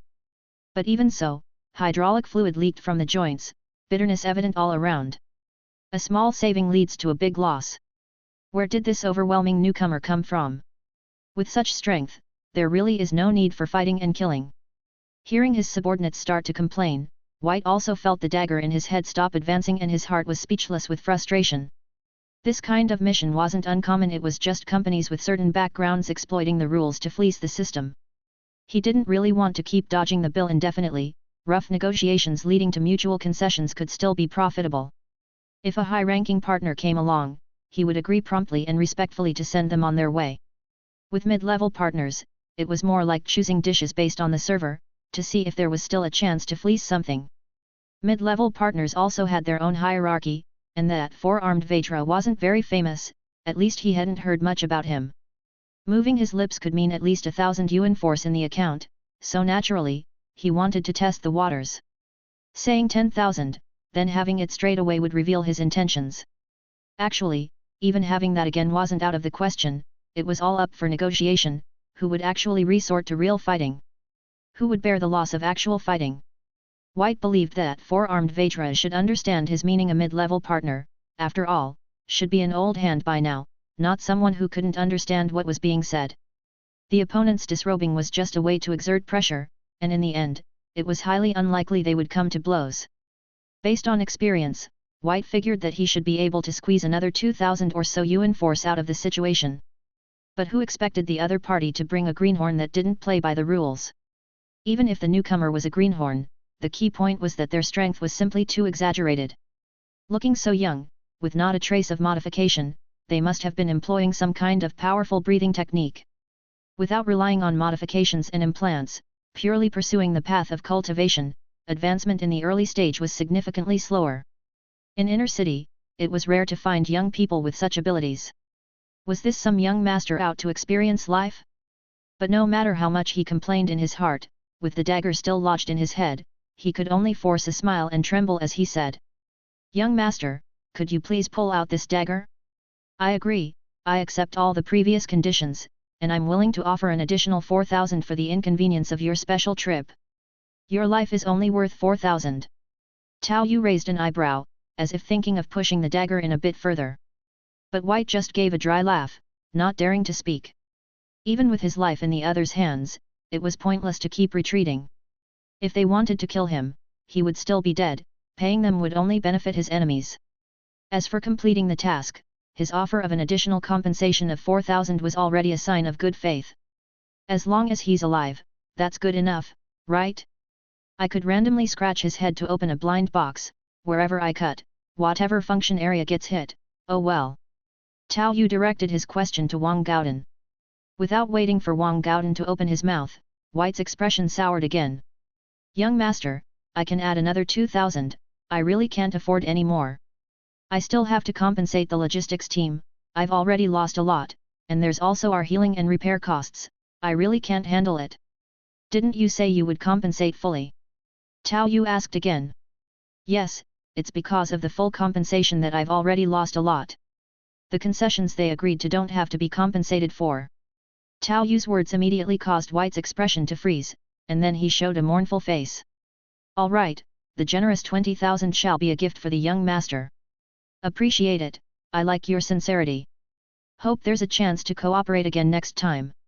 Tao Yu pulled out the colossal lizard's fang, still tipped with bits of brain and bloodstains, and stuck it back at his waist. He then dug out a magnetic card and stuffed it into White's hand. White silently injected 26,000 Yuan Force into it. After all this, Tao Yu seemed to have discovered a new world, turning back to Wang Gaodan with an impassioned gaze. Vetra brother. Just call me Gaodan. The expression on four-armed Vetra's face stiffened for a moment, as he corrected him once again. He really feared this guy might suddenly turn on him, too. Was my own voice a little loud on the way here? I've taken on another 2 tasks, should be the same, right? Tao Yu felt the itch to try. This way of making money was too fast. Hunting aliens himself, wiping out a nest was just a one-time bounty like today's. It was dirty, exhausting, and there was the fatigue from the journey. Even without the incentive part of other tasks, the reward combined with the given courtesy money as a diligent worker also made for a handsome income. His own meditation technique hadn't even achieved deification. The next two you could try, but probably not after that. Four-armed Vajra was a standard slick old hand and instantly understood Tao Yu's thoughts, kindly explaining. First off, these kinds of tasks aren't that abundant, and Miss Mag could only find these 3 suitable ones for you. Second, those who take on these jobs are usually very well informed. As he spoke, he glanced at White, who was awkwardly repairing the gap on his head. Watch and learn if you dare eat at this table, you should have the skills to match. Who would make a losing deal? Although this answer wasn't fully articulated, Tao Yu got the point, he was just basking in the newbie glow. Even senior partners usually just collect the task rewards, leaving some room for maneuver in their work. Wang Gaodan knew Tao Yu came from the outer city, and although he didn't understand why he was so strong, he still gently reminded him. This made Tao Yu nod. Got it, thanks for the heads up. Tao Yu didn't think his strength could dominate the inner city, there were definitely many stronger than him, at least those who showed greater strength than what he had displayed. If making money was this simple, why would it be his turn? It's just like what Wang Gaodan said earlier, these tasks weren't simply about fighting and killing. But at least with the newbie glow, completing the current tasks on hand was assured. We'll pay up, brother, we were blind to Mount Tai before, here's a small token to apologize. We misjudged this time, please accept this tea money as a slight expression of our apology. For the next 2 tasks, Tao Yu asked Wang Gaodan to help, and they took a trip together. The process was surprisingly smooth. Indeed, as Wang Gaodan said, those who are given such tasks, apart from those who really can't pay and thus are hopeless, are all quite shrewd. Damn, adding in the task rewards, that's an income of 50,000. That was way too fast. Tao Yu was a bit heartbroken, such money-making opportunities couldn't become a long-term meal ticket, which was infuriating. Meanwhile, Wang Gaodan was standing in a phone booth, constantly contacting the task issuers for verification and waiting for task settlement. Of the 3 tasks, the first one was Wang Gaodan's, which would earn 4,000 Yuan Force as reward. Tao Yu had no intention of stealing it, but since Wang Gaodan was not as desperate for points, the completion could be recorded under Tao Yu's name, allowing him to accumulate points and meet the assessment criteria for an intermediate partner. With your strength, passing the assessment is no problem at all, you're even strong among the intermediate partners. Not like me, people might not give me face. Wang Gaodan seemed a bit wistful, his expression complex as he looked at Tao Yu. Now he had completed the coordination with the 3 task issuers. Once they confirmed and verified everything, they could go to the task hall to complete the settlement and collect the rewards. Chapter 179, Relations. Wang Gaodan also felt quite emotional about Tao Yu. At first, he thought Tao Yu was just a kid who had recently come from the outer city, nice to look at and possibly talented, so he lent a hand without much thought. But who would have imagined that he was a strong dragon crossing the river? It seemed plausible that someone from the newly developed outer city could accumulate enough points to become a mid-level partner due to their talent. After all, the new development zone had many opportunities, high task rewards, and heavy points weight. Theoretically, with a bit of luck, one could also stand a chance to meet the standard. However, the way Tao Yu breezed through the 3 tasks had completely refreshed his cognition. Fierce. Way too fierce. The way he handled the myriad stream's 5 forms fighting style seemed at least above LV5. As for strength, he was extraordinarily exceptional, seemingly having passed the most awkward stage of the early training journey. For him to reach this level, he must have encountered some fortunate event, and surely gained the favor of a big shot. Both elements were crucial, and he would surely soar to great heights and secure his position in the inner city. Today, Gaodan, I've also taken advantage of you. I was prepared to negotiate down to about 2,000 Yuan Force to complete it, and I estimated that would take haggling for a day or 2. Who knew I could get a full payment in one go? After finishing the wrap-up of the task, Wang Gaodan's face showed a hint of emotion. Although he was a mid-level partner with respectable abilities, earning 4,000 Yuan Force in one day was still considered a very good day's work. So he was more than willing to help Tao Yu familiarize with the process and complete some trivial matters, feeling overall that he still made more than expected today. Not at all, Brother Gauden helped me a lot today too. Otherwise, I would really be in the dark here. Tao Yu leaned on the nearby phone booth and smiled. If he wanted to be stingy, he could have deducted some Yuan Force from Wang Gauden's 4,000 income with no issue, but Tao Yu felt there was no need to be so heartless. Haha, if it weren't for me it would have just taken a little more time to understand everything.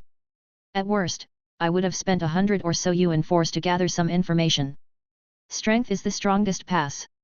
But you still have to remember, brother, it's fine for these 3 tasks, but you can't use the same approach if there's more to come in the future. Wang Gauden once again reminded Tao Yu. I understand. Tao Yu glanced at the sky. The 3 tasks had only taken up half of the day, and at noon, both of them had made do with some dry food for a meal. Gauden brother, are you free tonight? Where should we eat? It's my treat. An unexpected fortune of tens of thousands of Yuan Force for a day's work wasn't something Tao Yu planned to be stingy with. Ever since he had crossed over to this world, to be honest, he hadn't had a decent meal yet. Since entering the abyss, he had been living off beef cans, and now that it was his first time in the inner city, he not only wanted to get a glimpse of the world but also felt that Wang Gauden was someone worth getting in touch with. In this world, there was no Baidu, no Google, and no GPT. The transmission of messages wasn't something you could easily search for or learn about by scrolling through short videos. Outside the city, it all depended on shouting, and even in the city, telephones weren't widespread. The standard internet bandwidth was even worse than dial-up, and only places like the task hall had more convenient information transmission. Tao Yu wasn't alone, he had family concerns. Like Uncle whose situation that arose, and his older sister's accustomed job, problems weren't just solved with brute force and fighting. He wasn't planning on getting entangled in complicated interpersonal relationships, but some guys with seemingly good characters were worth communicating with more. You never know when they might remind you of something or pass on a piece of information. Just as the head of Wanliu Dojo casually informed him of the trouble Uncle Hu was facing. From today's interaction, when Tao Yu had only shown a certain level of talent, Wang Gauden was willing to offer help. Inviting him for a meal seemed like the natural thing to do. Having just acquired over 30,000 Yuan Force, plus the Yuan Force about to be settled from the tasks, with an income of 50,000 in a day, spending a few hundred or even 1,000 was not unacceptable. Haha, of course I'll come if someone's treating. There have been a few places I've wanted to try for a long time, but never had the chance. Today, I'll be depending on you, brother. Wang Gauden was also interested in forming a closer relationship, and knowing what the other had earned that day, he wouldn't stand on ceremony. If it were him with such earnings, not to mention eating out, he'd go for the whole 9 yards. Unlike the outer city, the income of inner city pioneers, especially freelancing mid-level partners like him, was already pursuing more enjoyment. The pressure of the abyss was there, and when one's self-improvement entered a stable phase or even a diminishing returns phase, enjoying life timely was a common phenomenon. Great, you can lead the way then. But I've got to check on my sister first. If she hasn't finished work, I'll need to help out. Any good places in District 8? District 8 is considered a nearby recreational area. It's full of entertainment venues and restaurants.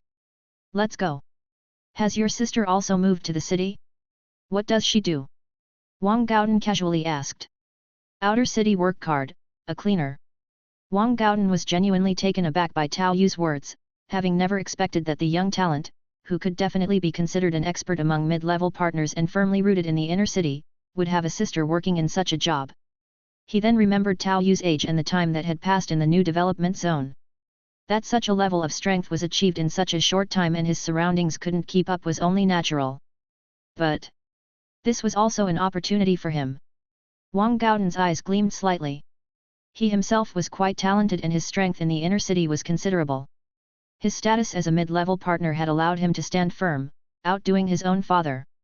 He also knew that compared to the real upper echelons of the inner city, he was at an absolute disadvantage in both talent and heritage, with a gulf that seemed insurmountable.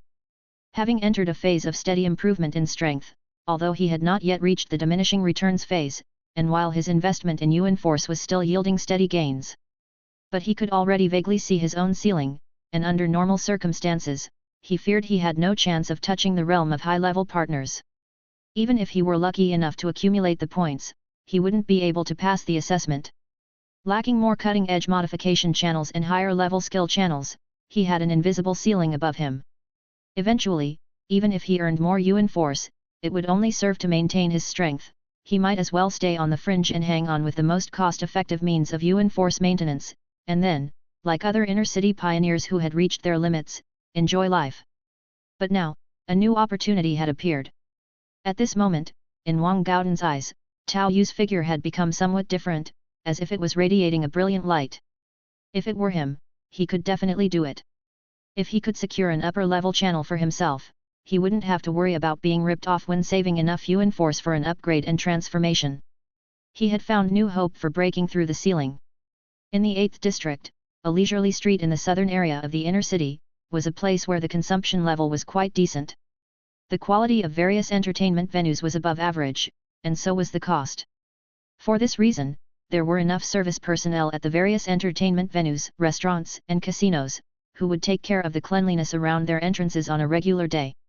The main work of the cleaners from the outer city was to transport trash, which was relatively easy compared to some dirty and disordered streets. Tao Lan was dressed in a yellow maternity-specific work uniform, with her little baby in the specially made infant pouch at the front. She herself wore a face mask and hood, carefully steering a garbage transport vehicle through the alleys. Her work uniform had a special maternity label on it. While it was a kind of care for the workforce during pregnancy and nursing periods, it wasn't infallible. There were many mentally unstable lunatics in the inner city, and because they had more disposable money, the happiness overflow was even worse than in the outer city. So she had to be wary of the vacant-looking figures lying in corners.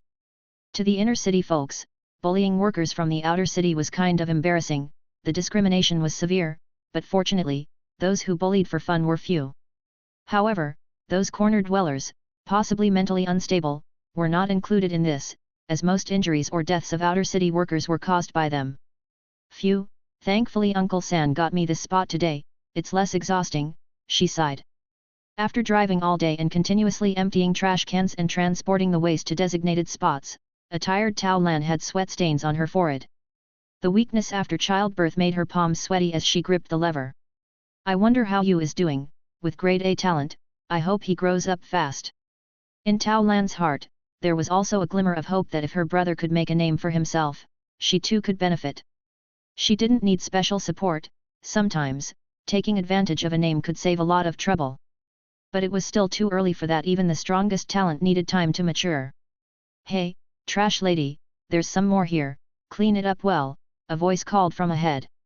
The alley where Tao Lan was located was indeed the back door to many shops, and the door to one of them opened, revealing a service worker with colorful hair who waved impatiently at Tao Lan. Oh, sure, I'm sorry, Tao Lan replied submissively, and the service worker's expression softened slightly upon seeing her maternity label and the baby pouch in front of her. The company always emphasized the protection of infants. Other workers from the outer city might endure oppression and even torture without the company caring, but mistreating pregnant or nursing workers would bring the security team down on them. That's fine, just be more careful next time, the service worker said, nodding after watching Tao Lan get out of the vehicle and efficiently clean the trash can with her tools, not saying anything further. But just then, two figures walked from the main street into the alley behind the kitchen, immediately catching the attention of Tao Lan and the service worker. The area was deserted and lacked surveillance, occasionally becoming a spot for criminals and gang members to trade contraband. For the two people who were both at the bottom of society, the obvious choice was to avoid them if possible. The service worker pulled on Tao Lan's arm, suggesting they hide in the kitchen if things seemed off. Sis, I had to circle this area almost completely to find you, Tao Yu said as he saw Tao Lan in her work uniform with a mask on, holding cleaning tools, and with a baby pouch at her front, feeling a tinge of sadness in his heart. How much is left? I'll help you finish up, and then we can eat something in this shop. The service worker who had arranged for Tao Lan to work chuckled internally at Tao Yu's words. Eat something in this shop? Could the meager earnings from a whole day's hard work afford even the cheapest dish for one person? But he didn't laugh out loud, not because of high standards, but because he saw the four mechanical arms of Wang Gaodan beside Tao Yu. Not to mention the quality of the mechanical arms, just the number indicated that the other wasn't from the bottom ranks. Definitely higher than himself. To eat here regularly might be a stretch, but an occasional meal was certainly feasible. This made him glance back at Tao Lan curiously, reminding himself not to underestimate others. Who would have thought that a cleaner from the outer city could connect with such a character? He would have to be careful with his attitude in the future. Chapter 180, Dominance. Clang. Having finished cleaning out the trash bin, Tao Yu followed Tao Lan's cleaning truck towards the direction of the dump site, while also checking on the baby who had just been breastfed inside the work uniform. This breastfeeding work uniform was specially issued for lactating employees, warm and dust-proof. Given the wealth of the inner city, it was naturally nothing to them. The importance placed on the younger generation could actually be seen in areas like cannon fodder credits and so on. After all, each one was akin to opening a blind box. It was indeed as Tao Lan had said, if nothing unexpected happened, it seemed not to affect her much. Really, you shouldn't be doing this kind of work. You'll have the chance to settle down in the inner city and become somebody important in the future. As Tao Lan slowly drove the garbage truck, she looked down at the baby sleeping soundly and then turned to look at Tao Yu, a hint of reproach flashing across her pale face. I can't even help my sister, what kind of damn big shot would that make me? Tao Yu was indifferent to his sister's chastisement. Wang Gaodan had been silent on the side the whole time, seemingly lost in thought. It's not about now, but potential. Tao Lan curiously glanced at Wang Gaodan beside her, a trace of awe in her eyes. 4 mechanical arms, a sure sign of somebody important.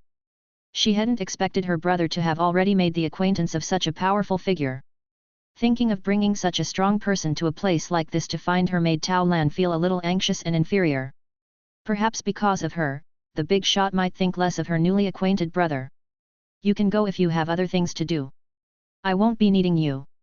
I brought some dry food with me, and I need to go back before dark. You've already saved me a lot of time, so I can go home earlier today. Tao Lan urged her brother a few times. Brother Tao, I happen to know someone who might be able to help you out. Wait for me a bit after you guys go back. Wang Gaodan, who hadn't said much so far, seemed to have picked up on Tao Lan's thoughts and spoke up in a low voice at this point. Okay, thanks, Brother King Kong. Tao Yu didn't refuse the kind gesture. He had specifically invited him to come, partly with some ideas in mind. Wang Gaodan, a mid-tier partner, had a certain status. Even bosses like White had to give him some face. If he really knew someone, of course he would try to help out. Tao Yu didn't have the notion of shouldering everything, earning money to support the whole family on his own, and his relatives wouldn't accept that either. Teaching a man to fish is better than giving him a fish. He aimed to settle his family down, finding suitable positions for them to be self-sufficient. That was always Tao Yu's plan. However, as soon as Tao Lan saw Wang Gaodan leave, she felt a bit guilty. She sighed and said to Tao Yu, "Ah, you should have gone with him. It's rare to get a chance to interact with such important people." He might have just been politely making an excuse to leave. Important people. Tao Yu had been pondering how to phrase his explanation. Indeed, his family members, like himself, were genuine outsiders from the outer city, with significant gaps in their knowledge. He had to explain in a way that would be more understandable to them. Forget it, sis will understand later. I'm quite capable, you know. Later on, Tao Yu still felt it would be better to wait for Wang Gaodan to call the person over and start addressing the issue, as it would be more direct than saying 1,000 words. As a mid-tier partner, capable of making small company bosses give face, Tao Yu didn't think Wang Gaodan was boasting. Why are you back already? Chatting with others during work hours. However, right at that moment, Tao Yu heard a scolding voice coming from ahead. In front of a vehicle about to enter a garbage processing factory, a figure wearing a safety helmet strode over with arms akimbo in a rather domineering posture. Seeing Tao Lan and the handsome young man Tao Yu chatting, his expression grew somewhat dark. Tao Yu frowned upon seeing this man, who was likely some minor supervisor of the garbage processing plant. The way the other person was eyeing his sister also annoyed Tao Yu. Manager CAO, I am so sorry, this is my brother, he helped me finish the work in advance. Tao Lan didn't retort against the scolding, merely spoke softly and explained. Oh? You have a brother here too? That's just perfect, we are short on manpower these days, everyone has their own duties, and we can't always be accommodating you, so your workload will return to normal. Let him help more. As Manager CAO spoke, his tone briefly paused, then continued in a particularly arrogant and enticing tone. Let him follow you and try, who knows, he might have a chance at a new position in the future. It's a godsend opportunity for you all, seize it well, and don't say I didn't give you a chance. You've misunderstood, Manager CAO, my brother won't be coming every day. Tao Lan said urgently, her face growing pale. If he could come today, then why not tomorrow? Overcoming difficulties is something you need to consider. I'm just notifying you, he doesn't have to help if you don't want him to, as long as you can finish the work. Manager CAO pulled a long face, plainly not listening to Tao Lan's explanation. And Tao Yu interrupted his sister, who was about to plead further, and said, Sis, has this guy been giving you a hard time frequently? No, he's new. Tao Lan stammered, unsure how to explain. She could feel that since Manager CAO came on board, there had indeed been some targeting towards her, and his gaze felt disgusting. She had been swallowing her pride just for the sake of her job. And since their uncle had been working here for such a long time, he had some influence, and it had been okay until now. She just hadn't expected him to find such an excuse today. Presumptuous. What do you mean giving a hard time? You damn kid, you don't know what's good for you. Alright, you've grown some backbone, have you? You don't need to come tomorrow then. Tao Yu didn't lower his voice, which made Manager CAO pause, slightly taken aback. It was only after realizing he was the target of the comment that his face flushed with anger. How dared this outsider mud-legged yokel defy him? The nerve. Tao Yu wasn't particularly capable either, not everyone in the inner city had great talent. But even so, facing outsiders, he felt all the more superior. Apart from a few foremen and team leaders, the majority at the waste treatment plant were outsider laborers, which gave him an absolute psychological advantage. No one from the inner city had ever dared to talk back to him. He had had his eye on that little wife for a long time but initially didn't dare do anything since she was pregnant. Later, with the nursing period buff, he likewise found no excuse. This time, catching her in the act was just an opportunity to cause trouble. But who would have thought that an outsider bumpkin would talk back to him? Lawless, totally lawless. The commotion here gradually attracted the attention of a few outsiders who had come back to change equipment or who had similarly finished their work quickly. Many of them changed their expression, and Uncle Gu also hurried over with an apologetic smile. Manager Tao, you're magnanimous. If there's anything wrong on Tao Lan's part, I, the old man, will apologize on her behalf. She has just given birth, and her mood has been affected by hormones. You. Shut up. Old man, you really think you're somebody? Tao Yu scolded Uncle Gu, then raised his voice intentionally so that nearby outsider laborers could hear. Listen up, the company is benevolent and has provided so many conveniences for employees during their nursing period. While speaking, he even respectfully made a gesture towards the floating city. But some people, ungrateful for the company's kindness, are behaving recklessly. Today, I shall rectify this corruption. Later on, I will report to the factory manager and have the rule breaker expelled. Manager Tao spoke with righteous indignation, but his expression appeared somewhat sinister, constantly surveying the other laborers around him, none daring to meet his gaze. Meanwhile, Tao Yu stood next to his sister with folded arms, coldly observing the man filled with malice towards them. This man must have had his eyes on his sister for a long time, he just seized an opportunity this time because of Tao Yu's arrival. Fortunately, Tao Yu was present to defuse the time bomb. Otherwise, once Tao Lan's nursing period had ended and if something went wrong, she truly would have suffered. It was then that Uncle Gu stepped forward again, though reluctantly. Manager Tao, Tao Lan's brother has grade A talent. At these words, Manager Tao's eloquent speech came to an abrupt halt as if someone had grasped his throat. His own face turned from green to purple.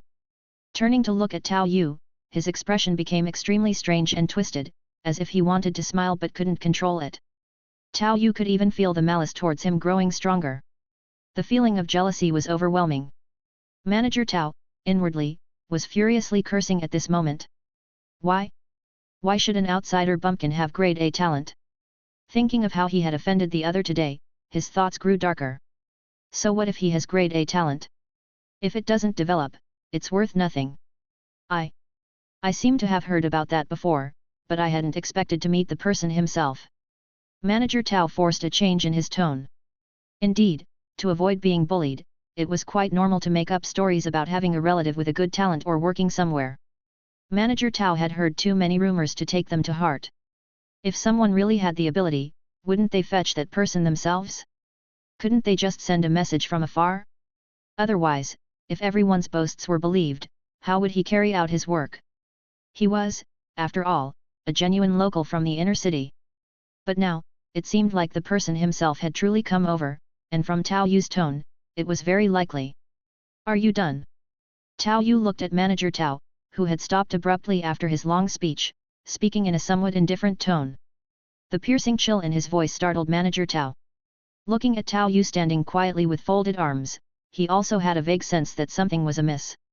So well built, though not like those with implanted alien bodies, but the proportionate physique was also completely unlike the average outsider bumpkin. His strength was probably not weak. This realization caused Manager Tao, who himself had average talent and strength, to gulp, and then he stated with false calm but inward vulnerability. What? From the look on your face, you want to start a fight? Have the guts to hit me and see what happens. Interesting. Tao Yu grinned, revealing a row of sharp white teeth, and the atmosphere around him began to change. In Manager Tao's eyes, an inexplicable pressure suddenly weighed on him, as if Tao Yu had split into two. His body felt as if it were filled with lead, heavy. The air stuck to him like mercury, and the air in his lungs seemed to be completely squeezed out, as if no amount of panting could draw in the oxygen. I haven't heard such a request before, said Tao Yu, ignoring Manager Tao's suddenly pale face. His arm, still folded, shifted slightly, then pressed down. The force traveled from his body and instantly from his feet to the ground. Crack! A fracture spread swiftly from under Tao Yu's feet to beneath Manager Tao. Spurt! Without any warning, a mouthful of blood sprayed out, and Manager Tao simply collapsed to the ground. Blood began flowing from his mouth and nose, growing more and more profuse, as if the capillaries in his lungs had burst. If he could find a righteous excuse to hassle Tao Lan, then Tao Yu could certainly find a righteous excuse to kill him. Chapter 181, Settle It. I didn't touch him. Tao Yu lifted his foot from the cracked ground and casually walked a couple of steps to the side. Meanwhile, Tao Lan looked visibly tense and whispered softly. He won't be in trouble, will he? The security management of the inner city is very strict. No worries. Tao Yu didn't care much about it. Having completed 3 tasks with Wang Gaodan today, Tao Yu had also figured out quite a few of the inner city's ways of handling things. Such trash, not to mention that I really didn't touch him, even if I had struck him dead after he said that sentence, it would be nothing more than that. The most that would happen would be a fine. This factory area entrance typically comes under the 3rd-tier security zone. The other party provoked first, even uttering hit me kind of words. Tao Yu didn't make a direct move, just scaring him to death. He deserved it. As for the autopsy, at most, they would think that I used some sort of skill involving telekinetic power. Plus, it's very likely that this kind of minor incident wouldn't even undergo an autopsy. Don't be so impulsive next time, you newcomers to the city are such a hassle. Hurry up and adapt. A security team captain who had come over to register made a cursory inspection of Supervisor Cao's body, then turned to Tao Yu and started complaining. The inner city security team did not come under the same command as the outsider security team and had no relation, they surely didn't know each other before. But when handling this matter, this captain obviously favored Tao Yu. Rude words, provocation first, and even a request to hit me without making a direct move. Dead for nothing. Cause of death, sudden onset of disease, scared to death. Between a dead nobody and a promising greenhorn who had just entered the city, it's obvious whom to choose. The outsider city is a tough place to survive, harsh and miserable, but if someone from the outsider city really makes it in, that person's mentality and will, forged through adversity, tend to be exceptionally strong. Provided they don't die young, they can usually grow quickly to the limit of their natural talent without being distracted by pleasures. Since it's the treatment plant, just handle this corpse, and that's it. Dismiss, dismiss. Thank you, Captain Dave. Tao Yu said with a smile and a wave of his hand. No matter what, this was still their security team for the area, and their strength was quite formidable, far exceeding the overall standard of the outsider security team. Even Dave, who was a mere squad leader before, already showed signs of non-human modification, and his strength was even beyond Uncle Tiger, who was acting as the outsider city's deputy captain. There's no need to get your hands dirty with such disgusting riffraff. Occasionally it's okay, but if it happens too often, there will be trouble. Wang Gaodan arrived at the scene with another person showing traces of mechanical modifications. Got it, I'll be careful next time. Aside from Supervisor Cao being truly detestable, Tao Yu wanted to establish his authority indirectly this time, to support his sister. The effect was indeed very clear, as the man Wang Gaodan brought had a smile on his face and even apologized to Tao Yu. Really sorry, little brother Tao, I misjudged the person. Don't worry, that dead bastard's family is just like that, simple and straightforward relations, I'll take care of it. Your sister is rather frail right now, so it's actually more suitable for her to take over that guy's position, relatively easier work, too. The speaker was actually the owner of this waste processing plant. This kind of decision could be made by him alone. He might be somewhat of an owner, but due to hierarchical issues, he was on par with an average middle-level partner, a friend known to Wang Gaodan.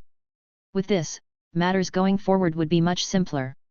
Just that, due to the dead body and its handling, Tao Yu's plan to feast got delayed. But it brought Tao Lan an unexpected surprise like she was in a dream. Who would have thought that two major figures from the inner city would get along with her little brother like brothers? Moreover, a single sentence of theirs skyrocketed her job status, doubling her income and significantly lightening her workload, and even gave her a bit of power in her hands. For a moment, she found it hard to believe. The other outsider workers nearby, seeing Tao Yu's convivial conversation with the two inner-city personalities, were similarly stunned. A few who had queued up with Tao Lan to enter or knew about her having a brother with a grade A talent, were also struggling to understand. Grade A talents are really that awesome, hey? The gap in status is too vast, they truly can't comprehend reaching this level. As long as the strength is there, then all problems can be solved easily. Without leaving the city, Tao Yu found a hotel to stay the night. Standing at the window, looking at the brightly lit streets of the inner city, he reinforced this belief in his heart once again. To outsiders, it seemed like the sky was falling, but here it was just a matter of a few words to solve everything. Even with those few people I'm not familiar with. Having practiced the meditation technique and breathing technique all night, Tao Yu headed to the task hall early the next morning once more. It was still the task hall not yet open, the same familiar faces as yesterday. Yo, little brother, you're back again? How did those 3 tasks go? Upon seeing Tao Yu, Three Arms chuckled teasingly. A few of the junior partners who were in the know yesterday also grinned, sharing a knowing smile. Thanks for your concern, I've finished them. I'm preparing to apply for the Grade A partner assessment, hoping to pass it in one go. It wasn't something that needed to be kept secret, so Tao Yu simply said it out loud. Although nobody would go out of their way to spread it around or advertise yesterday's tasks. It was apparent that the task group, who would queue up early, was also unable to get the news, which shows just how poorly informed they were. This is indeed a world where exchanging information is quite troublesome. Finished. Really? All 3? Or did you complete just the one with 4 arms? The quiet crowd, waiting in line, suddenly became a bit restless. All 3, just enough for the points. Swoosh. Miss Mag promptly opened the doors of the task hall and took over the conversation, reaffirming and confirming the completion.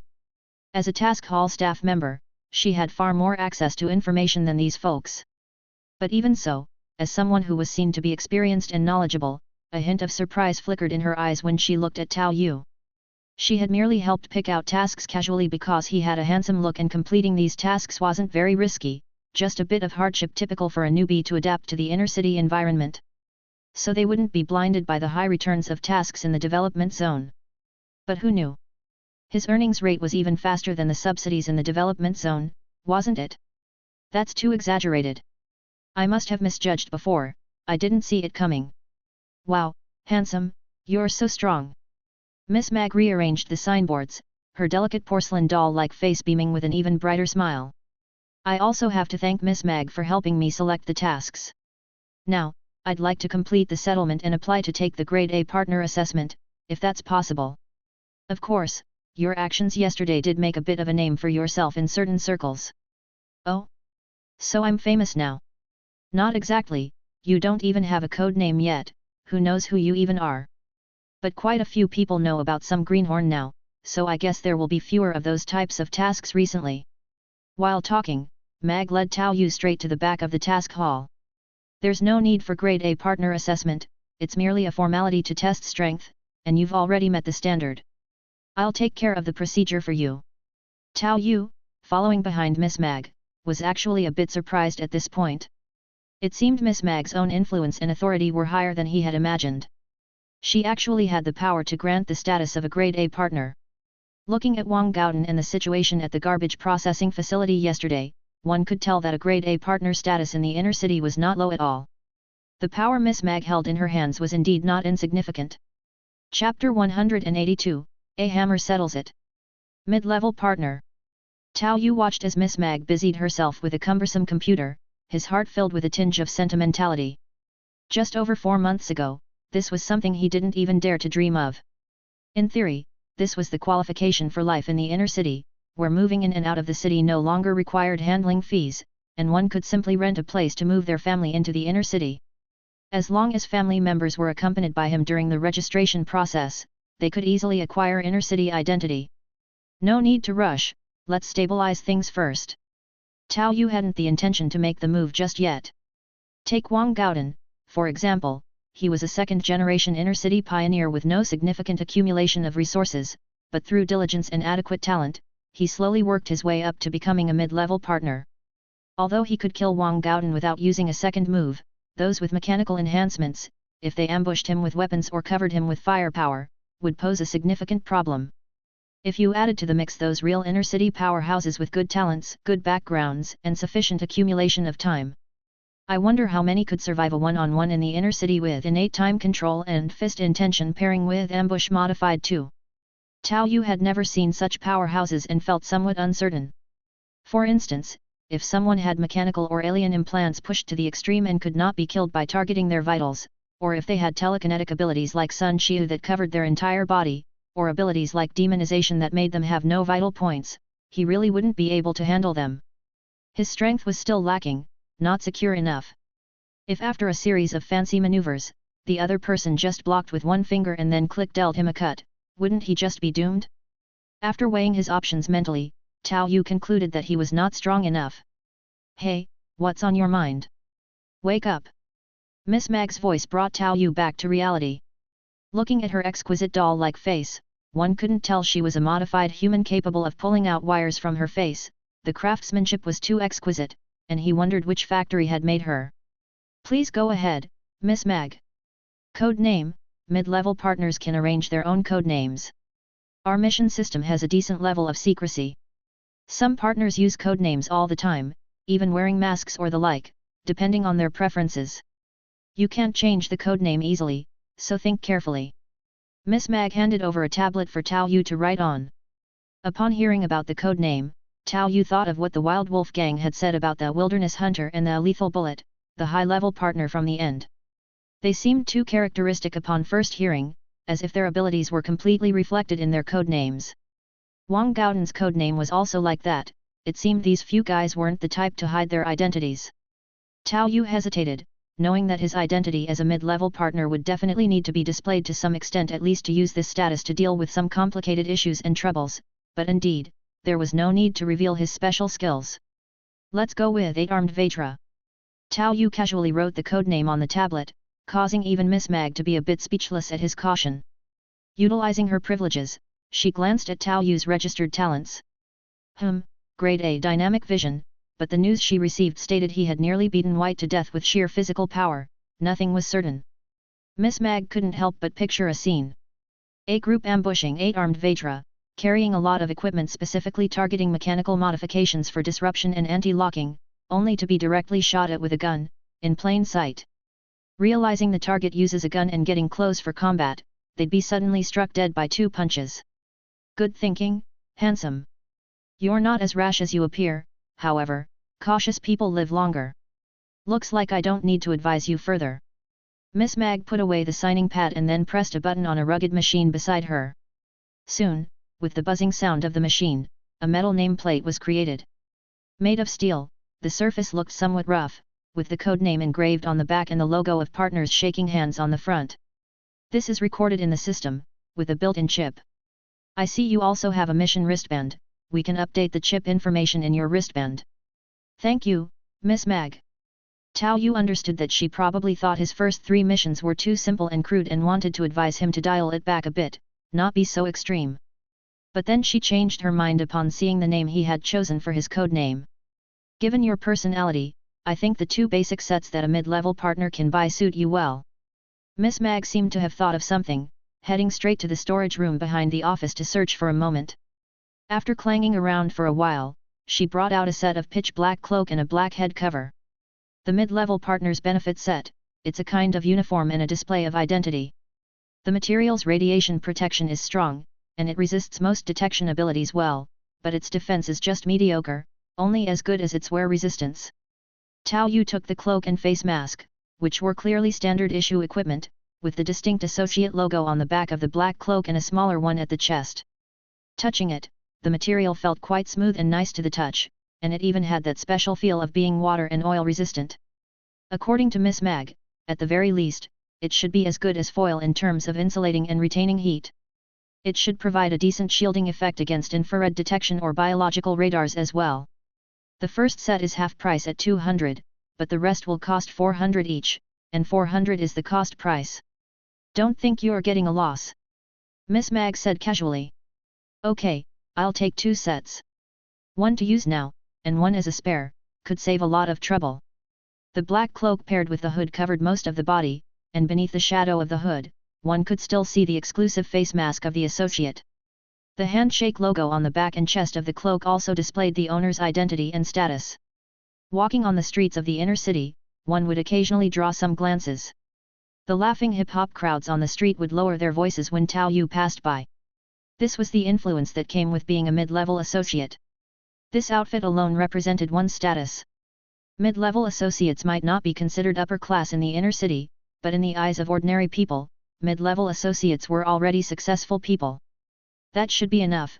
Now I should be qualified to visit the security team captain in person. Tao Yu walked from the south gate of the inner city toward the outer city, attracting some attention from the guards. It was indeed a rare sight to see someone dressed as a mid-level associate heading towards the outer city. It made one wonder if some troublesome issue had arisen out there. Unimpeded. That was the feeling in Tao Yu's heart. In the past, even with Uncle Hu's influence, visiting the security team involved all sorts of registrations, inquiries, and waiting. But this time, Tao Yu didn't even need to swipe his watch, he was let through directly. The security team's usual rules seemed to be virtually non-existent, and the original procedures and systems vanished into thin air in the face of Tao Yu's outfit. And so, he arrived directly at the door of the security team captain's office. The security team captain of the outer city, Ziyi Chuan, seemed to have been forewarned as well, stepping out of the room with a friendly smile that Tao Yu had never seen on him before. My associate friend, I wonder if there is anything I can help with. Here in the outer city, I'm rather well informed. Ziyi Chuan gestured for Tao Yu to come in. When it came to strength, Ziyi Chuan was not a weakling among the mid-level associates, and Tao Yu could feel the other's powerful qi blood. Ziyi Chuan followed the path of cultivation, and his qi blood energy was not weaker than Tao Yu's own, even stronger than their head instructor's brother by a fair margin. But this represented the upper limit of the outer city. The strongest force within the outer city's martial institutions. And yet, the clothes Tao Yu was wearing already marked his lower limit. It's not a company task, more of a personal issue of mine. Tao Yu nodded and spoke in a slightly altered voice.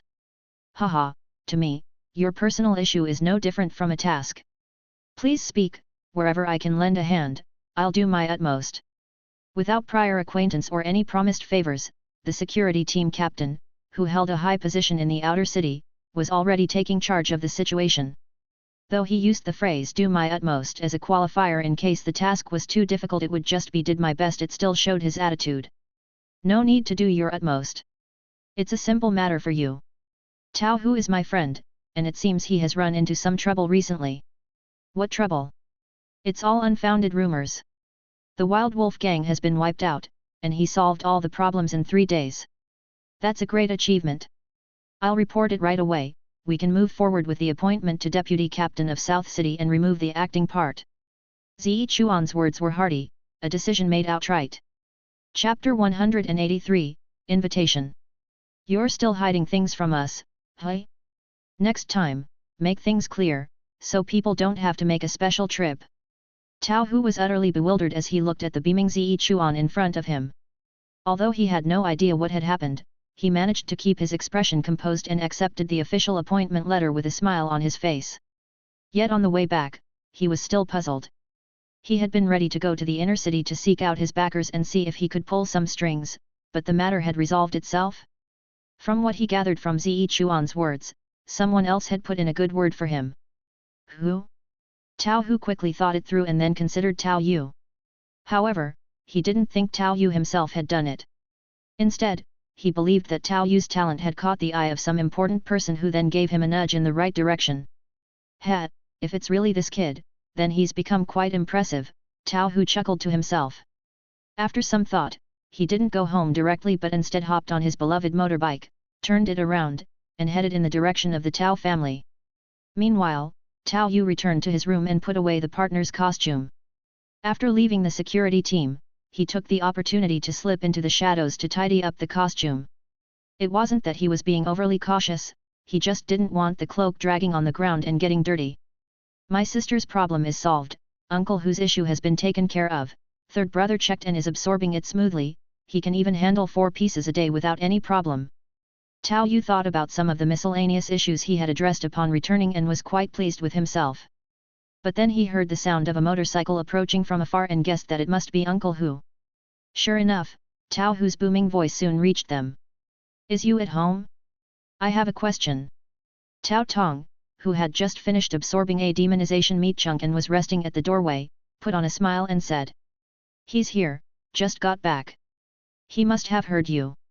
I'm coming. Tao Yu stepped out of his room and saw Uncle Hu parked his bike in a casual yet flamboyant manner. You little rascal, did you get someone you know to help me out? Tao Yu asked bluntly. Kind of, Tao Yu replied, not bothering to explain in detail. I heard about it at the dojo from senior brother, so I thought I'd see if I could lend a hand.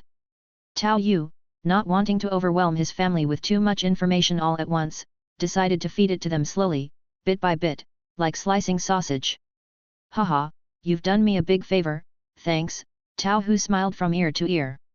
He had been very anxious because the appointment he had nearly secured was in jeopardy. With the official appointment now in place, he was naturally relieved to have that weight off his chest, and upon further reflection, he felt a mix of emotions. It hadn't been long when he helped his great-nephew, he had some investment thoughts, thinking it would be a long time before it paid off. Yet in just 4 months, Tao Yu had solved such a difficult problem for him, which was no small feat. What a promising future! Since Tao Yu had come all this way, he wasn't just going to say hello and leave. He stayed and chatted casually with his nephews Tao Tong and Tao Yu. He also shared some of his own perspectives and experiences. And to be honest, even though Uncle Hu had always hung around the outsider areas, he had his unique outlook on the abyss, honed from decades of experience. Not all of it was useful, but he had still managed to draw some valuable lessons. Tao Yu, taking his own situation into account, filled in some gaps with additional insights. However, while they were chatting at the doorway, Tao Shi came running from the direction of the farm. Bro, someone's looking for you. Upon seeing his younger brother, Tao Yu's expression stiffened. Who was looking for him? It couldn't be another cowgirl sister, could it? Ever since he returned, Tao Yu felt that there were even more people eyeing him. Going out to the dojo for training or errands was one thing, but once back home, he might run into a number of attractive women from the outsider areas loitering nearby. The ones he had vaguely fantasized about during his adolescence, when his memory was not fully restored, seemed to be wanting to get close as well. And according to Tao Yu's judgment, many of them were simply hoping to hit the jackpot, all well aware and without any intentions of getting attached. Or to put it differently, in the face of his talent, it was impossible to get attached, the company had no rules protecting against such interactions, and in fact, they even encouraged it. If he wanted to, his nightlife back home could certainly be plentiful. However, with higher standards, he didn't want to waste time indulging in such matters. With that time, wouldn't it be better to practice some boxing? Who is it? Didn't I say I'd be straight back? Tao Yu glanced at his younger brother with annoyance. No, it's not Sister Cao, it's Brother Chao. It seems someone has invited you to a gathering. Lin Chao. Tao Yu raised an eyebrow. His impression of Lin Chao was quite good, but he had already declined the invitation to join Lin's Chaoyang society, and even if Lin hadn't given up, it wasn't like him to come directly to the house. It's not an invitation to join the society. It seems to be a dinner initiated by a genius with level S talent from the new development zone, and it's taking place at Gourmet Fort. Oh! Tao Yu paused upon hearing this. Level S talent? Unless specified otherwise, such a level S talent should generally be a standard combat talent. Even so, that was quite impressive. But considering that 4 months had passed since people started entering the new development zone, and if you included those who had died, the total number might well be around 10,000 by now, so the emergence of a level S talent didn't seem so strange. The common view in the outer city was that with a grade C combat talent, one could just barely make it to the bottom rungs of the inner city, but normally, no one would choose this option, as they would not even have a place to live, leading to a deficit living in the inner city.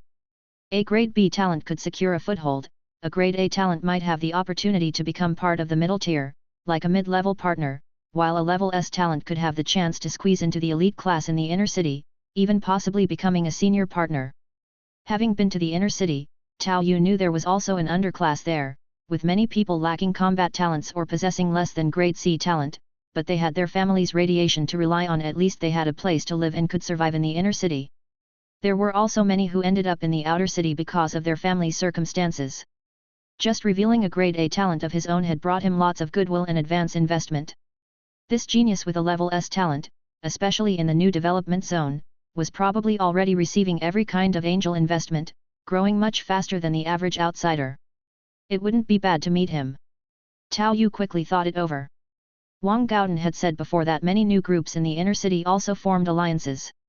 Everyone's goal was just mutual support, gathering a group of talented geniuses to get to know each other, which could also be quite good. Whether it was now or in the future when everyone had grown stronger, a simple call-out could often provide many conveniences.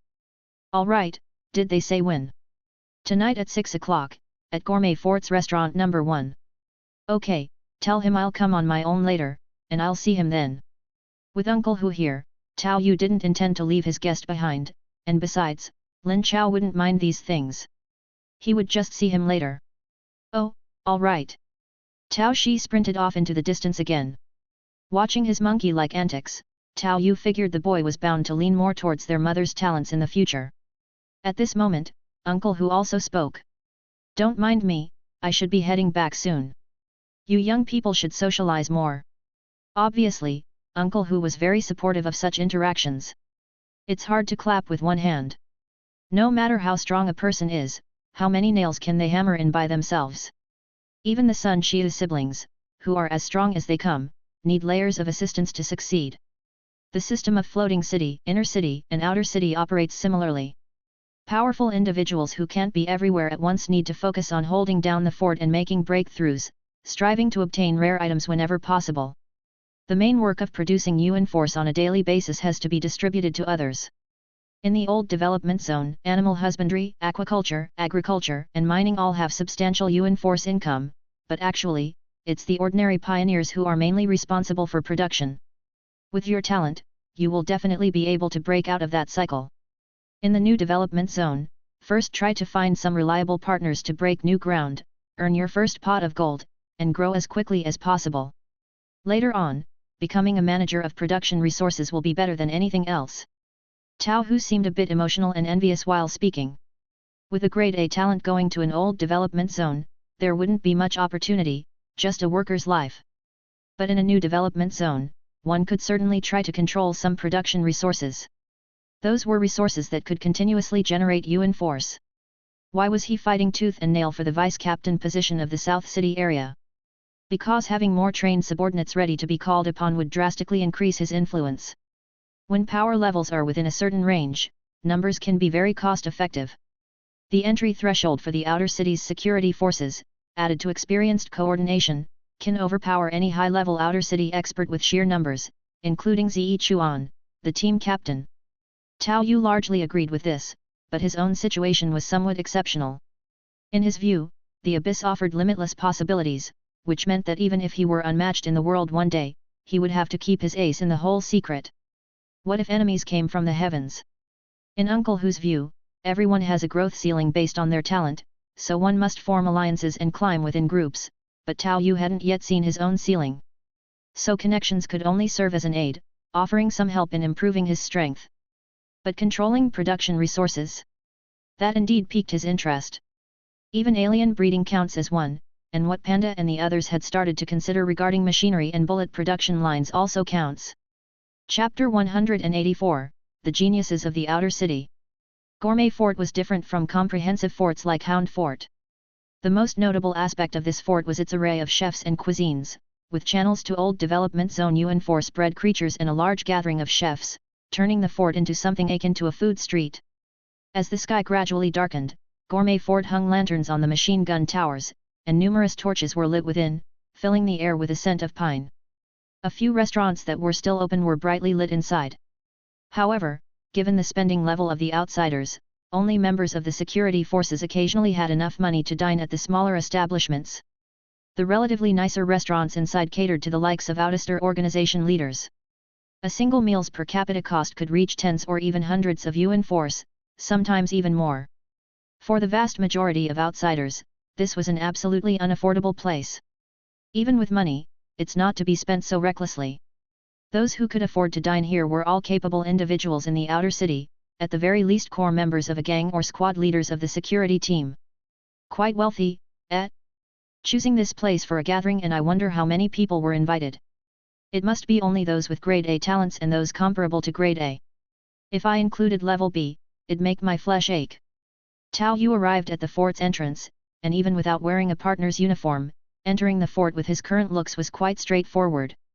The number 1 restaurant where the gathering was being held was a small courtyard, separated by wooden partitions, with some green plants and flower beds, and it had a tranquil vibe amidst the hustle and bustle. 4 wooden buildings stood at the 4 corners of the courtyard, guarding the central hall, which was the largest. There were corridors connecting the lodges and the central hall, all festooned with oil lamps even as the sky grew darker. Such an environment in the outer city felt somewhat out of place to Tao Yu. It seemed as though the artistic style had changed completely. Indeed, even in the worst places, the wealthy want to enjoy themselves. No wonder there are so many people who are eligible but don't go to the inner city. Tao Yu, having been baptized by his previous life, wasn't much shocked by this scenery, but he did feel somewhat emotional inside. "Sir, do you have a reservation?" A beautiful hostess at the entrance of the courtyard asked Tao Yu with a gentle voice as he approached. "B21, reserved by Mr. Niu. May I have your name, sir?" Tao Yu.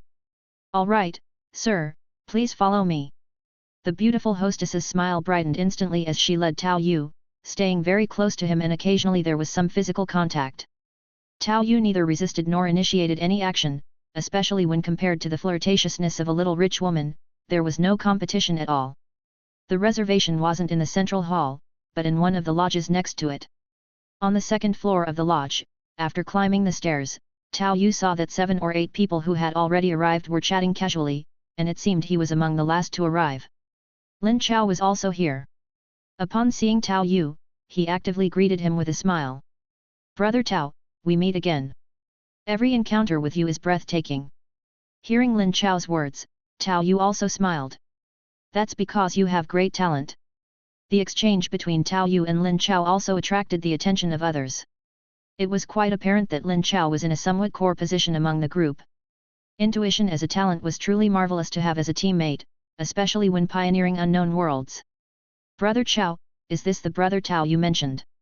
A petite and sprightly girl with a pockmarked face asked Lin Chao. She was looking at Lin Chao as if she was trying to find an excuse to talk, her eyes almost forming threads. "Yes, he is a genius with abilities and talents far beyond mine."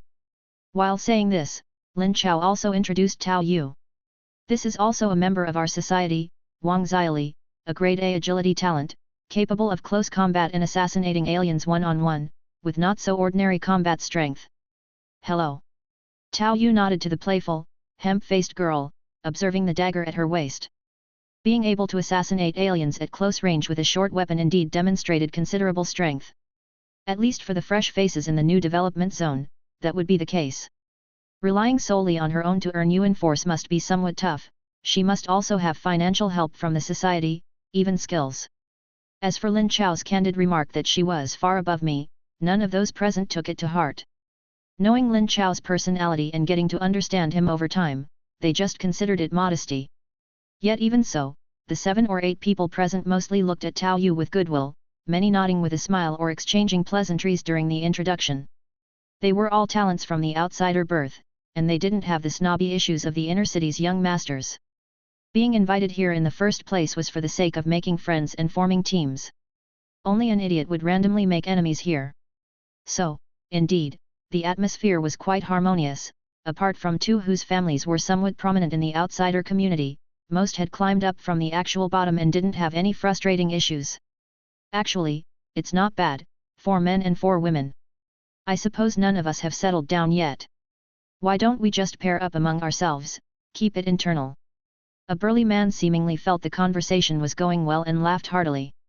He winked at another tall, roughly 7 out of 10 beauty next to him. Among the 8 people, these 2 had the most comfortable family conditions. The man was the son of a fort officer, named Zhang Lei, and the woman's father was the captain of a security team, holding a status similar to the former uncle who, named Zhao Yan. Upon hearing this, Zhao Yan, the woman, did not show much repulsion but simply said, "Dream on, the development zone is receiving the highest subsidies right now. I definitely don't want to be pregnant at this time. As long as the talent is there, being a bit ugly really doesn't matter." Still, she let her gaze sweep over Tao Yu's face. Among the several men present, it was Tao Yu who had the highest looks. If one could possess both talent and good looks, naturally that would be even better. "I haven't considered it for the time being, you all do as you please." Tao Yu didn't want to extend this topic further. The conversation was going well, and he didn't want this matter to spoil the mood. "Same here." Lin Chao promptly stated his position, leaving the hemp-faced girl somewhat disappointed. Looking down at her washboard-like figure, she thought she was merely malnourished, and with better conditions, there would be a chance for rescue. "All right, if 2 people aren't willing, then there's not much to be done." The burly man who suggested it complained a bit but didn't persist. Then he asked as if inquiring, "Do you guys know anything about the Level S big brother this time? I've got a little insider news. His father seems to be from the gourmet fort. Although his status wasn't high before, now with a Level S talented son emerging, it has shot up dramatically." "Oh? Now we only know that this big brother has Level S talent, do you know what it is specifically?" "It seems to be battle will, a comprehensive talent that takes care of both physical and mental aspects. If the grade is low, it's a bit awkward, neither here nor there, but if the grade is high, that's excellent." "Battle will, hey. Although it's not as fundamental as Lin Chao's intuition, it's also a path of dual cultivation. Once fully developed, it's unlikely to leave any weaknesses, and being level S is a bit extravagant." Another somewhat skinny man also spoke up at this point. Lin Chao's intuition, although only grade B, was roughly equivalent to the ordinary grade A and to S combat talent, making him the most talented individual present next to the level S talent. Plus, he had a good personality, at least no one here disliked him. Just then, footsteps on the wooden stairs heralded another arrival. The voice arrived before the person did. "I thank everyone for honoring this meeting with your presence. My name is Niu Changchun, and by inviting you all together, I aim to foster closer relationships for mutual assistance in the new development zone. And later, when we all enter the inner city, we can also form a community of support." Chapter 185, Eating. Niu Changchun slowly ascended the stairs, his spacious blue robe quite rare in the outer city, though somewhat common within the city walls. Outside the city walls, it was easy to get dirty. But for this very reason, the originally handsome Niu Changchun was made to look refined and scholarly, if not quite on par with Tao Yu, at least quite impressive. Further bolstered by his level S talent, this caused 3 of the female pioneers on the scene, save for the freckled one, to show a glint of admiration in their eyes. And as Niu Changchun began to speak, he naturally seemed to become the center of attention, effortlessly stealing the spotlight that originally belonged to Lin Chao. Standing beside him, Tao Yu also slightly raised his eyes, noticing that the other's spiritual fluctuations were somewhat scattered. He was starting to practice the meditation technique, but hadn't yet subdued his thoughts and had not entered the gateway. Almost as soon as Tao Yu thought this, Niu Changchun spoke with a slightly apologetic tone. "Sorry, I just went to the inner city to learn the meditation technique from a great master, and I've only just obtained the visualization diagram. I haven't completely mastered it, so it might be a bit glaring. Please don't mind it." Hearing this, Tao Yu couldn't help but twitch the corner of his eye. "Good grief, who asked you? Glaring?" Tao Yu glanced at Niu Changchun's expression. Since he hadn't entered the gateway, it wasn't like how Tao Yu was when he had just succeeded. Yet Niu Chongchun's attitude of flaunting his gains still garnered a round of flattery. The meditation technique? Brother Niu is really on his way to skyrocketing success. As far as I know, even in the inner city, the meditation technique is quite rare, and the visualization diagram needs to be directly imprinted by a meditation master, which takes a toll on the caster. The previously rugged-looking Zhang Lei, who had suggested they keep things internal, now totally got Niu Chongchun's intention to flaunt and started to build upon it, telling the other outsiders of modest backgrounds just how incredible this thing was. Haha, you flatter me too much, it's not so exaggerated. It's a pity that young Master Sun and Miss Sun aren't skilled in this, otherwise, they might have personally taught it to me. Alas, although they seem rather aloof on ordinary days, they don't discriminate against us. Niu Chongchun's eyes shimmered with a hint of yearning as he spoke somewhat absent-mindedly. Tao Yu could understand that admiring look, the allure of the rich young mistress was like a poison. He could easily remain unaffected by various trials in the outer city. But she often could send him into a fantasy with just one or two gestures. But hearing Niu Chongchun's words, Tao Yu couldn't help but feel a bit amused.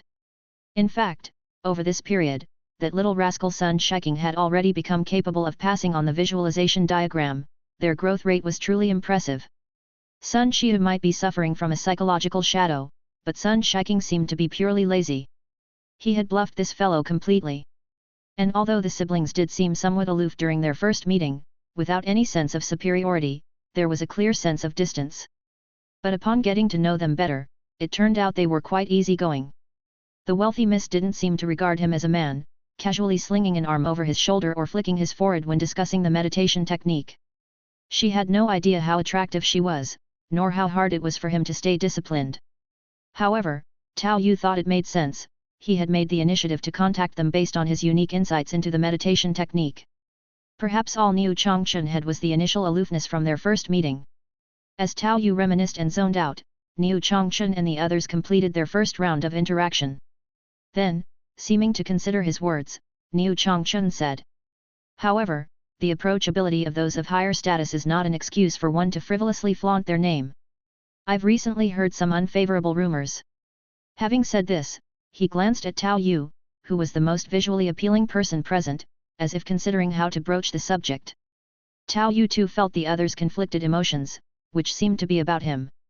There was a faint mix of hostility, though not pronounced enough to come to blows or even harsh words, just plain annoyance. This made Tao Yu raise an eyebrow and casually inquire. Oh? What sort of unfavorable rumors? Seeing Tao Yu joining the conversation, Niu Chongchun quickly continued. It's like this, upon my return, I heard that someone has been casually raising the banner of esteemed individuals, leveraging the rewards from a mission to misuse their names. This isn't right. After all, he was still an 18-year-old youth. Perhaps given a reminder, his reason understood, but he still couldn't resist taking a subtle jab. At this moment, the others nearby also detected an underlying message in the conversation. However, they were unclear about the specifics and also fell silent, quietly awaiting an outcome. I think, perhaps we need to clarify something. Just like me, although I too have received a reward, I never mention it frequently, and I always present myself as approachable and down to earth to others. All this talk of being valued and appreciated is nothing but empty words. Niu Chongchun began to promote himself as if he were the template for others to follow. After a brief pause, he then turned to Tao Yu and asked. So, Brother Tao, what do you think? With that said, everyone else understood that Tao Yu was probably the one pulling strings behind the scenes. Such a matter did not really involve picking sides. Even Zhang Lei looked somewhat indifferent. Haven't they themselves would have taken this opportunity to wave the big banner? Us outsiders with no strong foundations need banners like this to ward off many troubles. They would say it seems improper to mention it every time they met someone, but then they felt like they were missing out if they didn't mention it every other encounter. And there you go again, saying you haven't shown off, but since you arrived, it's been brought up every 3 sentences. We wouldn't have known about it if you hadn't brought it up yourself, oh dear. But this was the sort of thing that was better observed from the sidelines. Everyone here was a genius with grade A talent or above, they would give Niu Chongchun a wide berth, but certainly wouldn't stoop to being sycophants. Joking aside, with grade A talent, if they were to become sycophants, they'd at least align themselves with inner city geniuses or even directly serve under floating cities nobility. The reason everyone was gathering now was more about mutual assistance, making friends, and networking, not offending each other. Better to have no achievement than to make a mistake. So, no one else took a stance, simply staying on the sidelines to watch the drama unfold. I think, let's eat. Tao Yu pointed to the dishes on the table and felt somewhat speechless in his heart. After being cut off once by the base, he thought about flaunting his achievements more obviously to avoid future troubles. Since his return, he had mentioned it numerous times to his family, practically whenever he met someone. Who would have guessed he'd encounter someone like this? Well, banner or no banner, one would face different issues either way, right? Tao Yu's response made Niu Changchun's expression stiffen. You really came here just to eat? But after being called out like that, he didn't have much ground to argue. After all, he had paid to have everyone here, and no one else had taken a stance. It was not possible for him to do something unilaterally that would cause displeasure that would be too much of a loss. Exactly, well said, let's eat, let's eat. While saying this, he clapped his hands and ordered. Bring out the dishes.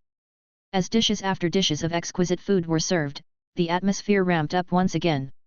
Even Zhonglei and Zhao Yan had only dined here once or twice at most, while for others it was their first time tasting such fare.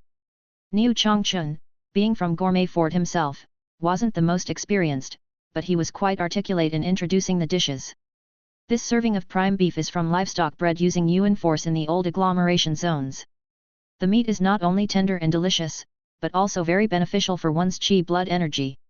If one could insist on incorporating it into their regular training diet, the effects on their training would be significantly enhanced. It's just a pity that it's too expensive. This bowl is just a pity that it's too expensive. Too expensive. Expensive. Niu Changchun's introduction was quite good, emphasizing all the features, but every few words he hinted at the cost, as if he wanted to suggest he had spared no expense. Tao Yu also started to eat without any distractions, and the food really was excellent. While the outer city might appear dreadful, this high-end dining location was top-notch in taste. Thanks to the special ingredients, the flavors were even better than some of the delicacies he had tasted in his previous life. Moreover, most of the food indeed had effects comparable to qi tonic soup or even surpassed it.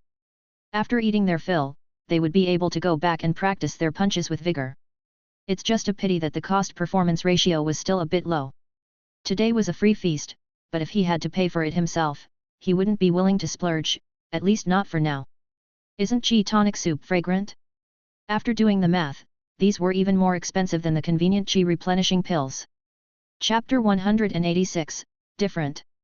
Brother Niu has grand ambitions, combined with level S talent and the patronage of noble benefactors, his future achievements are boundless. By this time, Zhonglei had already become chummy with Niu Changchun, his compliments flowing like they were free of charge. Oh, please, don't bring up the support of the nobility so casually, that's not appropriate. Niu Changchun was all humility, but as soon as he brought up the subject, Zhonglei deftly changed the topic, saying, Speaking of which, I heard that a mid-level partner from our new development zone has emerged, quite impressive. I wonder which big shot it is, having already accumulated enough points. Are you sure they're from our new development zone? That doesn't seem likely. It's only been a little over 4 months. Even if the inner-city young masters have enough strength, they couldn't have gathered that many points, right? For real. With Zhonglei's words, quite a few people perked up with interest, while everyone else, except Tao Yu who was still boasting, looked genuinely surprised. Only Lin Chao glanced at Tao Yu without showing any sign. He was among those who knew Tao Yu the best, relying on the Chosen One mission and the tasks of pioneering the new world. With what he had accumulated over this period, it should have been enough. As for his strength, let's not even talk about it.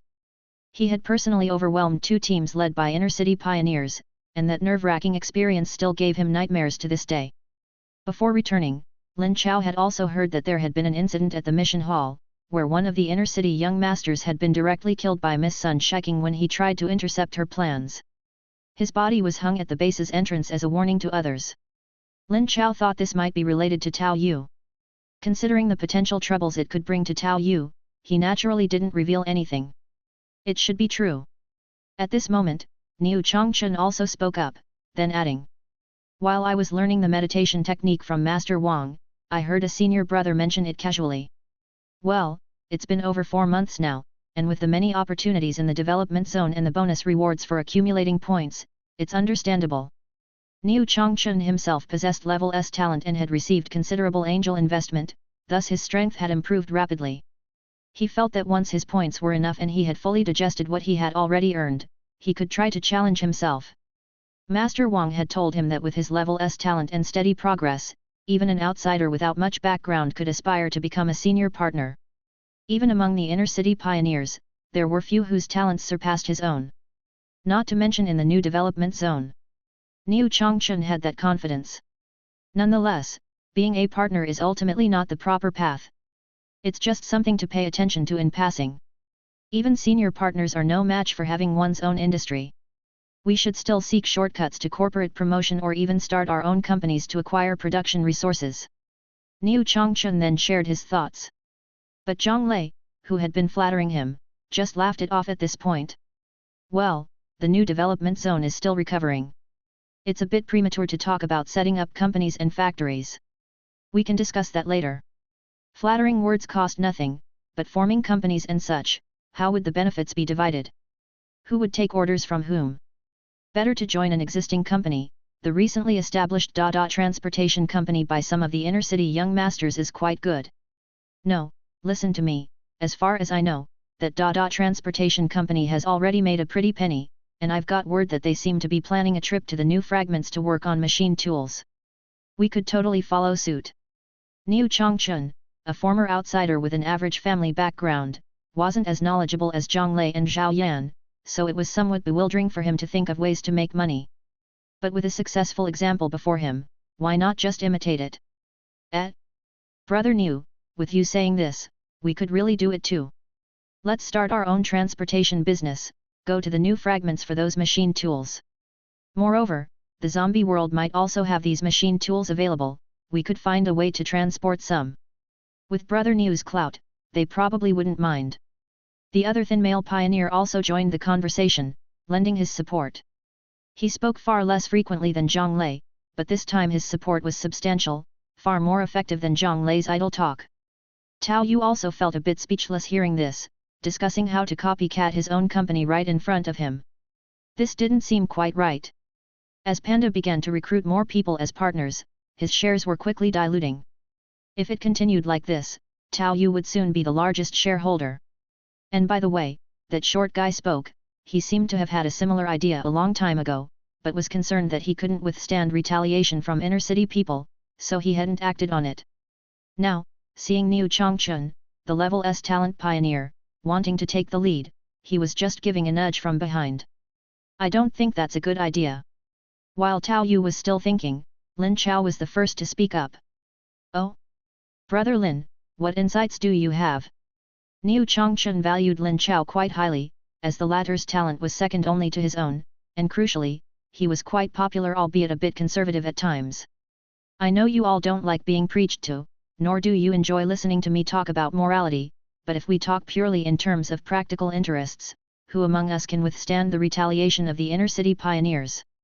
The base can't deal with us, but what about in the wild? At this point, Lin Chao paused for a moment, then continued.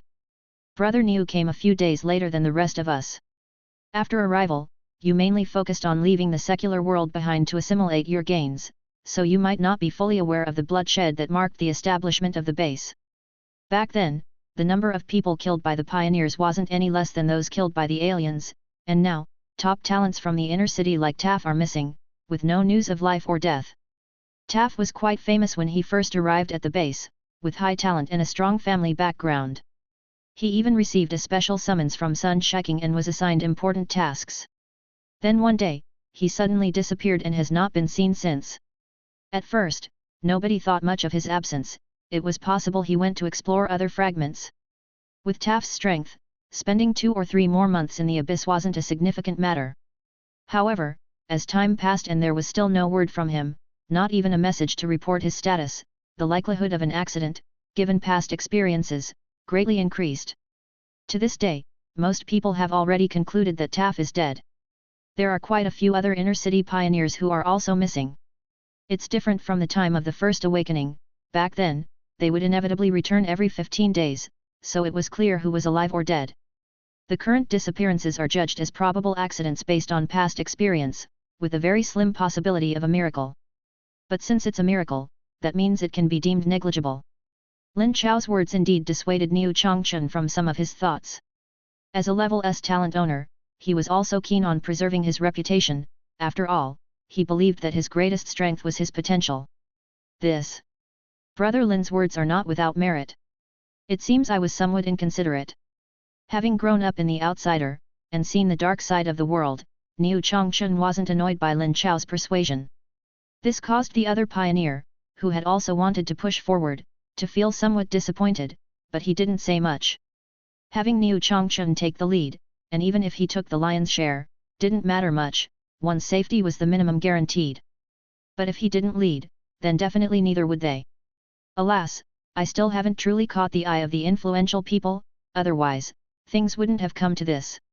Niu Changchun sighed ruefully and then said to Tao Yu. Brother Tao, you're a few days older than me and have better talent. Perhaps your strength now is not inferior to mine, and you have your confidence, but what's fake will always be fake. It will be too late when it's exposed and can't be covered up anymore, and the influential ones might take notice and become displeased. You're right, let's eat, let's eat. Tao Yu had no intention of arguing. However, just then, his wristwatch suddenly vibrated, causing Tao Yu's expression to freeze. He had only one contact, it couldn't be that she was back. This vibration also caught Niu Changchun's attention, who then rolled up his own sleeve and proudly showed off his wristwatch, saying, "Oh, you have a mission bracelet too? What a coincidence, I have one as well, given to me by young Master Sunday." Is someone contacting you? Did you get a communication chip especially made? They're quite expensive, I couldn't bear to get one. Niu Changchun remarked as he watched Tao Yu's bracelet vibrate. Yes. Why aren't you checking it?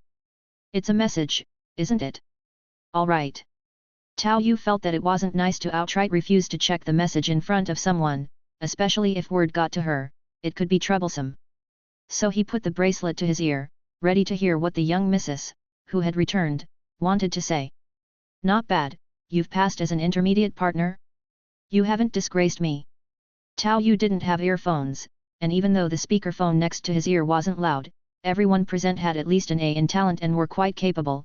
This didn't prevent them from hearing the contents inside. Chapter 187, Who is the Holy One? The once lively dining table suddenly became subdued, silencing all conversation abruptly. Even the sounds of serving food and chewing were gone. The quietness of the scene was a bit frightening. Niu Changchun wanted to tell himself it was an illusion, an auditory hallucination. But that haunting voice was so distinctive, there was no way he could have misheard it. How could this be possible? How could it be? How did the other party have that person's contact info? I have a bracelet too. Right, he was one of the first, he went in before me, maybe there were fewer people then and he got more attention, that must be it. Niu Changchun kept hypnotizing himself, but soon, like everyone else, he realized another issue. Tao, brother Tao, is it you who passed the assessment for an intermediate partnership? Zhang Lei stammered out the question. We've been discussing it here for so long, thinking it must be some inner-city scion who made the cut by completing a series of tasks. You're telling me the person is right here at this table, having dinner? And showing off like crazy? Truth be told, although Zhang Lei had kept quiet and appeared all smiles and slick, he couldn't help feeling some disdain when Tao Yu started gobbling down food like he'd never seen food before, he just hadn't shown it. He thought that even though he hadn't dined here too many times, everyone present was a genius of the same caliber, getting acquainted was more valuable than any of these dishes. This was too unseemly. But now, after hearing what that voice had revealed, any previous disdain flew off to the Claw Wasteland country. This was having character, not sweating the small stuff. Actually, I had a feeling it might be you from the start. Lin Chao didn't find it too strange, he had his suspicions from the beginning. Inner city young masters? Anyway, no one from the inner city in the new development zone has given me the same impression so far. It was just Lin Chao's nature to not gossip here. When Zhang Wei kept spilling Tao Yu's information in the rainforest, he was somewhat disapproving. He later gave Zhang Wei a serious ideological lesson. Only now did the others recall Lin Chao's polite words and realize it wasn't just politeness. They were all grade A talents, how did he manage to do it? Tao brother, you've become an intermediate partner. Zhao Yan's eyes also gleamed. The beautiful pioneer who had claimed she didn't want to be pregnant at a crucial moment seemed to be somewhat emotionally swayed now. Just luck, I guess. I had enough points. Tao Yu suppressed some thoughts that alarmed Lin Chao and didn't pay much attention to this matter. After all, the status of an intermediate partner was meant to avoid some troubles. The reason he reconsidered some fleeting thoughts was actually related to the tone of Sun Xiu's words, which were too familiar. With such a gap in status, if the goodwill was excessive, it might not only bring benefits but could also lead to troubles he couldn't handle. Actually, the extent of leveraging that he had used before was just right. It would make others cautious, but not overly so. I thought it would be about the meditation technique again. That would have been a rather formulaic conversation. But I didn't expect it to be about coming over for casual conversation because of this. If I mentioned the meditation technique, I wonder if Niu Changchun would fall apart. Tao Yu inexplicably thought of Niu Changchun's expression from before. Fortunately, he had come to understand the speed of information dissemination in this world. Even if these people knew, it would mostly spread within a small circle. Without the various social circles, groups, and almost no telephones of the past life, the speed of spreading news was indeed quite awkward. To meet the points requirement for an upgrade to intermediate partner in such a short time, even with point bonuses in the new development zone, is quite incredible. It must be at least 200,000 or 300,000 Yuan Force or even more. Unbelievable. Zhang Lei made a rough estimate and was somewhat astonished. There are indeed various bonuses in the new development zone, particularly with points. But likewise, those in the new development zone also cannot rely on their elders' power. Even the inner-city pioneers would find it difficult to earn that much. Many inner-city pioneers have lots of Yuan Force in their hands, but that's not earned by themselves, it mainly comes from their family's support. But now an outsider, relying on his own abilities, has earned so much. This is too stunning. This isn't just a matter of luck. Lin Chao also shook his head at this point. He knew Tao Yu had found a chosen one, but that single mission alone was far from enough. Rather, it provided a leverage for laying a strong foundation for what came next. Is it through transportation? Zhang Lei's thoughts flickered, considering some of his own plans. The thin young man who initially wanted to push Niu Changchun to enter the scene was now looking over intently. The Dada company should be the first to make a fortune by now, fully on track. Although other companies and organizations would follow, it doesn't mean they won't outperform Dada in the future, but at least in the early stages, they sure can't match picking up money directly in the city. Such an achievement in just 4 months, he must have caught this updraft. Had first dibs on the soup. Sort of, I have a bit of a relationship with Panda. These words truly made almost everyone present envious and jealous. All grade A talents, why is his luck so good? Zhang Lei was speechless, thinking about applying to Dada Company. And buddy, you've already gotten on board? To be allotted so many points, it definitely isn't as simple as being a plain collaborator. While the others envied and were jealous, they also felt slightly awkward. At the beginning, they discussed how to imitate this model to make money, yet the main character had been right beside them all along. No wonder he was silent the whole time, eating like there's no tomorrow. Turns out neither the intermediate partner status nor Dada's transportation could pass you by. Upon hearing this, Niu Changchun's feelings were mixed, but at least he felt a bit better. I entered later than them and missed this wave of opportunity. But my potential is even greater. Even if I'm currently lacking compared to others, I have a future. And to think that after hearing that haunting voice, they didn't choose to reply immediately. I was dying to grab their watch and send a reply as a sign of respect. Even with such thoughts in my heart, I still reminded Tao Yu proactively. You should reply to Miss Sun now, how could you let her wait like this? I couldn't accept anything that might upset or disappoint Miss Sun, even the slightest possibility must be prevented. Tao Yu swallowed the greeting he was about to say. Being late didn't matter before, but now it's been seen by others, it's better to reply immediately.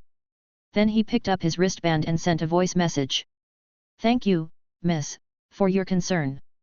I'm having dinner with a few friends, sorry for the slow reply, hope you don't mind. Right after it was sent, the reply came instantly. Today's the fastest reply from you. I have something to discuss later, I'll come to pick you up. Sun Xiu, knowing there were other people with Tao Yu, didn't bring up anything explosive. She just mockingly told him to wait there. Without a doubt, this once again shattered Niu Changchun's composure. Today's the fastest reply? Damn it! What on earth have you done, you bastard? Through the words exchanged between Tao Yu and Niu Changchun, the others realized that it was actually Miss Sun. They had never even seen her. Usually, it was young Master Sun who addressed the broadcast, so only now did they truly understand what was going on. This was even more shocking to them than the intermediate partner information. All present were at least grade A in talent and could someday reach the rank of an intermediate partner, provided they didn't die young. Being lucky enough to stumble upon an opportunity at a time like this indeed provoked envy. But it wasn't something they needed to look up to, they could all reach such heights in the future. But now, a noble from the floating city was actively seeking them out, which had a completely different significance. From the tone of it, the two seemed to be quite familiar. Earlier, Niu Changchun insinuated that the other party shouldn't wave the big flag of a noble, but it turned out they actually had a big flag to wave. This wasn't just about being approachable. Cough, Niu brother was right earlier, we can't just casually use the name of someone important because they are approachable. I don't like it either, so I hope no one spreads rumors, I cautioned the group. This made the atmosphere somewhat comical. It started with Niu Changchun orchestrating the gathering, wanting Tao Yu to clarify and not misuse the noble's name. Now, in turn, it was Tao Yu who was cooling things down and putting out fires. We wouldn't dare to gossip. Zhang Lei also smiled awkwardly at this time, feeling more comfortable speaking to close acquaintances about the intermediate partner matter. But as for noble affairs, whether it's true admiration, fake admiration, contact through missions, or other private matters, they dare not speak recklessly. Miss Sun was still unmarried, and careless words could be deadly. As a result of this affair, the meal for the other outsider geniuses turned truly joyless. Even if the food had no taste in their mouths, the atmosphere at the table gradually shifted. Initially, the focus was around Niu Changchun as the core, but although they didn't exclude him now, the center of attention completely revolved around Tao Yu. Zhao Yan's eyes nearly spun around Tao Yu, tossing aside those critical thoughts about not being able to get pregnant at the moment, and she kept fishing for hints. Eventually, she simply grabbed Zhang Lei and switched places to sit by Tao Yu, even occasionally helping him with his vegetables. Those nearby didn't even find it strange. And Tao Yu, who had come to make acquaintances, had no problem mixing with others. Although as a corporate drone he was well aware of the superficiality behind pleasantries, it didn't stop them from being really pleasant to hear, making the meal enjoyable. Plus, since they weren't really eating their vegetables, Tao Yu took care of them all while chatting, not wanting to waste food. The energy-rich blood food made Tao Yu's qi blood exceptionally vigorous. If it weren't for Sun Qiu having something to attend to, he would have planned to go home and box to digest the meal. And just as they had all finished dining, a floating motorboat landed in the courtyard. What relieved Tao Yu a bit was that there was no one on the motorboat, it must have been sent remotely by Sun Qiu using the floating city's signal to come pick him up. If she had come in person and had me riding behind her, that would have likely caused no small amount of trouble. This miss has some consideration for me, or could it be that she's just lazy? Tao Yu wondered to himself, but still greeted the somewhat numb others. Sorry, folks, got an assignment, have to take off first. After speaking, he leaped onto the floating motorboat and swiftly departed. Watching Tao Yu's retreating figure, Zhang Lei's lips twitched as he turned to Lin Chao and said, Lin brother, you must be the most familiar with Tao brother here. Who exactly is he? The others around perked their ears up, too. Who else could he be? An A-grade dynamic vision talent, our fellow pioneer from the same batch, Lin Chao responded meticulously, but a hint of wistfulness couldn't help appearing in his eyes as he looked up. At the moment the voice of Miss Sun came through the wristband, along with the content spoken, he even momentarily felt a wave of a death threat. A feeling of inescapable certainty of doom. Fortunately, it seemed the thought only flickered in her mind without turning into action. Staying by his side is really exhausting, don't know why my heart has so many dramas, Lin Chao mused with a hint of helplessness, shaking his head. The nightmares from their time in the rainforest still haunted him. Well, things got even more severe after today. Chapter 188, Open and Aboveboard. Is this the floating city we're going to? Tao Yu sat on the motorboat, watching as the view rapidly rose, a hint of sentiment in his eyes. He had only entered the inner city for the first time not long ago, and now he was about to see the world in the floating city. As they ascended, Tao Yu became parallel with the base of the floating city and saw angles that were invisible from below. The area under the base of the floating city should be various factories. Off to the side, he could see the surface of the base, where colossal mechanical structures were rotating, giant gears and grand pendulums seeming to represent terrifying energy changes with every movement, making click-clack sounds. Ordinary steel strength wouldn't be able to withstand such immense tension. The entire city must be integrated with Yuan Force materials. But since he could only see the surface without a view inside, he could only speculate. The view continued to rise, and Tao Yu saw the above scene of the floating city for the first time. The inner city was already somewhat modern, with buildings in abstract and bizarre shapes. However, the space above the floating city was the epitome of the next generation scene. Hovering cars and similar floating motorboats flashed by from time to time, along with rotating vast spheres in the void. Various space-style smooth curving buildings and tunnels interconnected, forming an overall structure like a Mobius strip. But it seemed Sun Xiu had considered Tao Yu's situation and didn't brazenly parade him through the streets. Instead, they increased their altitude again, zooming by from the sky and finally descending towards a secluded courtyard villa nestled in the woods. There aren't many skyscrapers in the floating city after all, but rather various courtyards. The comfort level isn't on the same level. Tao Yu also felt somewhat moved, noting that aside from a few functional buildings in the central area and one huge sphere suspended in the air, the rest that he saw were various estates and courtyards, each spaced widely apart with plenty of private space. Looking at the exquisite three-story villa in front of him, Tao Yu deduced that this must be where the brother and sister lived, separate from the other family members. As the motorboat landed, Tao Yu saw a mature curly-haired beauty dressed in a maid's uniform approaching him gracefully. Despite the maid's uniform, she exuded a dignified air thanks to the glimpses of skin at her collar and the cinched waist, yet it also added a touch of allure. However, Tao Yu, having undergone trials and tribulations with a young, rich woman, easily controlled his gaze, refraining from ogling. "Greetings, Master Tao, I am Lale, the head maid here. If Master Tao has any needs in the future, you may address them to me. Now, I will take Master Tao to meet the young master and miss." Lale bowed slightly to the just alighted Tao Yu, speaking in a gentle tone. She probably looked after the two since they were young. Tao Yu responded politely. "Then I shall trouble you." He wouldn't get carried away just because of her courtesy. Truth be told, although she was just a head maid, her status in the floating city meant that even if she went to the inner city, she would surely receive respectful treatment from the top people there. The most important thing was that Tao Yu's spirit perception could feel just how strong the head maid was, very strong indeed. It was best not to show any hostility. "Master Tao's meditation technique practice is quite solid, and your spirit perception is very strong," said Lale using her gentle voice as she led the way. "Far from it," Tao Yu humbly replied. "I am not just being polite. When the meditation technique reaches a certain level, the gathering of thoughts can enhance spirit perception." Lale's tone remained soft, giving Tao Yu a warm feeling inside, like the classic girl next door. But her next words made Tao Yu's expression freeze. "However, if you face someone with higher spiritual cultivation and cannot control your gaze, it may be perceived, which can sometimes seem a bit impolite. You need to practice more self-control."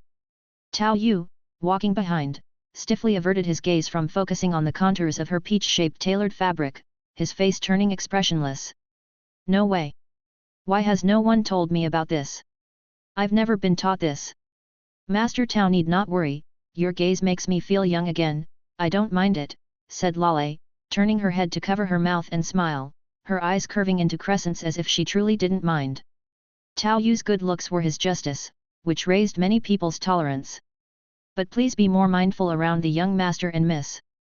"Thank you for the reminder," Tao Yu said stiffly, forcing a dry laugh. It seemed a bit late now. Thinking about how he had behaved when alone with Sun Xiu, where on her person hadn't he fixated on for long periods. Not to mention Sun Xiu, even Sun Shiking, who was good-looking too, he had stared at his profile and long legs. Darn it all. After that, Tao Yu recalled the first time he and Sun Xiu tested the taming technique skill in the RV. At the time, as she lay there, she didn't even look at herself and just asked, "Does it look good?" It seemed like she had already given me a heads up then. But why didn't you remind me after that? Tao Yu felt a hint of social death. It's very normal to sneak a glance at a beautiful woman on the street, not necessarily out of any lecherous thoughts. But having every glance noticed was just too embarrassing. However, even before Tao Yu could gather his thoughts, they had already arrived at the villa entrance where Laryl opened the grand doors, arranged the slippers to change into and gestured for Tao Yu to please enter. After Tao Yu entered, she respectfully said, "Young master, Miss, Master Tao is here." At that moment, Sun Xiu and Sun Shiking were both in the living room on the first floor. And it seemed they really liked the clothing style from Zombie World, still wearing a set of oversized cartoon t-shirts similar to the last time. The only difference was the cartoon pattern had changed somewhat, but what remained the same was Sun Xiu's cartoon pattern was still distorted. "All right, you may leave." Sun Xiu nodded her head, indicating that she had just been practicing the meditation technique. Upon hearing this, Laurel respectfully closed the door and left the room. "Tao little bros here hui." It was still Sun Shiking who greeted him first, smiling and sitting cross-legged on the couch, waving to Tao Yu with a super charming smile. This made Tao Yu's facial expression a bit rigid. "Smart kid, I've peeked at you too, but you didn't give me a heads up, and you've also seen me peeking at your sister before I mastered meditation technique, yet you weren't afraid I'd get my legs broken." Really twisted humor. Seeing Tao Yu's somewhat embarrassed expression, Sun Shiking's smile grew even more brilliant, the corners of her mouth clearly curving into a mischievous arc. "Oh, look at you, seems like you've realized something, why won't you even dare to look at me? It's not like Laurel caught you peeking and reminded you, hey." Her teasing, elongated tone instantly turned Tao Yu's expression wooden. After reaching a certain level of social death, nothing really mattered, just bring it on, I can take it. "All right." It was Sun Xiu who spoke up to interrupt Sun Shiking's teasing. "You're the older sister, you're the boss." Sun Shiking didn't argue. She sprang up from the couch, slipped on some puppy slippers, and then turned to head upstairs. While walking, she still waved her hand. "I'm going to take a shower, it's gonna be a long one, you two go at it." Hearing Sun Shiking's openly encouraging words, whatever grumblings Tao Yu had vanished, and he sneakily glanced at Sun Xiu again. "She doesn't seem to mind, could there really be a chance? Laurel already told you off, why are you still peeking?" Sun Xiu turned around and looked at Tao Yu with some puzzlement. Sorry, I couldn't help it. Just look openly." Before Tao Yu could even finish, his face stiffened at Sun Xiu's words. "What does that mean? Idiot, if your legs aren't broken yet, it's because I don't really mind it." Sun Xiu gave Tao Yu a look and then stretched, ending her meditation pose. The movement of stretching and pulling at her t-shirt directly made Tao Yu look, just as she said, openly and honestly. "Come on, let's test your skill, see if you've made any progress." Sun Xiu patted the space beside her on the couch, completely indifferent to Tao Yu's fervent gaze and even deliberately stuck out her chest a bit. "All right, but my skill level has increased, I'm afraid you might not be able to handle it." Tao Yu warned her. "Who do you think I am? Looking down on me, are we?" Sun Xiu was unfazed, quite confident in herself. Indeed, she had never been obsessed with that kind of reward, just treated it as occasional relaxation, and was also interested in the finesse of controlling spiritual energy during reward and punishment. Tao Yu silently looked at his Yuan Force, which had returned to several 100,000 after his trip to the inner city, chose without hesitation the secondary deification of taming technique, and thought, bring it on, who's afraid of whom? Chapter 189, Stomach Ache. Tao Yu lay on the sofa with lifeless eyes, feeling utterly despondent, as if all was lost. This was his first time in actual combat, so he had no idea he was this fast. It was ridiculously exaggerated. Why did I choose the burst and assassin route, why even this is burst? Tao Yu covered his face with one hand and weakly stood up. He almost didn't stabilize himself after getting up. The intensity of the previous sparring was beyond belief. Even though he could already feel his body's weakness, upon seeing Sun Xiu's disheveled hair spread across the floor as she lay on her side, Tao Yu still couldn't help but feel a dry mouth and swallowed.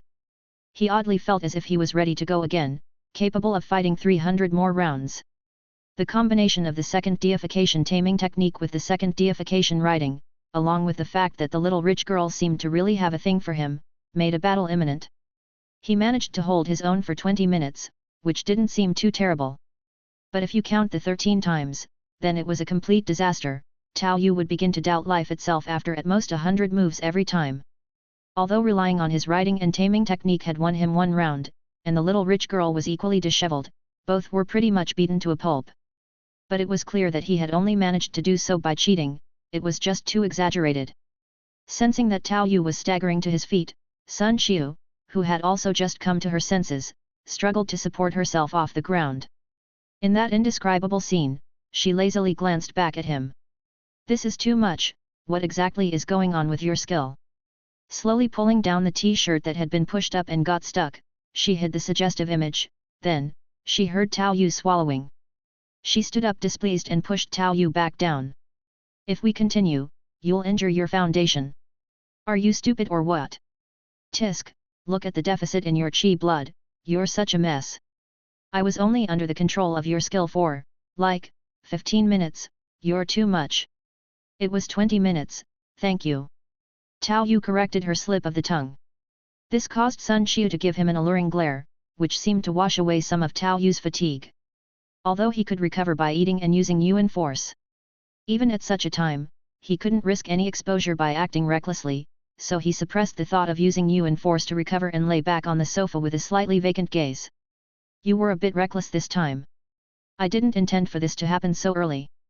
Sun Xiu also tapped her head, then nonchalantly clung to Tao Yu as she sat down next to him, just holding onto his arm enough to make him change his expression slightly.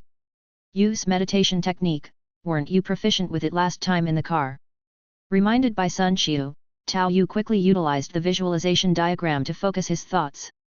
It was too exaggerated, after the sparring, her charm seemed to have increased.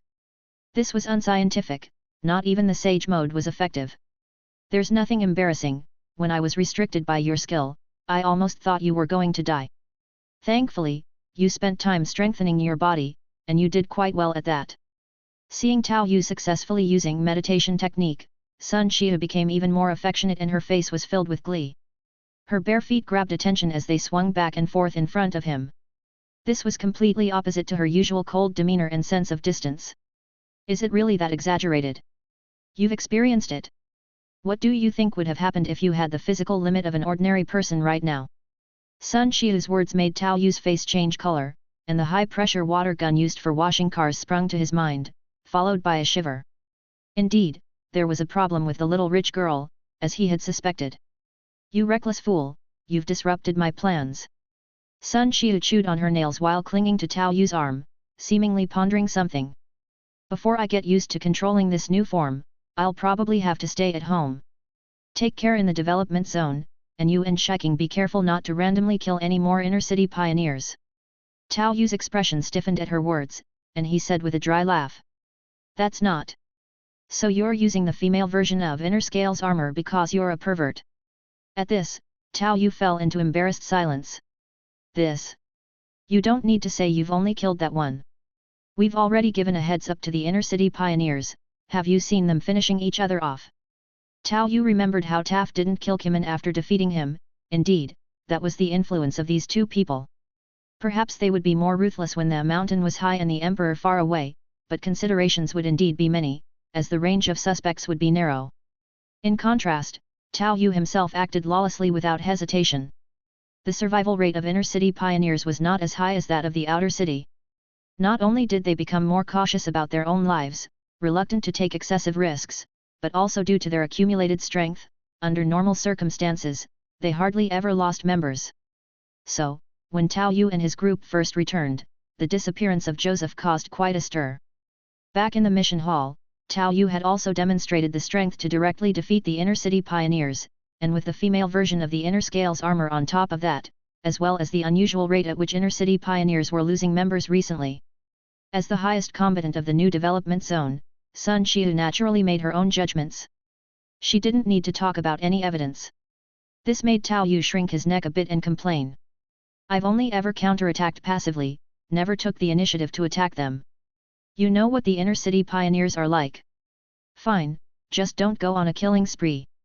In the end, strength speaks in the abyss. You don't know what cards the inner-city pioneers have up their sleeve, so it wouldn't be fun if you flipped over, she advised. So, this was what Sun Xiu cared about. Tao Yu couldn't resist and kissed her, but before his lips could part from hers, she bit him back, brushing against him intensely. After a moment, with some confusion and aftertaste, Tao Yu said. I'll be careful. Actually, I've already been holding back. I'll take your word for it that you're holding back. Here, a red envelope for you, she said. Sun Xiu then rummaged through her things and tossed a magnetic card to Tao Yu. Tao Yu instinctively caught it and almost blacked out when he saw it 300,000 Yuan Force. He had run hard to the New World fragment and even picked up a chosen one, but the total reward was only about this much. Grinding missions in inner city, he had only made just enough for the deification expenses of riding and taming.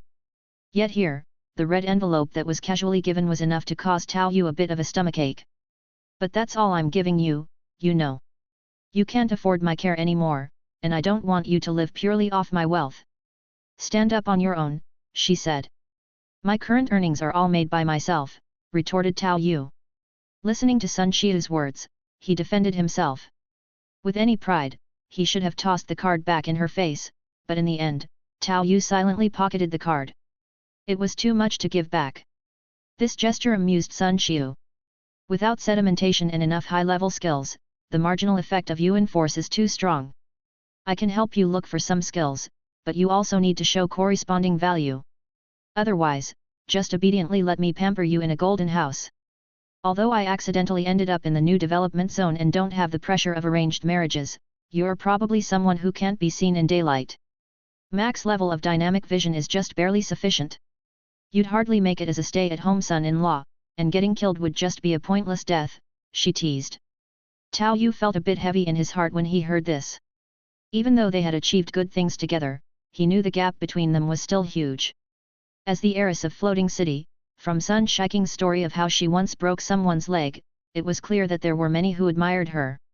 Look at Niu Chongchun. The fact that he dared to give her the occasional glance because of his talent made him feel like he'd turned into a long-distance admirer.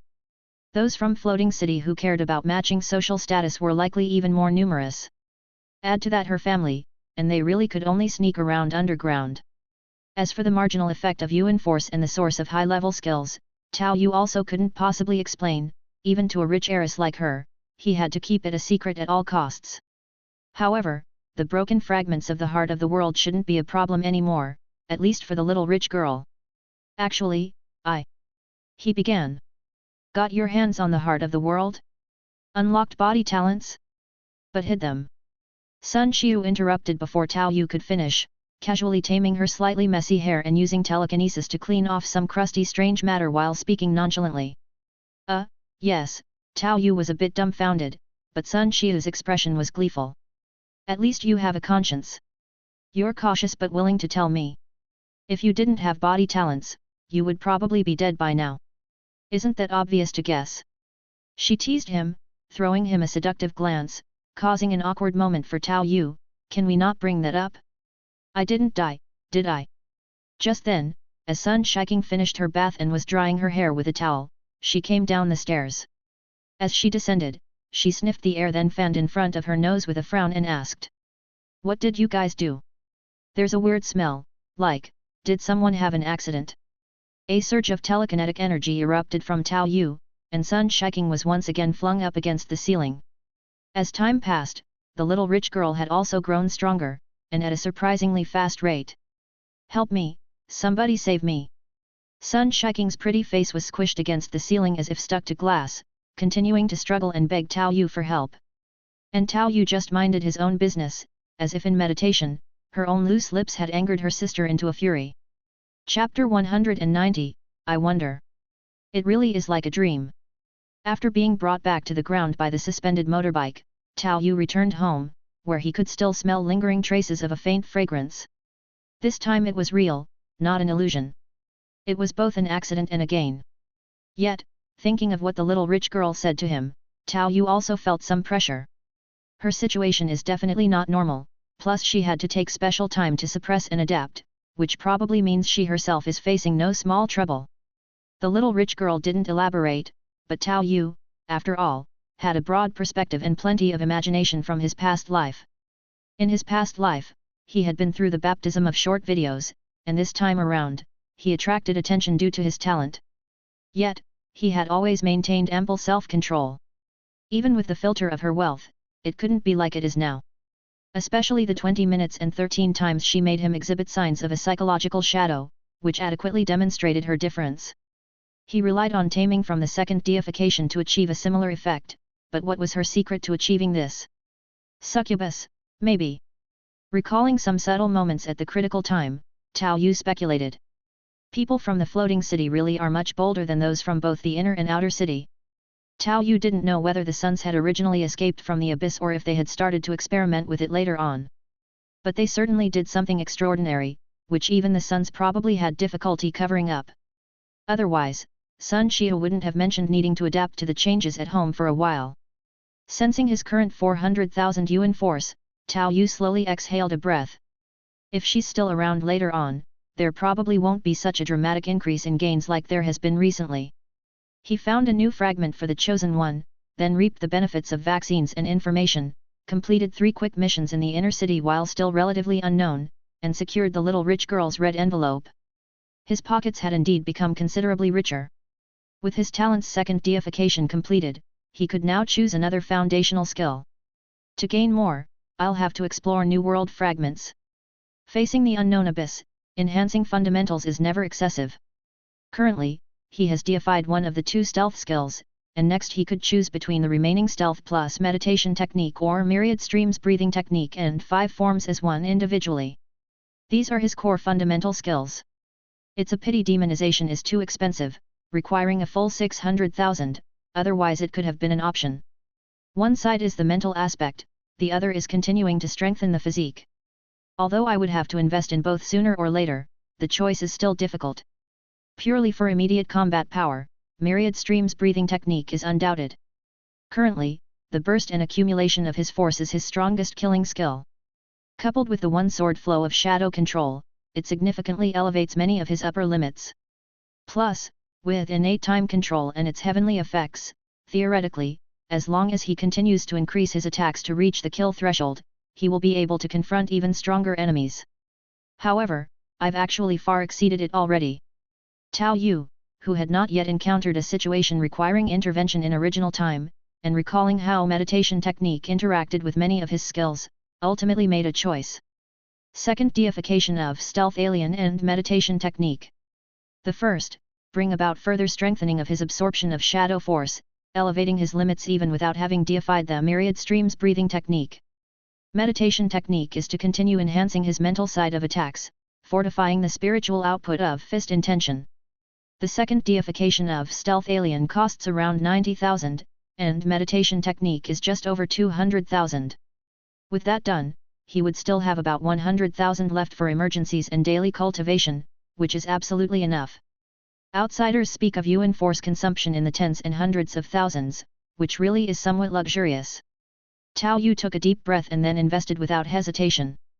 The second deification of stealth alien was standard, an enhanced version of stealth python, which could also be stacked together. His leaping distance in shadows further increased, while the ability to amplify and gather shadow force speedily intensified. At last, Tao Yu no longer had to keep hijacking the zombie's shadow force and could even nurture and give back to it in turn. Cao Shaolin's eyes could finally afford some time for repair, and he didn't need to wear an eye patch anymore. The deification of stealth was also within Tao Yu's expectations, after all, he had already deified a skill before. However, as more Yuan Force was infused into the meditation technique, Tao Yu felt as if a bolt of lightning had suddenly struck the visualization diagram in his mind. It was as though a flash of lightning had directly hit the visualization diagram that had begun to outline his 5 sensory organs, instantly making it clearer. And to Tao Yu's surprise, he gained a special perspective from the position of the visualization diagram. What is this?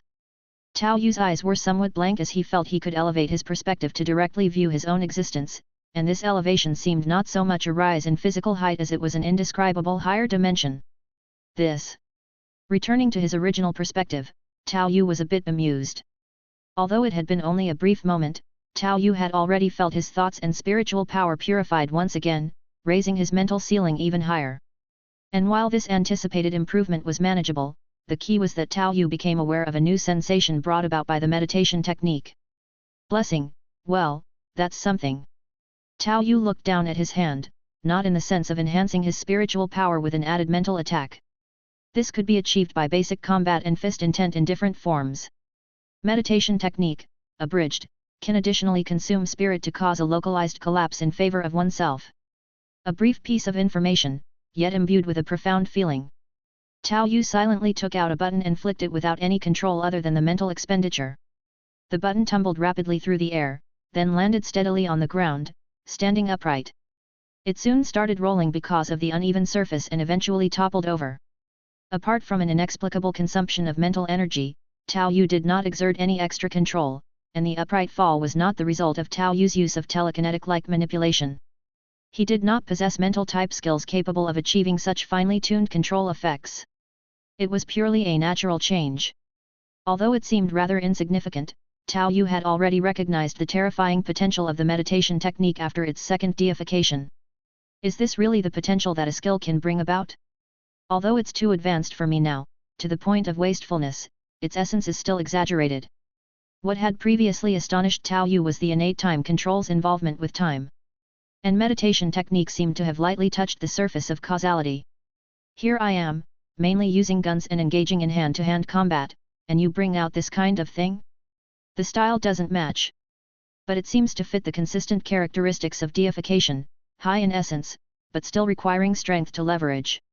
Tao Yu vaguely felt that the changes in meditation technique might be related to the visualization diagram having become his own. And the previous second deification bonus of fist intention indirectly reflected onto the head of meditation technique. Out with the old, in with the new, it's time to return to the abyss. I can't really let the wealthy heiress hide in the golden house. Tao Yu's eyes also revealed a burst of drive at this time. His advantages and potential laid before him, although he couldn't catch up to the heiress in a short time, his future achievements were bound to be higher. If there's going to be golden house hiding, it should be by his doing. How could he let her take the lead? A person with glitches like him, where's the dignity? One day, I will become the pillar you can lean on. While making up his mind, Tao Yu also began to sit cross-legged and commune with the will of the world. As the quarter hour elapsed, he gradually began to disappear mosaic-like from inside the room. Abyss, here I come again. Chapter 191, Information of the New World. What a big change to a living person. Having just appeared from Jack's dormitory, Tao Yu heard Jack's startled voice. Ignorant. Tao Yu glared at Jack disapprovingly. At this moment, Jack, somewhat puzzled, came over to Tao Yu, his big nose sniffing something incessantly. Bro, what did you do? You smell good all of a sudden. Tao Yu shuddered all over and pushed the big nose away sharply, continuously rubbing his arms as if he had got goosebumps. Get lost, can't you speak properly? What's been happening lately? Are the people I brought back settled in? They're settled. They've been a big help, too. Lately, the number of people has been increasing. Survivors from outside Las Vegas have been converging this way, and we even found a South Korean country in the rainforest. That friend of yours, Panda, just brought back an Osprey transporter. Jack briefly updated Tao Yu on what had happened during the days he was away. It had to be said, the efficiency of Panda and the others was quite remarkable. Tao Yu had only roughly described the direction and the map, and then he let Anshija follow them. He hadn't expected to see results within just a few days. The survivors Tao Yu brought back to the Green family and the Crow Squad could also be considered ready-made combat power. Most crucially, the survivors other than the chosen ones had no need for Yuan Force. After communicating with Jack and Panda, these people were also preparing to represent Tao Yu's interests and integrate into the Dada company. Not bad. I'm getting ready for a long journey. Please keep an eye on things here for me. If anything comes up, I'll contact you through tasks from the real world. You can also use the message storage service in the task hall, I'll check it when I get back. Going on a long journey again? Aren't you going to that new world fragment? Jack was a bit surprised, wasn't it a newly discovered world fragment? Not for now. The chosen ones had already been scooped up, and Tao Yu didn't think such a small world would have a heart of the world. Since the vaccine's output was low, it inevitably indicated the monsters there were not cost-effective, there was a high number needed, severe pollution, significant side effects, they were troublesome to kill, and one had to wait on the spot for their convergence. Even with a higher density, the value was average. The vaccine was probably only marginally higher in price than the monster's inherent Yuan Force, if at all. The vaccine was expensive. The main source of income coming up would be transportation again. Laying out his plan, the rest could be handed over to Panda and the rest, in practice, their experience was much more extensive than his own. In fact, choosing to travel afar, Tao Yu had his hesitations. Although he had a foundation for cooperation in front of Panda and the others, and enough credibility with them. People are not unchanging. So if he were away from the base for an extended period, some problems might arise. He had even considered ceding some of his shares because of the increased number of collaborators, as the number of people increased and Panda and his group had always honored their promise not to touch their share of the shares.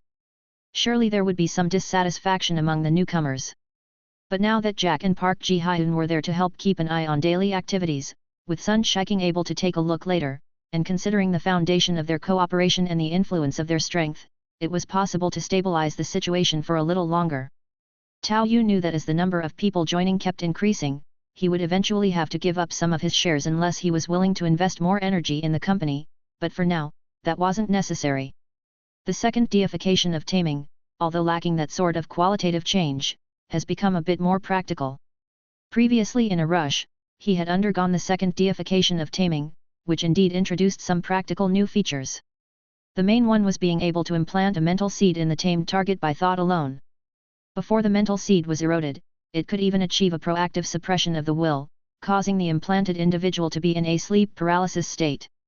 Even with Sun Qiu's powerful mental force, it took 20 minutes to break free from this state. Beyond that, once the mental seed is implanted, both soothing and punishment can be exerted remotely within a certain range, although each use would consume some of the seed's power. Even though the control range is limited, similar to the range of empathy in writing, it's possible to preset feedback mechanisms. For example, automatically rewarding for a completed task, or automatically initiating punishment if the task is not completed or if hostility and dissatisfaction towards oneself arise. No doubt about it, the practicality has increased, but since mental seeds require thought implantation, Tao Yu couldn't choose too many targets.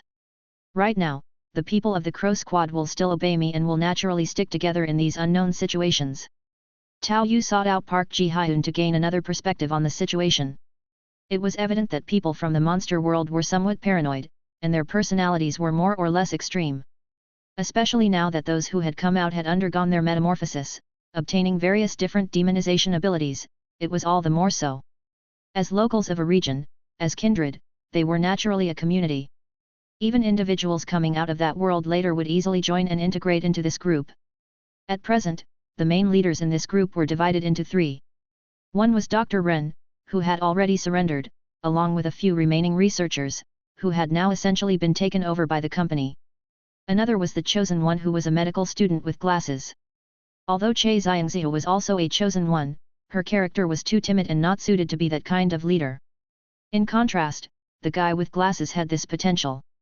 Having already demonized into a special infectee, and being chosen ones who could enhance themselves with Yuan Force, indicated they would not have a low ceiling. After all, having demonized from the outset, they could be considered to have taken a shortcut. Jack, who was diligently practicing martial arts step by step, couldn't match their growth rate in the early stages. Glasses Brothers' side mainly gathered the survivors from the Green Home. On the other side were the remaining 20 members of Park Ji-hyun's Crow Squad, who could be considered formal military representatives. For now, Park Ji-hyun, who also possessed the power of demonization, was still able to control the situation. Regardless of Park Ji-hyun's military rank and strength, as well as having Tao Yu's support from behind, controlling just these 20 people was relatively simple.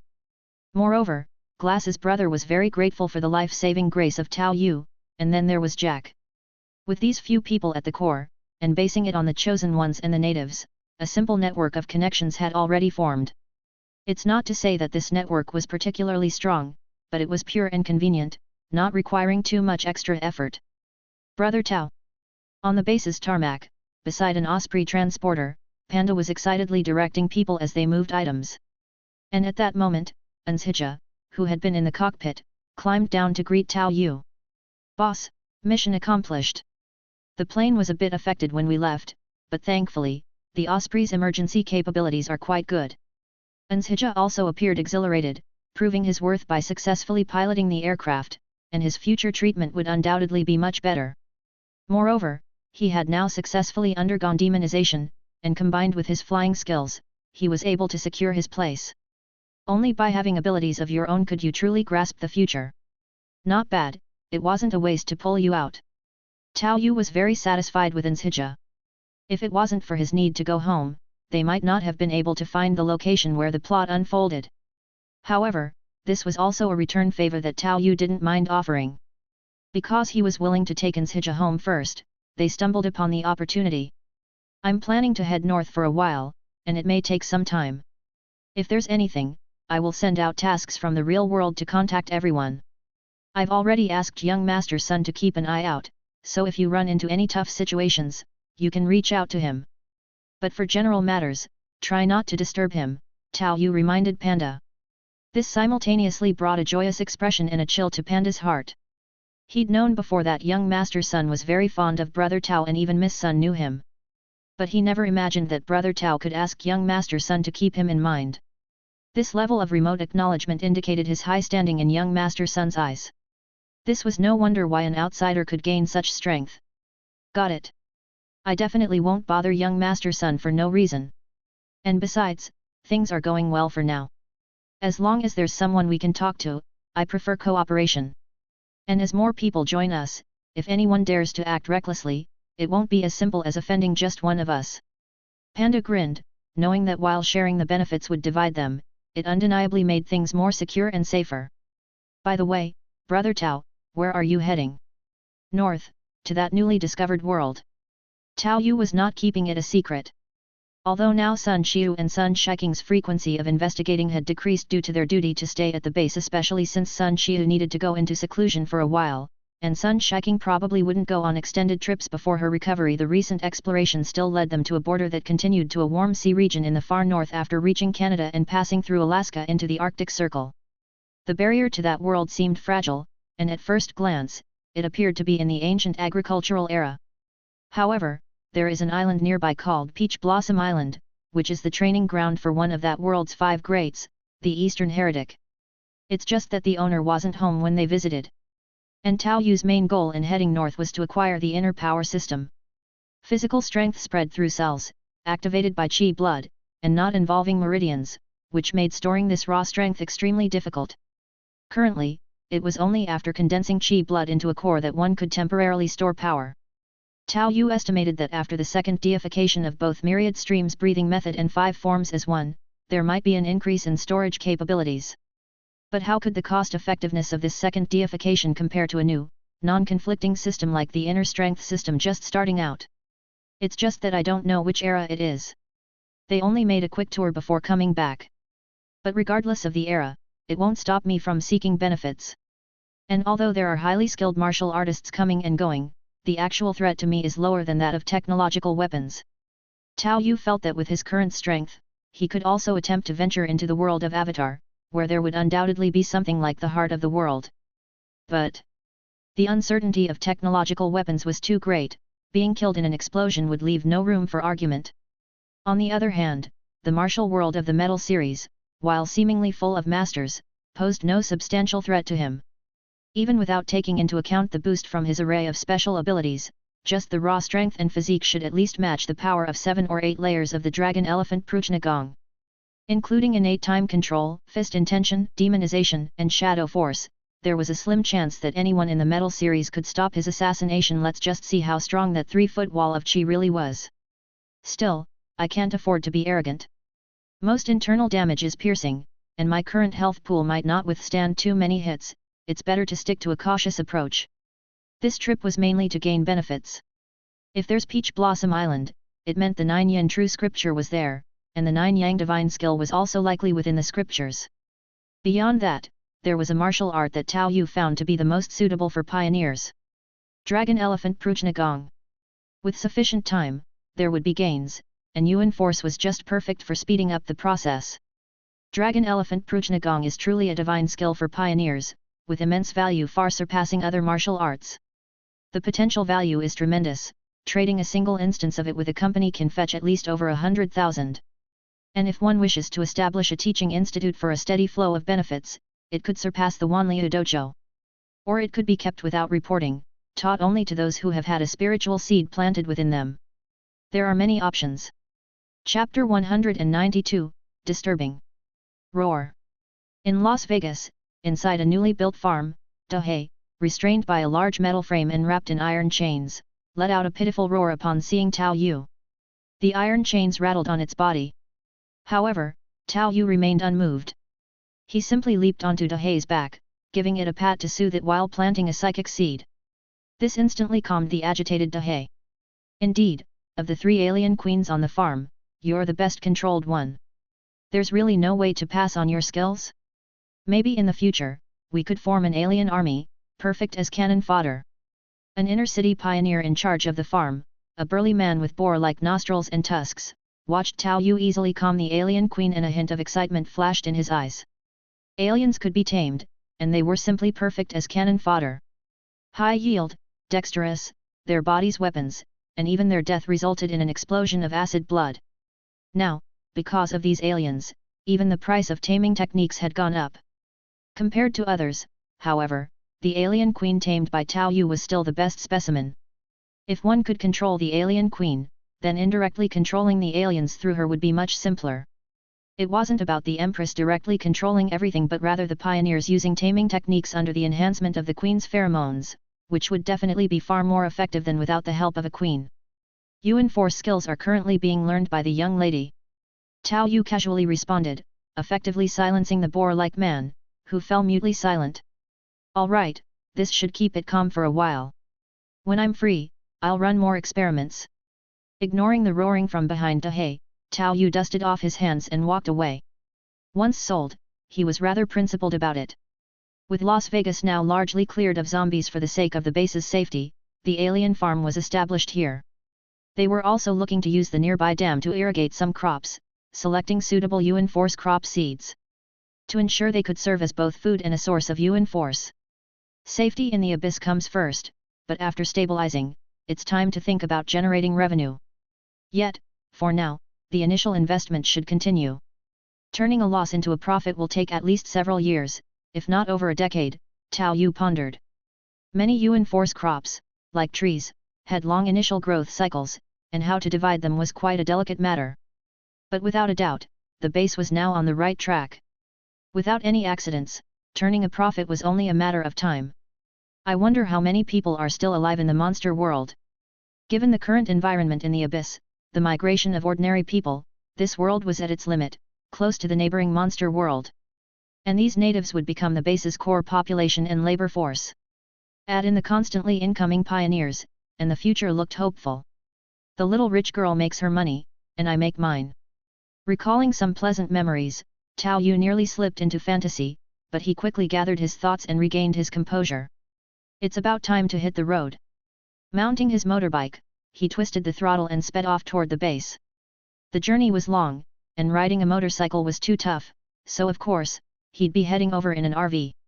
Add 2 more barrels of oil, bring the repair tools too, and the snow tires. Yet, the oil quality is a bit down, but as long as it works, it's good. Jack loaded up Tao Yu's RV with 2 barrels of oil and also included a lot of canned goods. Rare fruit cans were stuffed in with 2 boxes, and some snacks and such as well. An RV that would normally spell luxury was now packed like a cargo truck. But considering Little Black and the publicly known CAO Shaolin, it was only 3 people's worth of space, which was more than enough for the spacious RV. All right, I'm just going over there for a bit. You're acting like it's a matter of life and death, Tao Yu said as he pushed Jack out of the RV, slightly annoyed. Pa, no appreciation for good intentions, Jack retorted. Then he couldn't resist adding, you sure a kayak will do the job? Isn't it supposed to be the sea over there? 3-foot waves without a breath of wind. At that moment, 2 kayaks along with paddles were tied to the top of the RV. These were Tao Yu's planned means of crossing the sea. Don't worry, I'm really good at driving, and if worse comes to worst, I can always retreat back to the real world for a bit, since I am a pioneer. Tao Yu's words pierced Jack's heart, making him itch to return to his training immediately. With 2 other chosen ones who possessed demonization joining in, Jack also felt an external pressure building up. The initial boost from demonization was just too high. All right, go back and don't let those juniors overtake you, as a senior. In the end, Tao Yu still came down and hugged Jack, patting his back. TCH, I used to mix it up at the CIA, how could I lose to a couple of kids? Jack returned the pat to Tao Yu, then waved his hand. Have a safe trip. I'll bring you back some local specialties.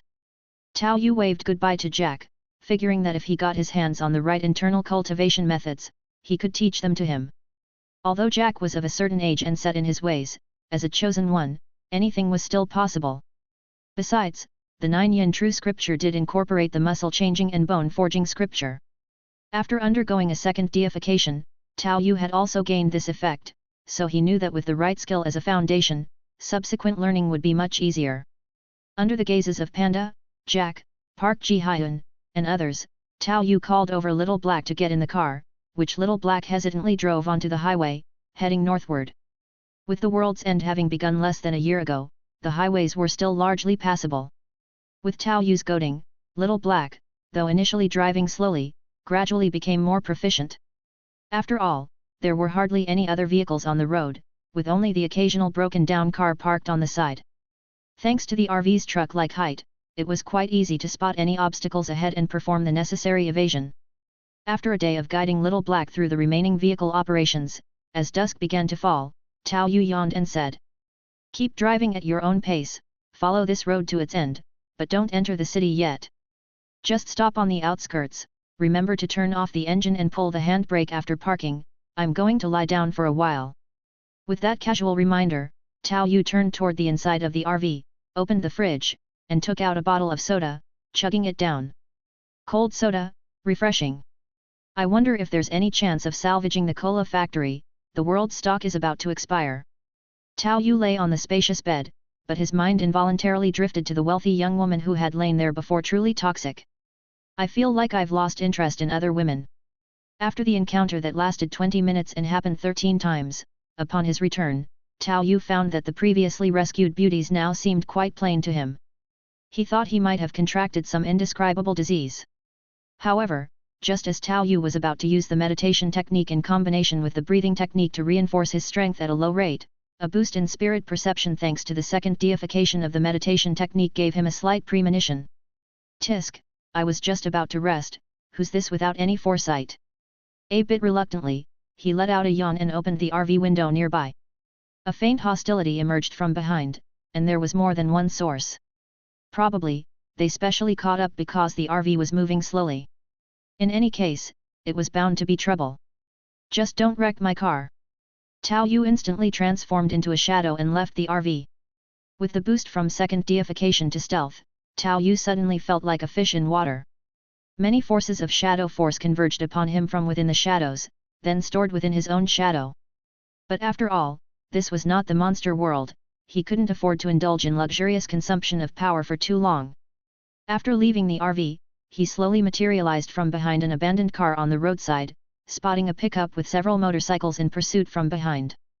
The pickup's bed had a machine gun welded on it, manned by an armed militant, with another one holding an RPG beside him.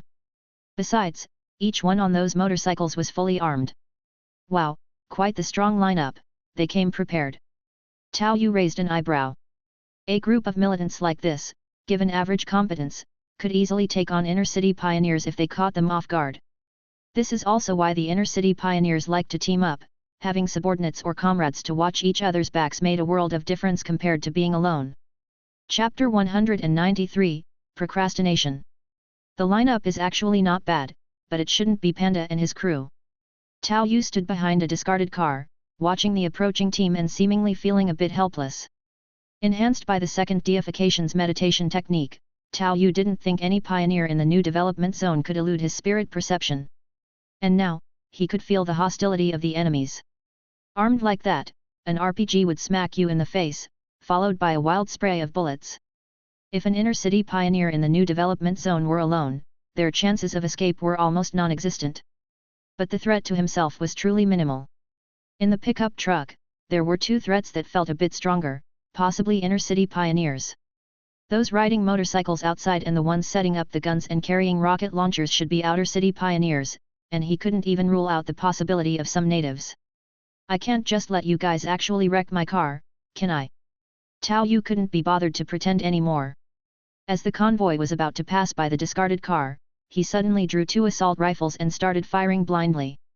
The convoy's attention was all on the sluggish RV up front, with an RPG resting on someone's shoulder in the pickup truck's bed. How could they anticipate an attack from the side? The kicker was the exaggerated accuracy of the attack headshot with every bullet. The RPG shooter on the pickup truck was the first to suffer. Not only was he shot in the head, but the bullet also hit the RPG's fuse precisely, causing the rocket to explode above their own heads. Boom! The entire pickup truck reared up from the explosion and then flipped over. Taking advantage of the pickup's upturn and revealing the gap on the other side, Tao Yu methodically followed the trajectory and cleaned up the armed militants on the other side of the truck, and even casually picked off the driver, leaving the pickup to roll over by the roadside alongside the explosion. Tao Yu then leisurely pressed out the magazines of the 2 assault rifles and meticulously replaced them with new ones. If you're not dead, come out and we can chat. You might not have to die then. Tao Yu sat lazily on the hood of the adjacent abandoned car, seemingly too lazy to move. Why are you attacking us? Why?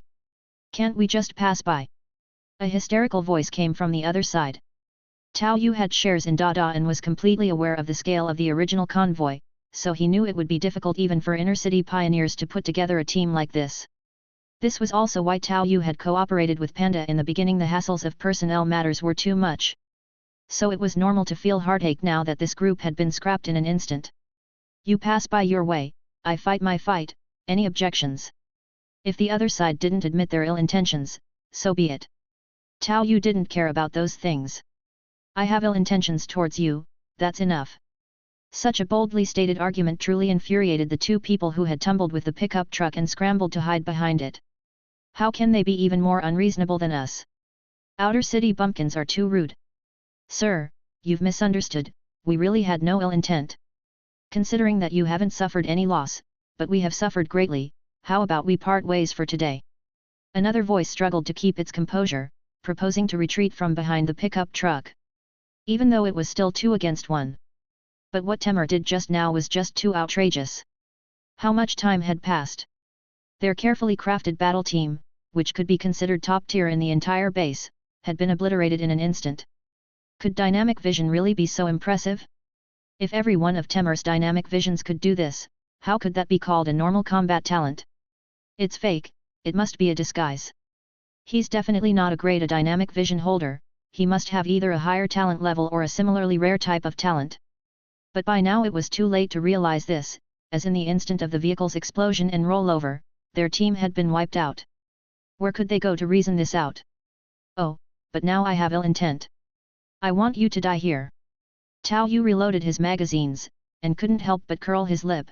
They really were patient, not even trying a single attack while he was changing magazines. Maybe they would have succeeded. Brother, don't be too ruthless. Did you ever show mercy to me first? Come on, speak the truth. I'm not incapable of letting you go. All right, it was Panda. He thinks you're getting too much of the share. The person who spoke paused for a moment, seemingly having difficulty admitting it. Tao Yu couldn't help but snort in derision. So he sent you lot of trash. Before joining forces with Panda, Tao Yu used every trick in the book to have the troublemakers from the Skull Gang admit they were sent by Panda. But now that someone had taken the initiative to name Panda, Tao Yu was completely nonchalant. It wasn't that he trusted Panda all that much. Even with the tight cooperation between them, Tao Yu could never fully trust anyone. The backstabbing partners and various real business warfare cases from his past life were lessons he had learned too well. What Tao Yu could be sure of, however, was that as long as their interests aligned and both parties benefited from the cooperation, their relationship remained stable. Why would anyone attack now? With so many people involved, his shares couldn't be monopolized if he gave them up, and Tao Yu, who didn't concern himself with specific affairs, was naturally his ally. With Tao Yu's support, Panda could remain the de facto manager. That didn't even take into account the relationship between the rich young lady and her brother on that side.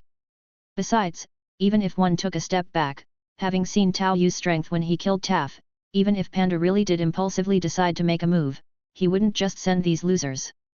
And Tao Yu's pointed words effectively silenced the 2 inner-city pioneers. Panda must know something.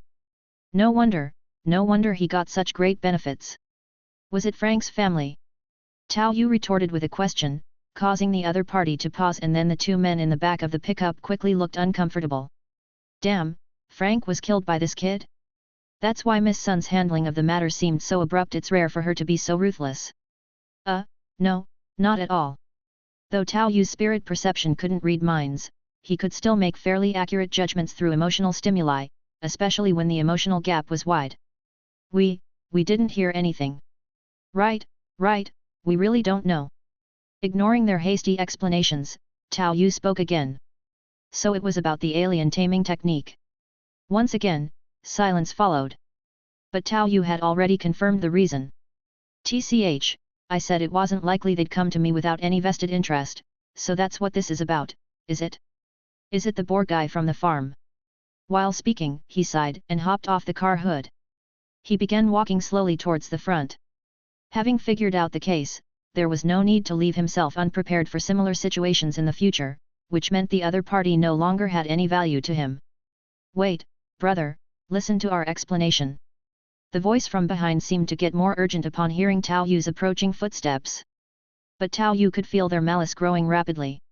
Sure enough, as he was about to reach the pickup, a figure swiftly pounced from above while another dashed to the side, raising the gun in his hand. An assassin, yet daring to approach close. This is suicide. The faces of the two inner-city pioneers twisted with ferocity. What did it matter how strong he was? What did it matter that he had subdued Panda? Once you're killed, you're dead. Giving us. Click. The pioneer diving from above missed entirely, as if he had struck a patch of black mist. But the next moment, the click behind him caught his ear. Struggling to look back, he saw one pair of hands just released from his companion's neck, letting the limp body collapse to the ground as if in distaste, shaking off the hands. I had already agreed not to kill inner-city pioneers carelessly, what are you guys doing? I'm going to get scolded later. Tao Yu sounded resigned. Just as the other turned and ran, Tao Yu followed with a leap through the shadows, casually flinging his wrist, his hand striking the other's chest. Bang! The figure flew backwards like a cannonball, crashing and embedding itself into the caved-in roof of the pickup truck. The unrestrained force had turned his internal chest cavity into mush. After dealing with the matter, Tao Yu slowly drew the warlord's sidearm and fired several shots into the other's head, even blowing off the crown without a response. He was definitely dead. Why bother? Now you've made me waste time burning this down, which is a bit excessive. I was ready to rest. Propping up a motorcycle, he skillfully took off the gas cap, tearing a big hole in the tank, then started pouring out the gasoline. They had ridden so many bikes over, it was like self-service. Next, he would need to borrow a bike to catch up with Little Black's RV. Delaying bedtime would only make it later. Chapter 194, Martial Artists. Just follow the route I described, and you can get to Las Vegas first. The zombies there have almost been cleared out, and when you get close, you should find people scrambling to escort you to the base. Tao Yu poked his head out of the RV window at the height of the truck, speaking to the driver of a sturdy-looking, modified pickup beside him. The truck seemed to carry a family of 5, and Tao Yu didn't sense any hostility, so he took the opportunity to remind them, briefly describing the route he had taken. It was relatively clear, at least. Because of the height of their vehicles, they hadn't seen Little Black driving, otherwise, they probably wouldn't have remained so calm. Thank you so much, said the weather-beaten, stubble-faced driver, continuously expressing his gratitude to Tao Yu. I've got to be on my way, safe travels to you, Tao Yu replied.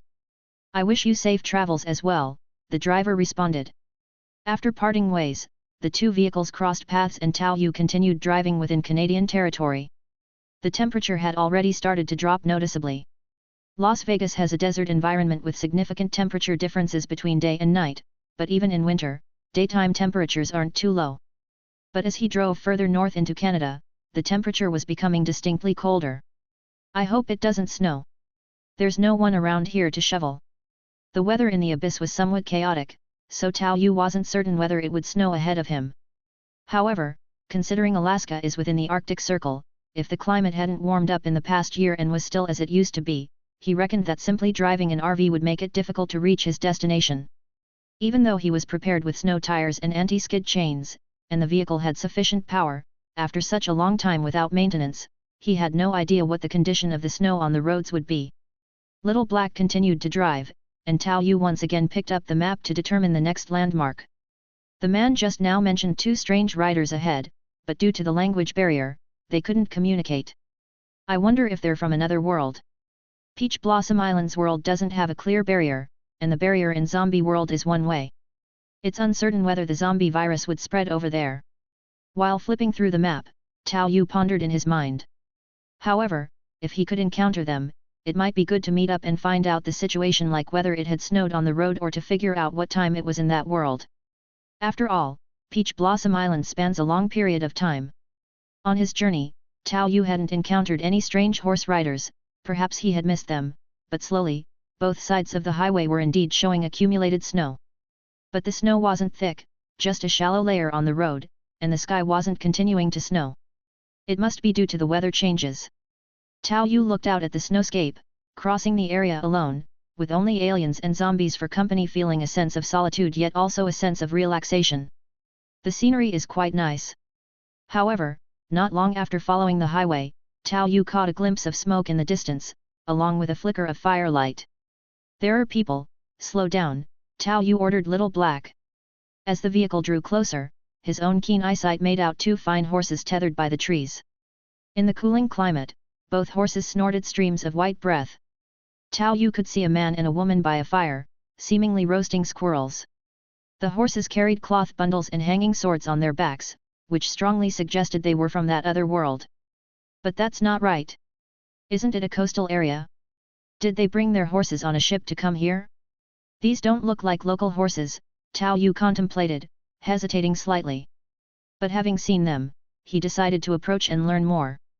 "You stop here, don't move around," Tao Yu reassured Little Black through the space, then opened the car door and stepped out. Opening the door let in a gust of cold wind. The outside temperature was much lower. The size of the RV parked here, with no real cover, had not escaped the notice of the man and woman, who now watched Tao Yu getting out of the car with some wariness. Both the man and the woman were dressed in tight-fitting clothes, with the woman appearing to be around 27 or 28, with a melon seed-shaped face, willow leaf eyebrows, a fair complexion, and a hint of mature charm at the corners of her eyes, making her incredibly beautiful. Her white, coarse cloth outfit, combined with a cinched waist, did nothing to hide her graceful figure. Though he had the broad back and waist of a bear, and his appearance was rough, one could still discern a hint of immaturity in his features. He was quite young, apparently not over 20, and his brown, rugged outfit was stretched taut over his muscular frame. Despite both being dressed like heroines and heroes, Tao Yu didn't feel much of a threat coming from the duo. To tell the truth, at first glance at the beauty, Tao Yu wondered if it was Huang Rong who had sneaked out of her island abode. With her stunning beauty, though not surpassing that of the wealthy young lady, she was far superior to the other beauties he had come across. The several from the house of Ao couldn't even compare to her in terms of facial beauty. Even having experienced the baptism of wealth, Tao Yu took a second look. She must be an important character, he thought, wondering if she might be the chosen one. But the man beside her, he didn't quite fit any known identity. Too young for Guo Jing, and not quite the right style for Yang Guo. "I'm not sure where you two hail from or how much you know about this world." Seeing the pair on guard, Tao Yu raised his hand in a fist and palm salute. Upon hearing Tao Yu's words, a gleam appeared in their eyes, and the beautiful woman stepped forward to return the salute, saying, "I am Chang Lixu of the Snowy Mountain sect, and this is my fellow disciple Zhang Hao. We were originally ordered by our master to head north to Sichuan to rendezvous with our senior brother and eradicate the skull gang that has been rampaging in the area. However, upon leaving our mountain gate, a sudden fog enveloped us. After losing our way in the fog for half a day, when we emerged, we found ourselves lost and without knowledge of our whereabouts." Tao Yu looked somewhat puzzled upon hearing Chang Lixu's words. In the Metal series, the Snowy Mountain sect only seems to have a presence in the tale of the heroic wanderers. The match with Peach Blossom Island seems a bit off. Moreover, they didn't arrive by way of his boat crossing the sea, but instead came upon this place after encountering a mysterious fog just outside their gate, making the whole affair seem rather strange. Upon arriving here, we discovered odd things like horseless carriages that move on their own and at a startling pace, and we've even come across living corpses that feed on humans. The living people we've met are all from the western regions, speaking an incomprehensible language.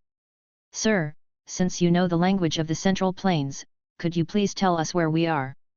Chang Lixu, despite her efforts to remain calm, was quite anxious at heart. Faced with utterly incomprehensible circumstances, and having to look after a younger disciple, she had to show strength. Otherwise, she felt she might collapse. This place is known as the Abyss, considered the end of all worlds. You've likely encountered the fall of a world and were randomly cast here. Tao Yu mused while also briefly explaining the situation. She's so beautiful, she must be a protagonist from some world, he thought. Falling into the abyss and emerging without a scratch, she seems to be protected by fate. The possibility that she is a chosen one cannot be dismissed, so it's better to be honest and clear. However, Tao Yu also needed to gather information, so after dropping the bombshell to ensure the pair were still processing the news, he continued to inquire. Do the two of you know of Peach Blossom Island?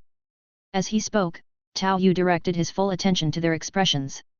Sure enough, both looked somewhat baffled. Among the 7 islands overseas, we have not heard of such a place, it might be an obscure small island, said Cheng Lixiu gravely. All right, they must have accidentally fallen nearby. Snowy Mountain Sect, Skull Gang. These names do seem a bit too conventional. There used to be a Skull Gang in his previous world, but they're long gone now. Ahead lies a fragment of a world that is the territory of Peach Blossom Island. You might find the environment there more familiar. Would you be willing to travel together? I could also tell you more about the current situation and its changes. Having gotten this far, Tao Yu wasn't going to let them go without obtaining what he wanted, and the journey was not a short one. What if they were false chosen ones? That would be quite the loss. So why not join forces for the journey? At the moment, these indigenous people generally seemed more trustworthy than the pioneers.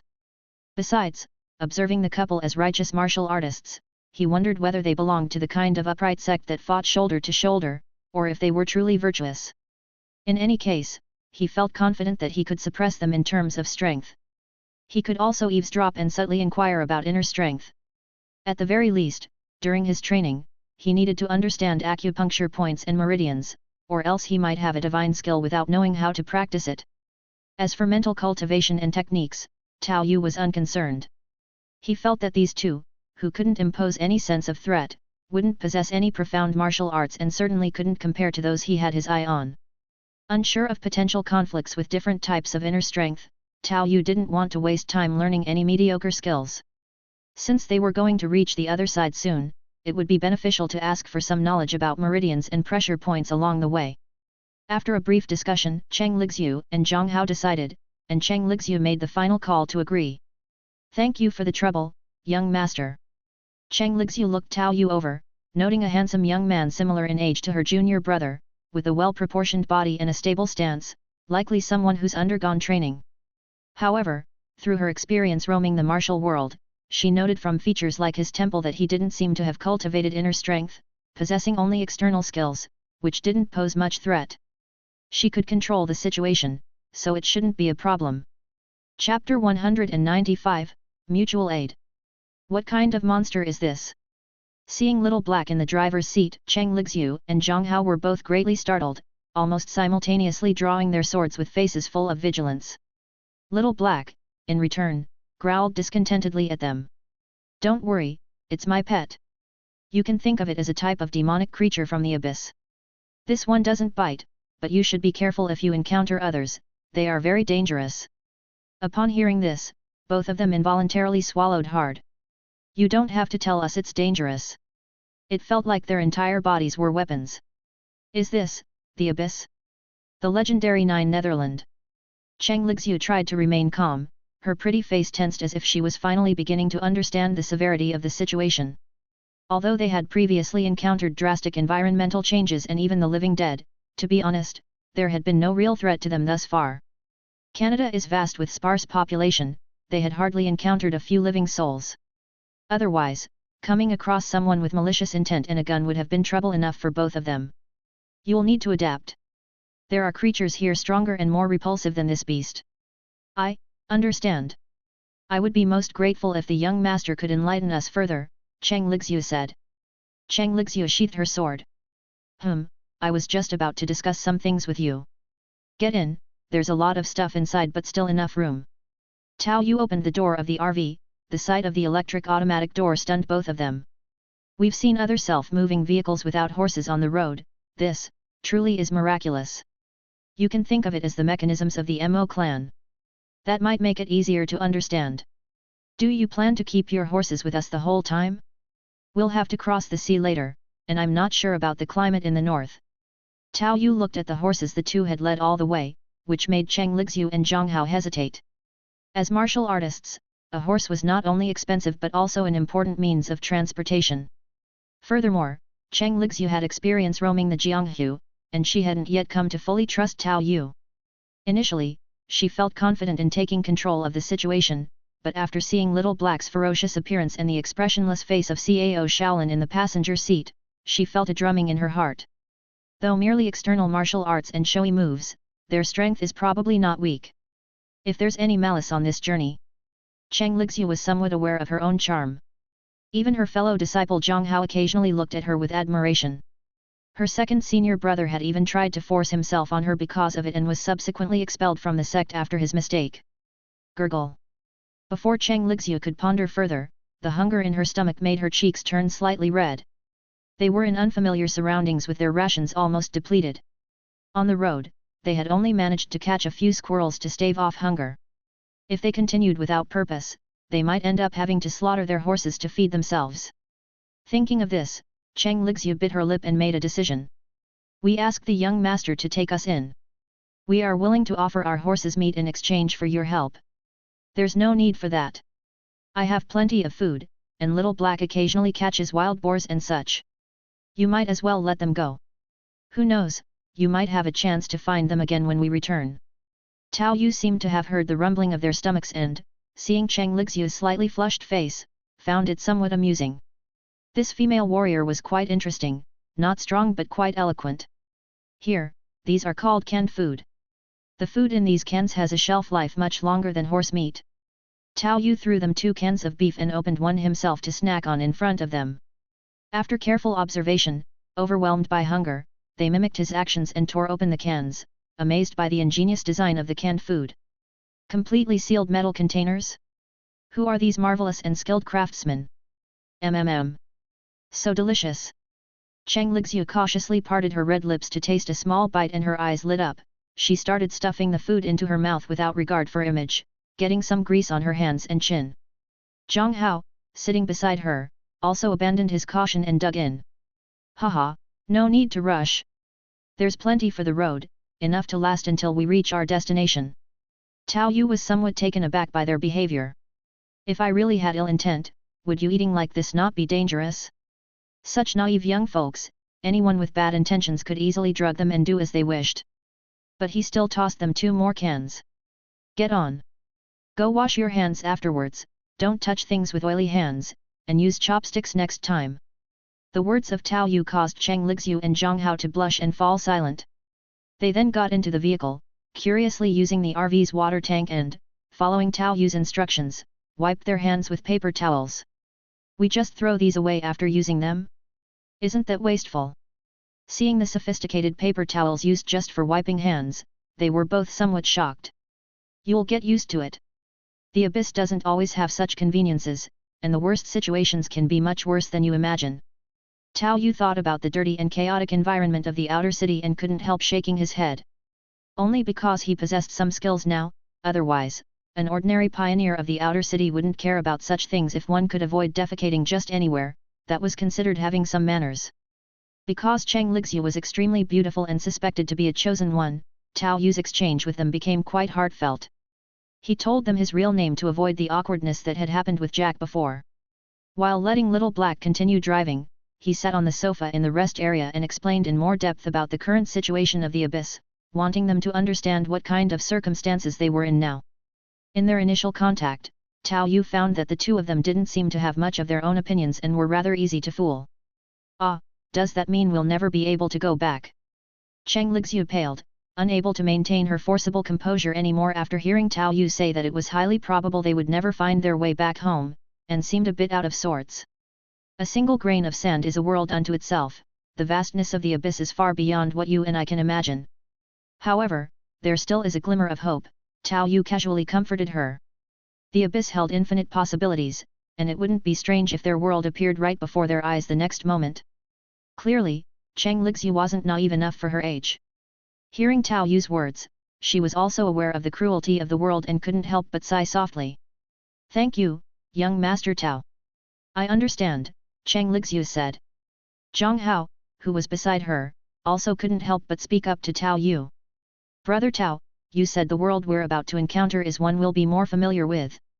Can you elaborate on that? Zhang Hao held a good impression of Tao Yu, who was willing to share his food with them. Being a junior of the Snowy Mountain sect and on his first venture out, he suddenly encountered such an event. His senior sister was also a bit lost, and now, receiving Tao Yu's kindness naturally made his affection for Tao Yu grow. Although Zhang Hao had a robust build and rough appearance, he was indeed a little younger than Tao Yu. You've also encountered other people, the fact is, this world is very dangerous. There's a kind of hidden weapon you don't understand, Tao Yu said as he drew a common handgun, one of the items left by previous assailants, opened the window, and fired several shots into the woods outside. This instantly made Cheng Lixu and Zhang Hao feel a chill. So fast? And it can fire repeatedly? This small device has a power not inferior to strong arrows. If someone used this during a fight, it would be impossible to defend against, they exclaimed. The speed of this weapon is so fast, it's almost invisible, and apart from the loud noise, it's practically perfect, Zhang Hao added. It had to be said, even though Tao Yu deemed their danger level low, they were still martial artists with inner strength, and what ordinary people couldn't see, they could barely make out as a blur. Even in their eyes, it was just a fleeting glimpse, yet they knew something had been shot out. This gave both of them a moment of fright. If it weren't for Brother Tao's warning, how would they deal with someone who possessed this kind of hidden weapon? There are weapons with greater power and strength, and, moreover, you might not understand the language of this world, which is another reason why I said you will feel out of place. Tao Yu continued, then paused and smiled. Although I haven't personally been to the next world, someone has brought back some information. If nothing unexpected happens, it should be quite similar to the world you described, at least the language should be the same, Tao Yu explained, finally making the two feel somewhat relieved. Cheng Lixu was even feeling a bit hopeful internally. What if it was indeed their own world? They had previously asked about Peach Blossom Island, which could be the name of a place in that world. Although she had never heard of it, it could be a small island she really wasn't familiar with. Moreover, finding a place to fit in and get accustomed to, even temporarily, was still good news. It was truly fortunate to have encountered a kind-hearted person willing to give guidance. Cheng Lixu was aware of the dangers of the martial world and was clear about the precarious situation they were in. If they had encountered villains, the danger could have been immense. Then she glanced at Tao Yu again, her cheeks reddening slightly. A chance meeting, and there would be no such thing as kindness without a reason. The other person must have had his own intent. The only bargaining chip they might have at their disposal could be their appearance. But even though they had left their original world, her moral standards still caused her anxiety. She was a married woman after all. Should she clarify this to him? So, on our way there, I have a small favor to ask of the two of you, Tao Yu said, causing Cheng Lixu to look up, after which he gestured for them to speak. Please proceed, young Master Tao. The thing is, I hardly have any understanding of acupoints or meridians, yet I am quite interested in these areas. So I was hoping the two of you could offer some guidance, Tao Yu stated, deliberately not mentioning anything about internal cultivation methods, only acupoints and meridians. Hearing this, Cheng Lixu finally seemed to breathe a sigh of relief, smiling and responding. Of course, there's no problem at all. I can teach you. Whatever questions you have, young Master Tao, don't hesitate to ask. Only reciprocal help can last. Constant, one-sided sacrifice felt too precarious. With Tao Yu's request, she actually felt a sense of relief. Chapter 196, Guidance. The space inside this luxury RV is incredibly large, with a leisure hall, dining room, bedroom, and a two-level tatami layout. The addition of two more people hardly made any impact at all. Little Black was driving, and Cao Shaolin was in the passenger seat. Worried that Zhang Hao would get bored, I found him a Tom and Jerry DVD. After briefly teaching him how to use the TV, I let him watch the cartoon in the leisure hall while snacking by himself. Come to think of it, for ancient people experiencing this sort of thing for the first time, watching TV dramas and movies might make them feel out of place, while cartoons could be more easily understood in terms of resemblance to shadow puppetry. Zhang Hao, who had never come across such entertainment facilities before, was instantly engrossed, so much so that he stopped eating his snacks and remarked. Learning to identify acupoints and veins requires quiet. I won't cause any disturbance. Seeing him like this, Tao Yu decided not to bother him further. At first, he had thought Zhang Hao might be the one to teach him, but now that Cheng Lixu was personally taking over, he was naturally more satisfied. Not to mention her more meticulous mind and richer experience, just having a beautiful woman instructing him was surely more effective than rough man like Zhang Hao could ever be. Cheng Lixiu, dressed in a white martial arts uniform, touched the bedroom mattress, feeling its softness, and once again her face showed astonishment. This world truly knows how to enjoy itself.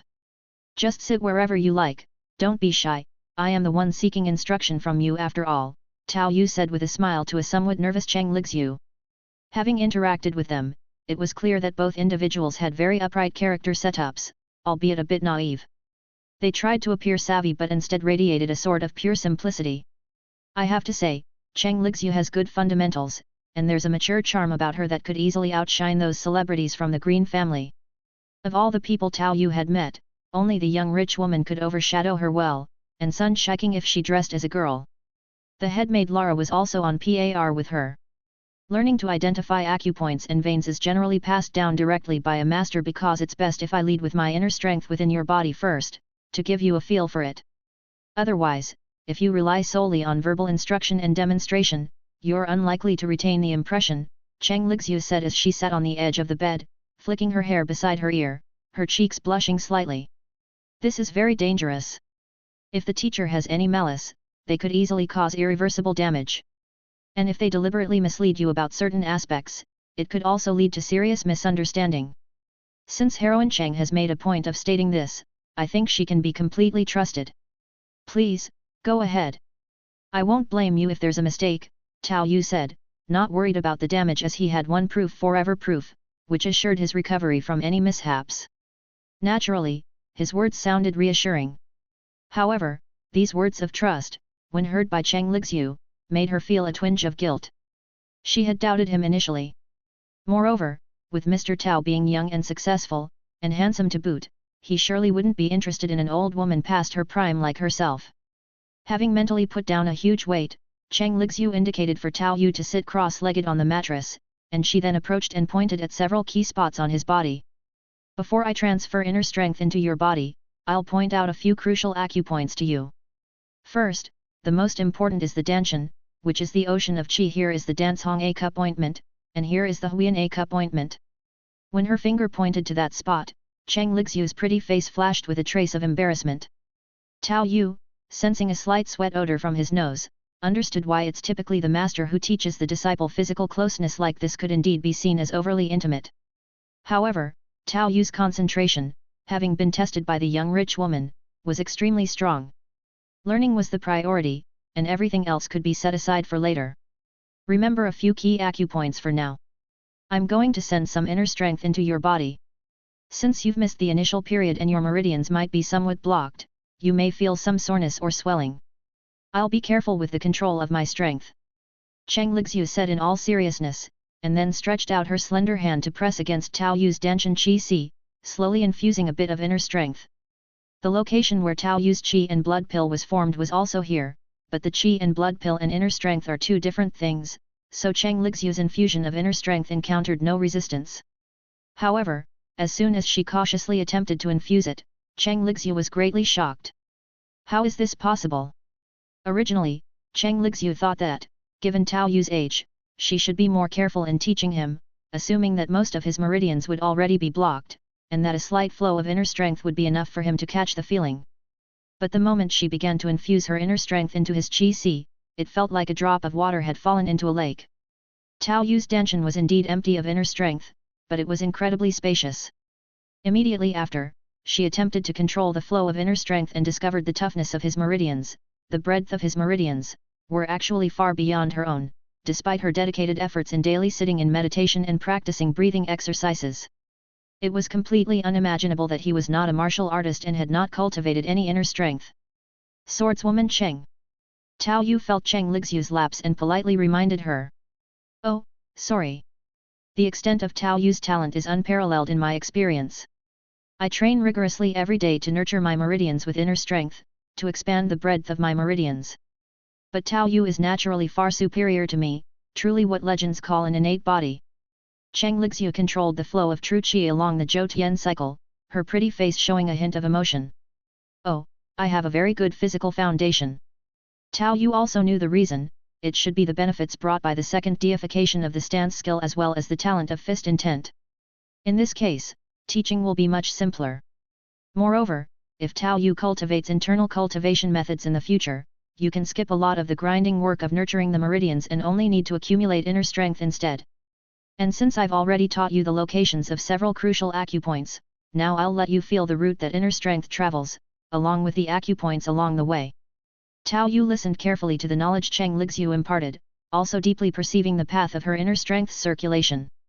Although Tao Yu didn't know at what level Cheng Lixu's strength actually was, even just her strand of inner strength allowed Tao Yu to faintly feel its destructive power.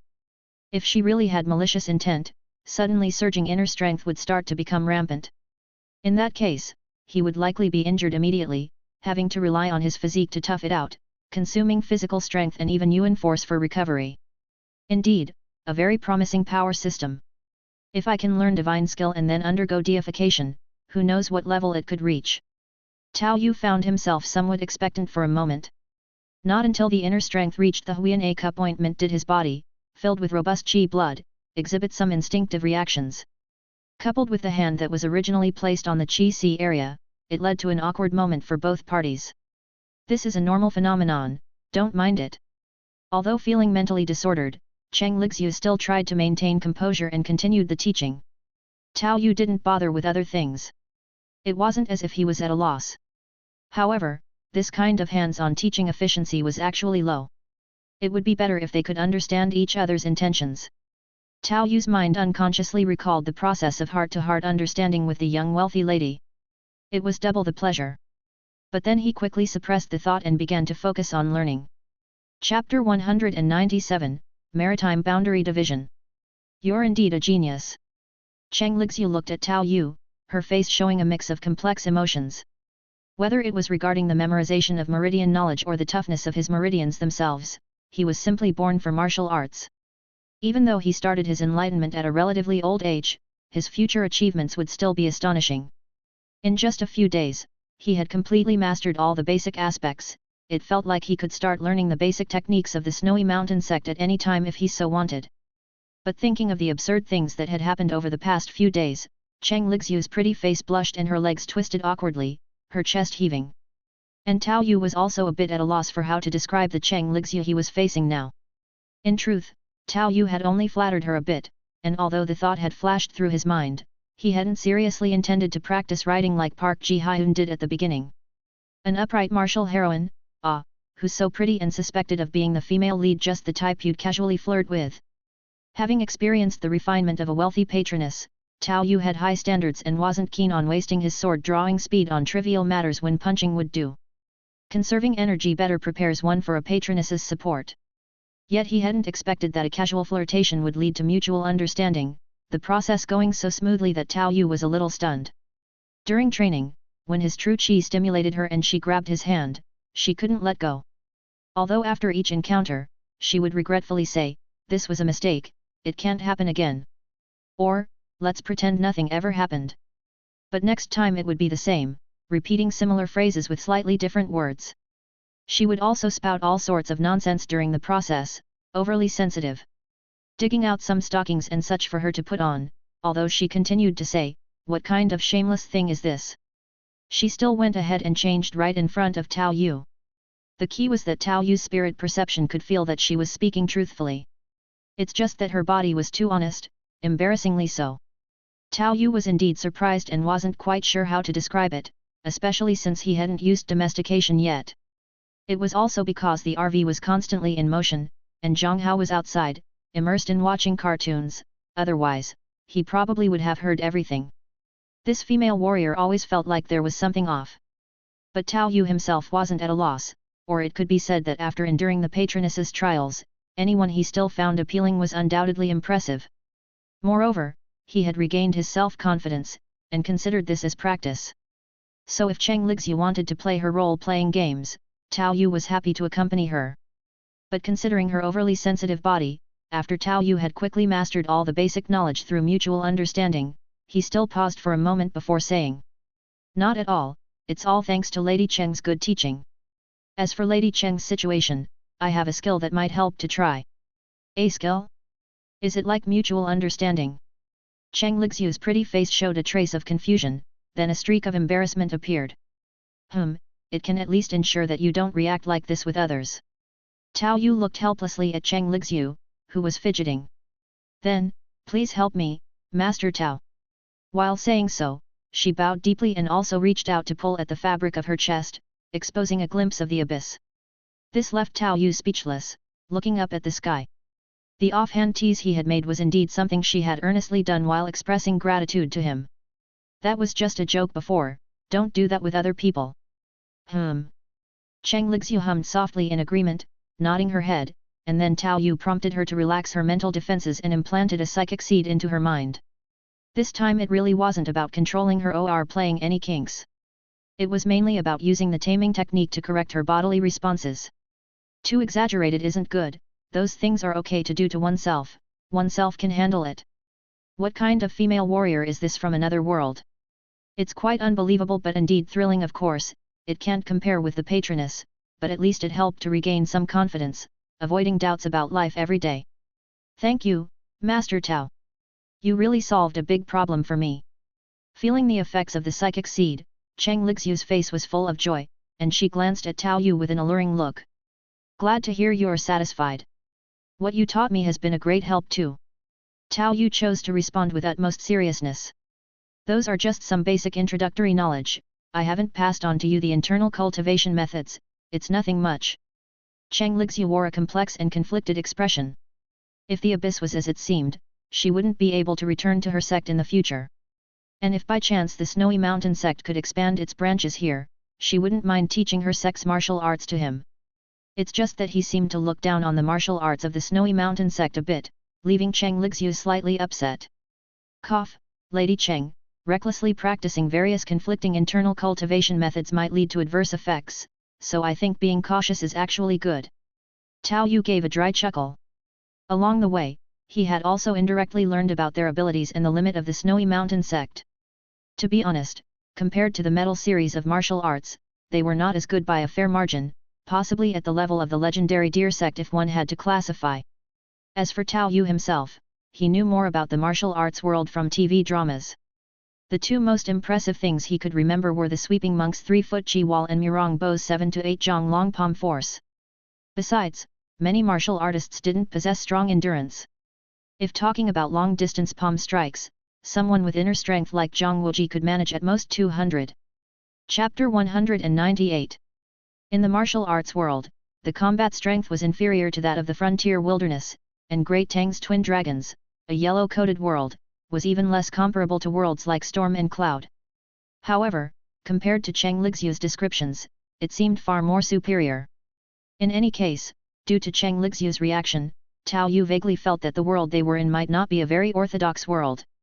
From their conversations, it was evident that the Snowy Mountain sect was a major sect in their world, and Cheng Lixu was the third senior sister of her sect, the future wife of the sect leader's first senior brother, which probably was the main reason she frequently felt regret. And Zhang Hao was even the #1 expert among the younger generation of the Snowy Mountain sect. Such characters, practically representing the face of the younger generation, had strength that was disappointing to the point where they couldn't exert force remotely and had to rely on weapons, a stark contrast from the effortless prowess expected, which made Tao Yu somewhat look down on them. The main issue was that he had asked Cheng Lixu, and she said that it's not impossible to practice multiple internal cultivation methods. Many methods, meridians, and acupoints are utilized differently, and running different methods through different channels depends on the specific circumstances. But without a doubt, if the internal cultivation methods learned were too chaotic, it could even lead to negative effects. Tao Yu thought to himself that with one certificate, forever valid, he should be fine. In the worst-case scenario, he would either actively dissipate his inner strength or switch methods. If there were no other options, he would certainly learn without hesitation, considering he could undergo deification, and at worst, he would forcefully stack it on. However, he felt that he was about to head to Peach Blossom Island soon and that it wasn't worth wasting Yuan Force on the abilities of the Snowy Mountain sect. Aside from having to deify the skills, he would also have to spend Yuan Force on acceleration. The early enhancements to his body were likely not very significant, so it would be a waste of Yuan Force, energy, and time. The cost-effectiveness of the first deification was evidently the highest. It's uncertain whether a second deification of the Snowy Mountain Sect's Karami internal cultivation methods would compare to a single deification of the Nine Yang caliber. He wasn't yet that affluent with Yuan Force. This is the world barrier.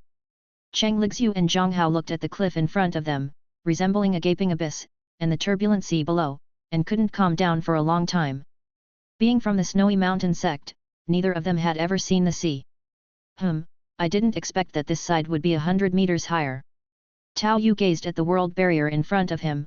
Alaska seemed brutally torn out, with a section forcibly erased, with even a house sheared in half, extending hundreds of meters downward. However, due to the presence of the world barrier, the boundary could still be distinguished relatively clearly, otherwise, it might be mistaken for a steep cliff. The other side of the world didn't completely lack a world barrier. There were no occurrences of 100-meter-high sea water pouring in, indicating that the territory adjacent to the Arctic Ocean must have some form of sea barrier. Otherwise, the sea levels of both worlds would join, and who knows how much of the other world would be flooded. Now, due to the height of this cliff, standing atop and looking out to sea provided a glimpse of islands in the distance. Being this high enabled a barely sufficient view a distance of at least several tens of kilometers. However, at least there was a direction to follow, though it was uncertain if that was Peach Blossom Island. I have a rope, so we can climb down from here, it shouldn't be too much of a problem. Tao Yu's RV was equipped with plenty of tools, and Cheng Lixiu and Zhang Hao, despite being from the world of martial artists and having practiced inner strength, had superior physical conditions compared to the average pioneers. With tools to aid them, this height was not much of an issue. But we can't swim. Poor them, the Snowy Mountain Sect was inland, and the notion of crossing such a long distance to an island barely visible in the distance was making them think twice. No worries, I have 2 kayaks. I'll take you in one, and Little Black can swim.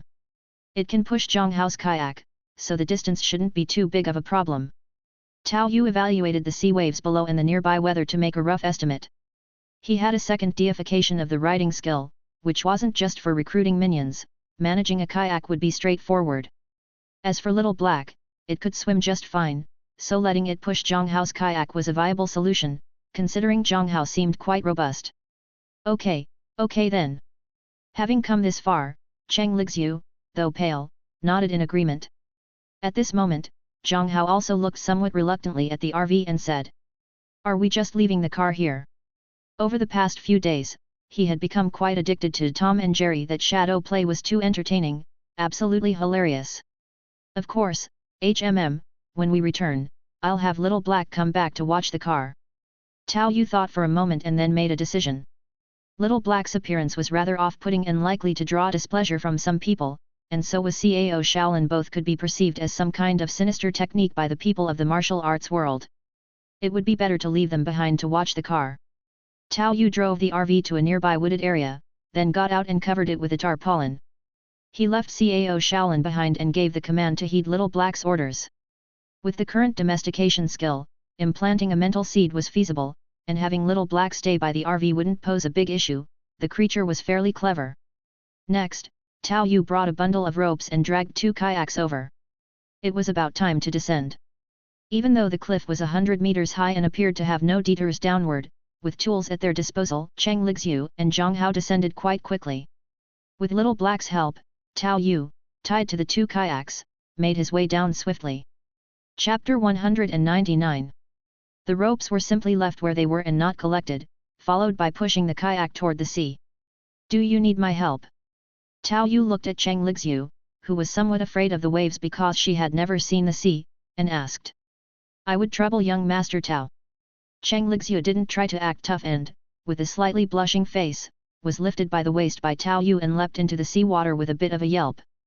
This caused her to cling onto Tao Yu like an octopus, letting him swim and place her onto the easily capsizable kayak. But, after all, she was still a person of the martial world and managed to stabilize her emotions. On the other side, things weren't so gentle for Zhang Hao. Little Black's tail curled around, amidst his screams, half drowning him with seawater while dragging him onto another kayak. Since Little Black's strength application wasn't as precise as Tao Yu's, the kayak directly capsized, forcing Zhang Hao to cling desperately to the kayak, with half his body submerged in the water. Luckily, the climate here wasn't the polar type of Alaska, and the seawater temperature was above 10 degrees. For an ordinary person, this would definitely be unbearable for an extended period, but for someone like Zhang Hao, who possessed inner strength, it was possible to endure for a longer time, and Little Black was also there to ensure his safety. The kayaks had about 2 days' worth of mineral water and food, so even if it wasn't Peach Blossom Island or if the old yellow villain didn't feed them, there was a little room for error. Moreover, for Tao Yu himself, in extreme cases, absorbing free energy and the power of the earth was enough to sustain daily needs. The main concern was that it might be harder for the other two.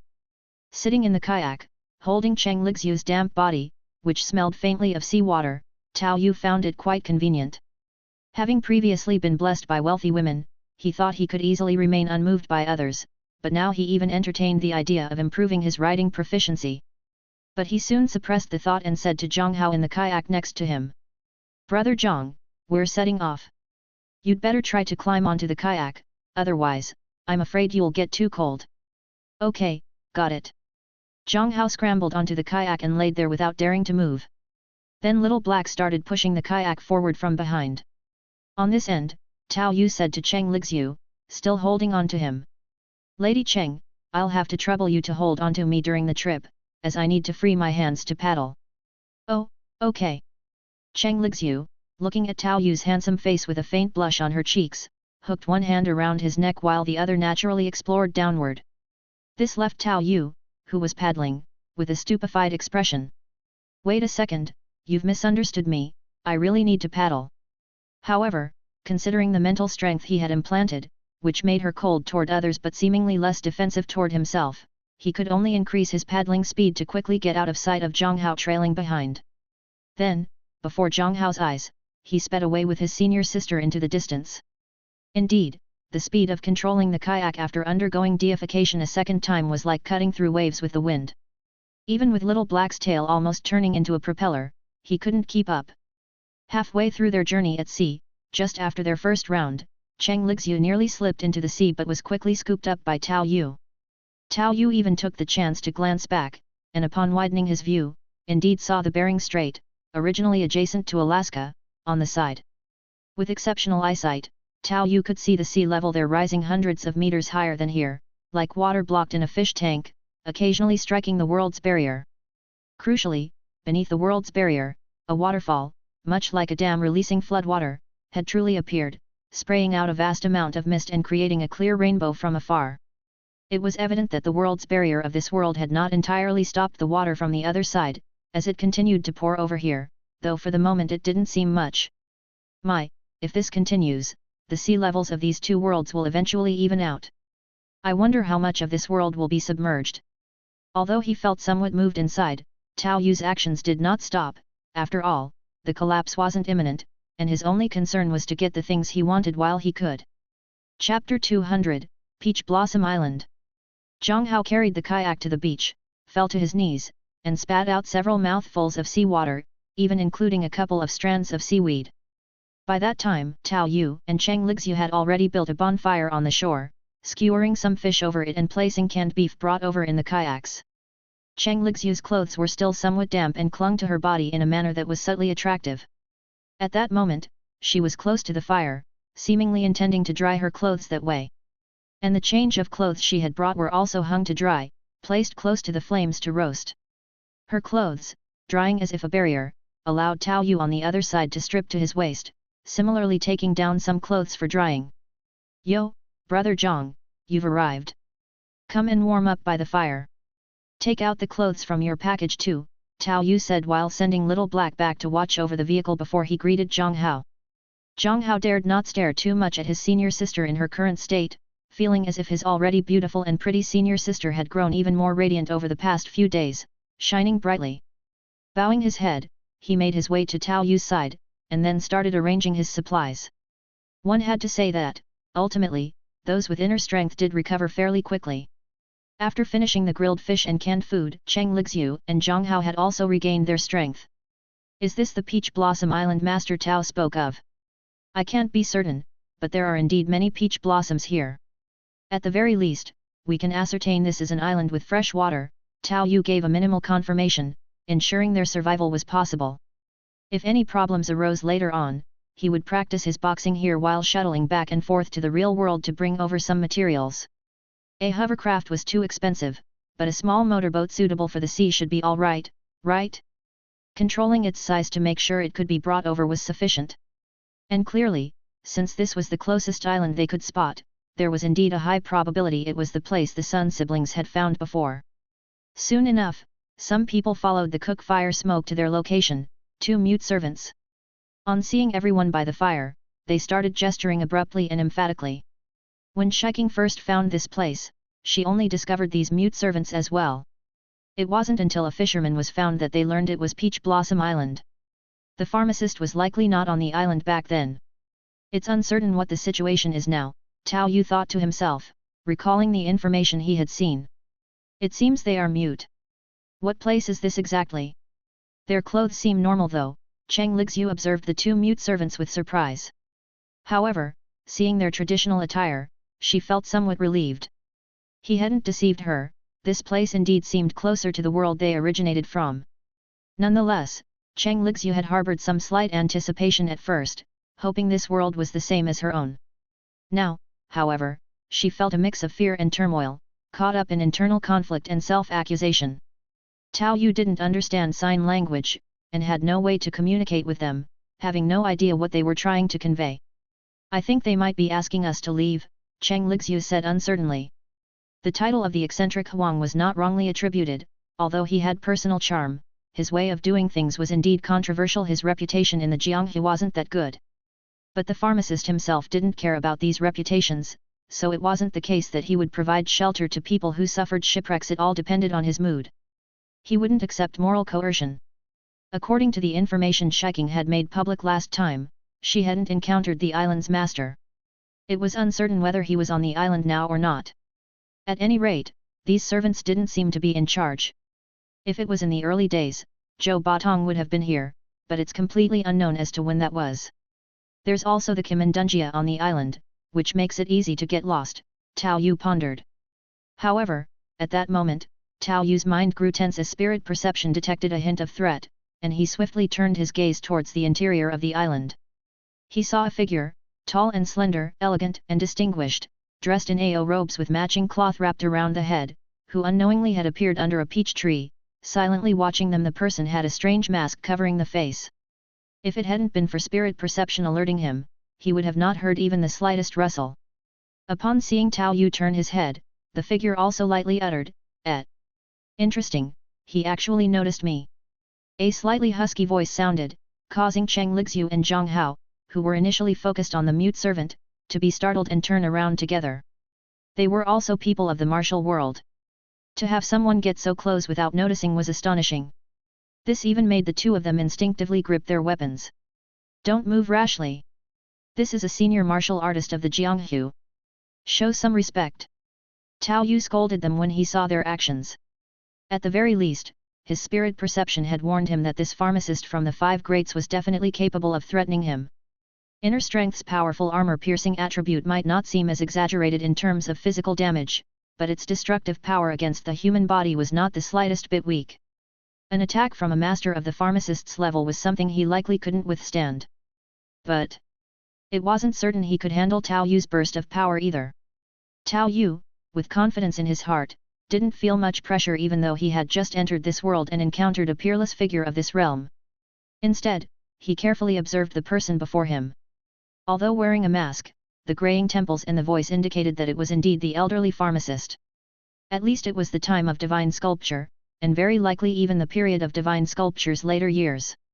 If Huang Rong had already married and had children, then the current mood of the pharmacist would be much better compared to when Mei Chaofeng and the others had just fled.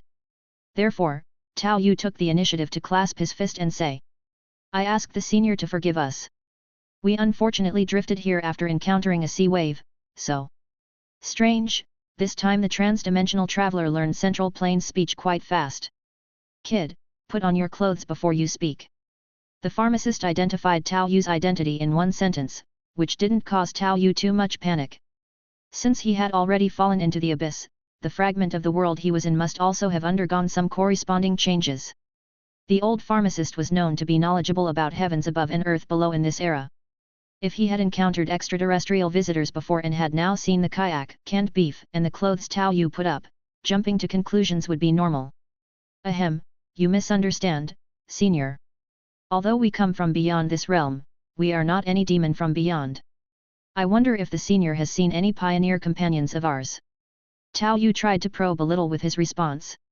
It was clear that the old pharmacist was aware of visitors from the skies, but it was unknown if he knew they came from other worlds or if there were pioneers who had made their way here. Such a long distance and having to cross the sea, when there were many interests to be exploited right next to the base, could there still be others traveling thousands of miles to compete for business? However, it didn't rule out that some newcomers might have been thrown close by upon entering. You seem to have a good grasp of the situation at hand. Follow them later. The old pharmacist seemed unwilling to behold Tao Yu shirtless any longer. With a light tap of his foot, he drifted away like a falling leaf. That elegant movement made Tao Yu's face show a hint of envy. Lightness skills, he too must find a good one to learn. Cheng Lixu and Zhang Hao next to him widened their eyes even more. How is this possible, that there is such lightness skill in the world? Could this person have reached a divine state, becoming a heavenly immortal on land? Is this an overseas fairy island? For the two of them, who had average strength, just a casual display from the old pharmacist was shocking, beyond what they could even conceive of in their wildest imaginations about the usages of lightness skill. This genuine and unfeigned admiration caused the old pharmacist, who had drifted away, to also hang a slight smile on his lips. He had a quirky temperament. If it were those who were sycophantic and fawning, he would have found it quite detestable. But with his discerning eye, he could easily judge that the two were genuinely astonished, their emotions coming from the bottom of their hearts. Such admiration was very pleasing to him as well.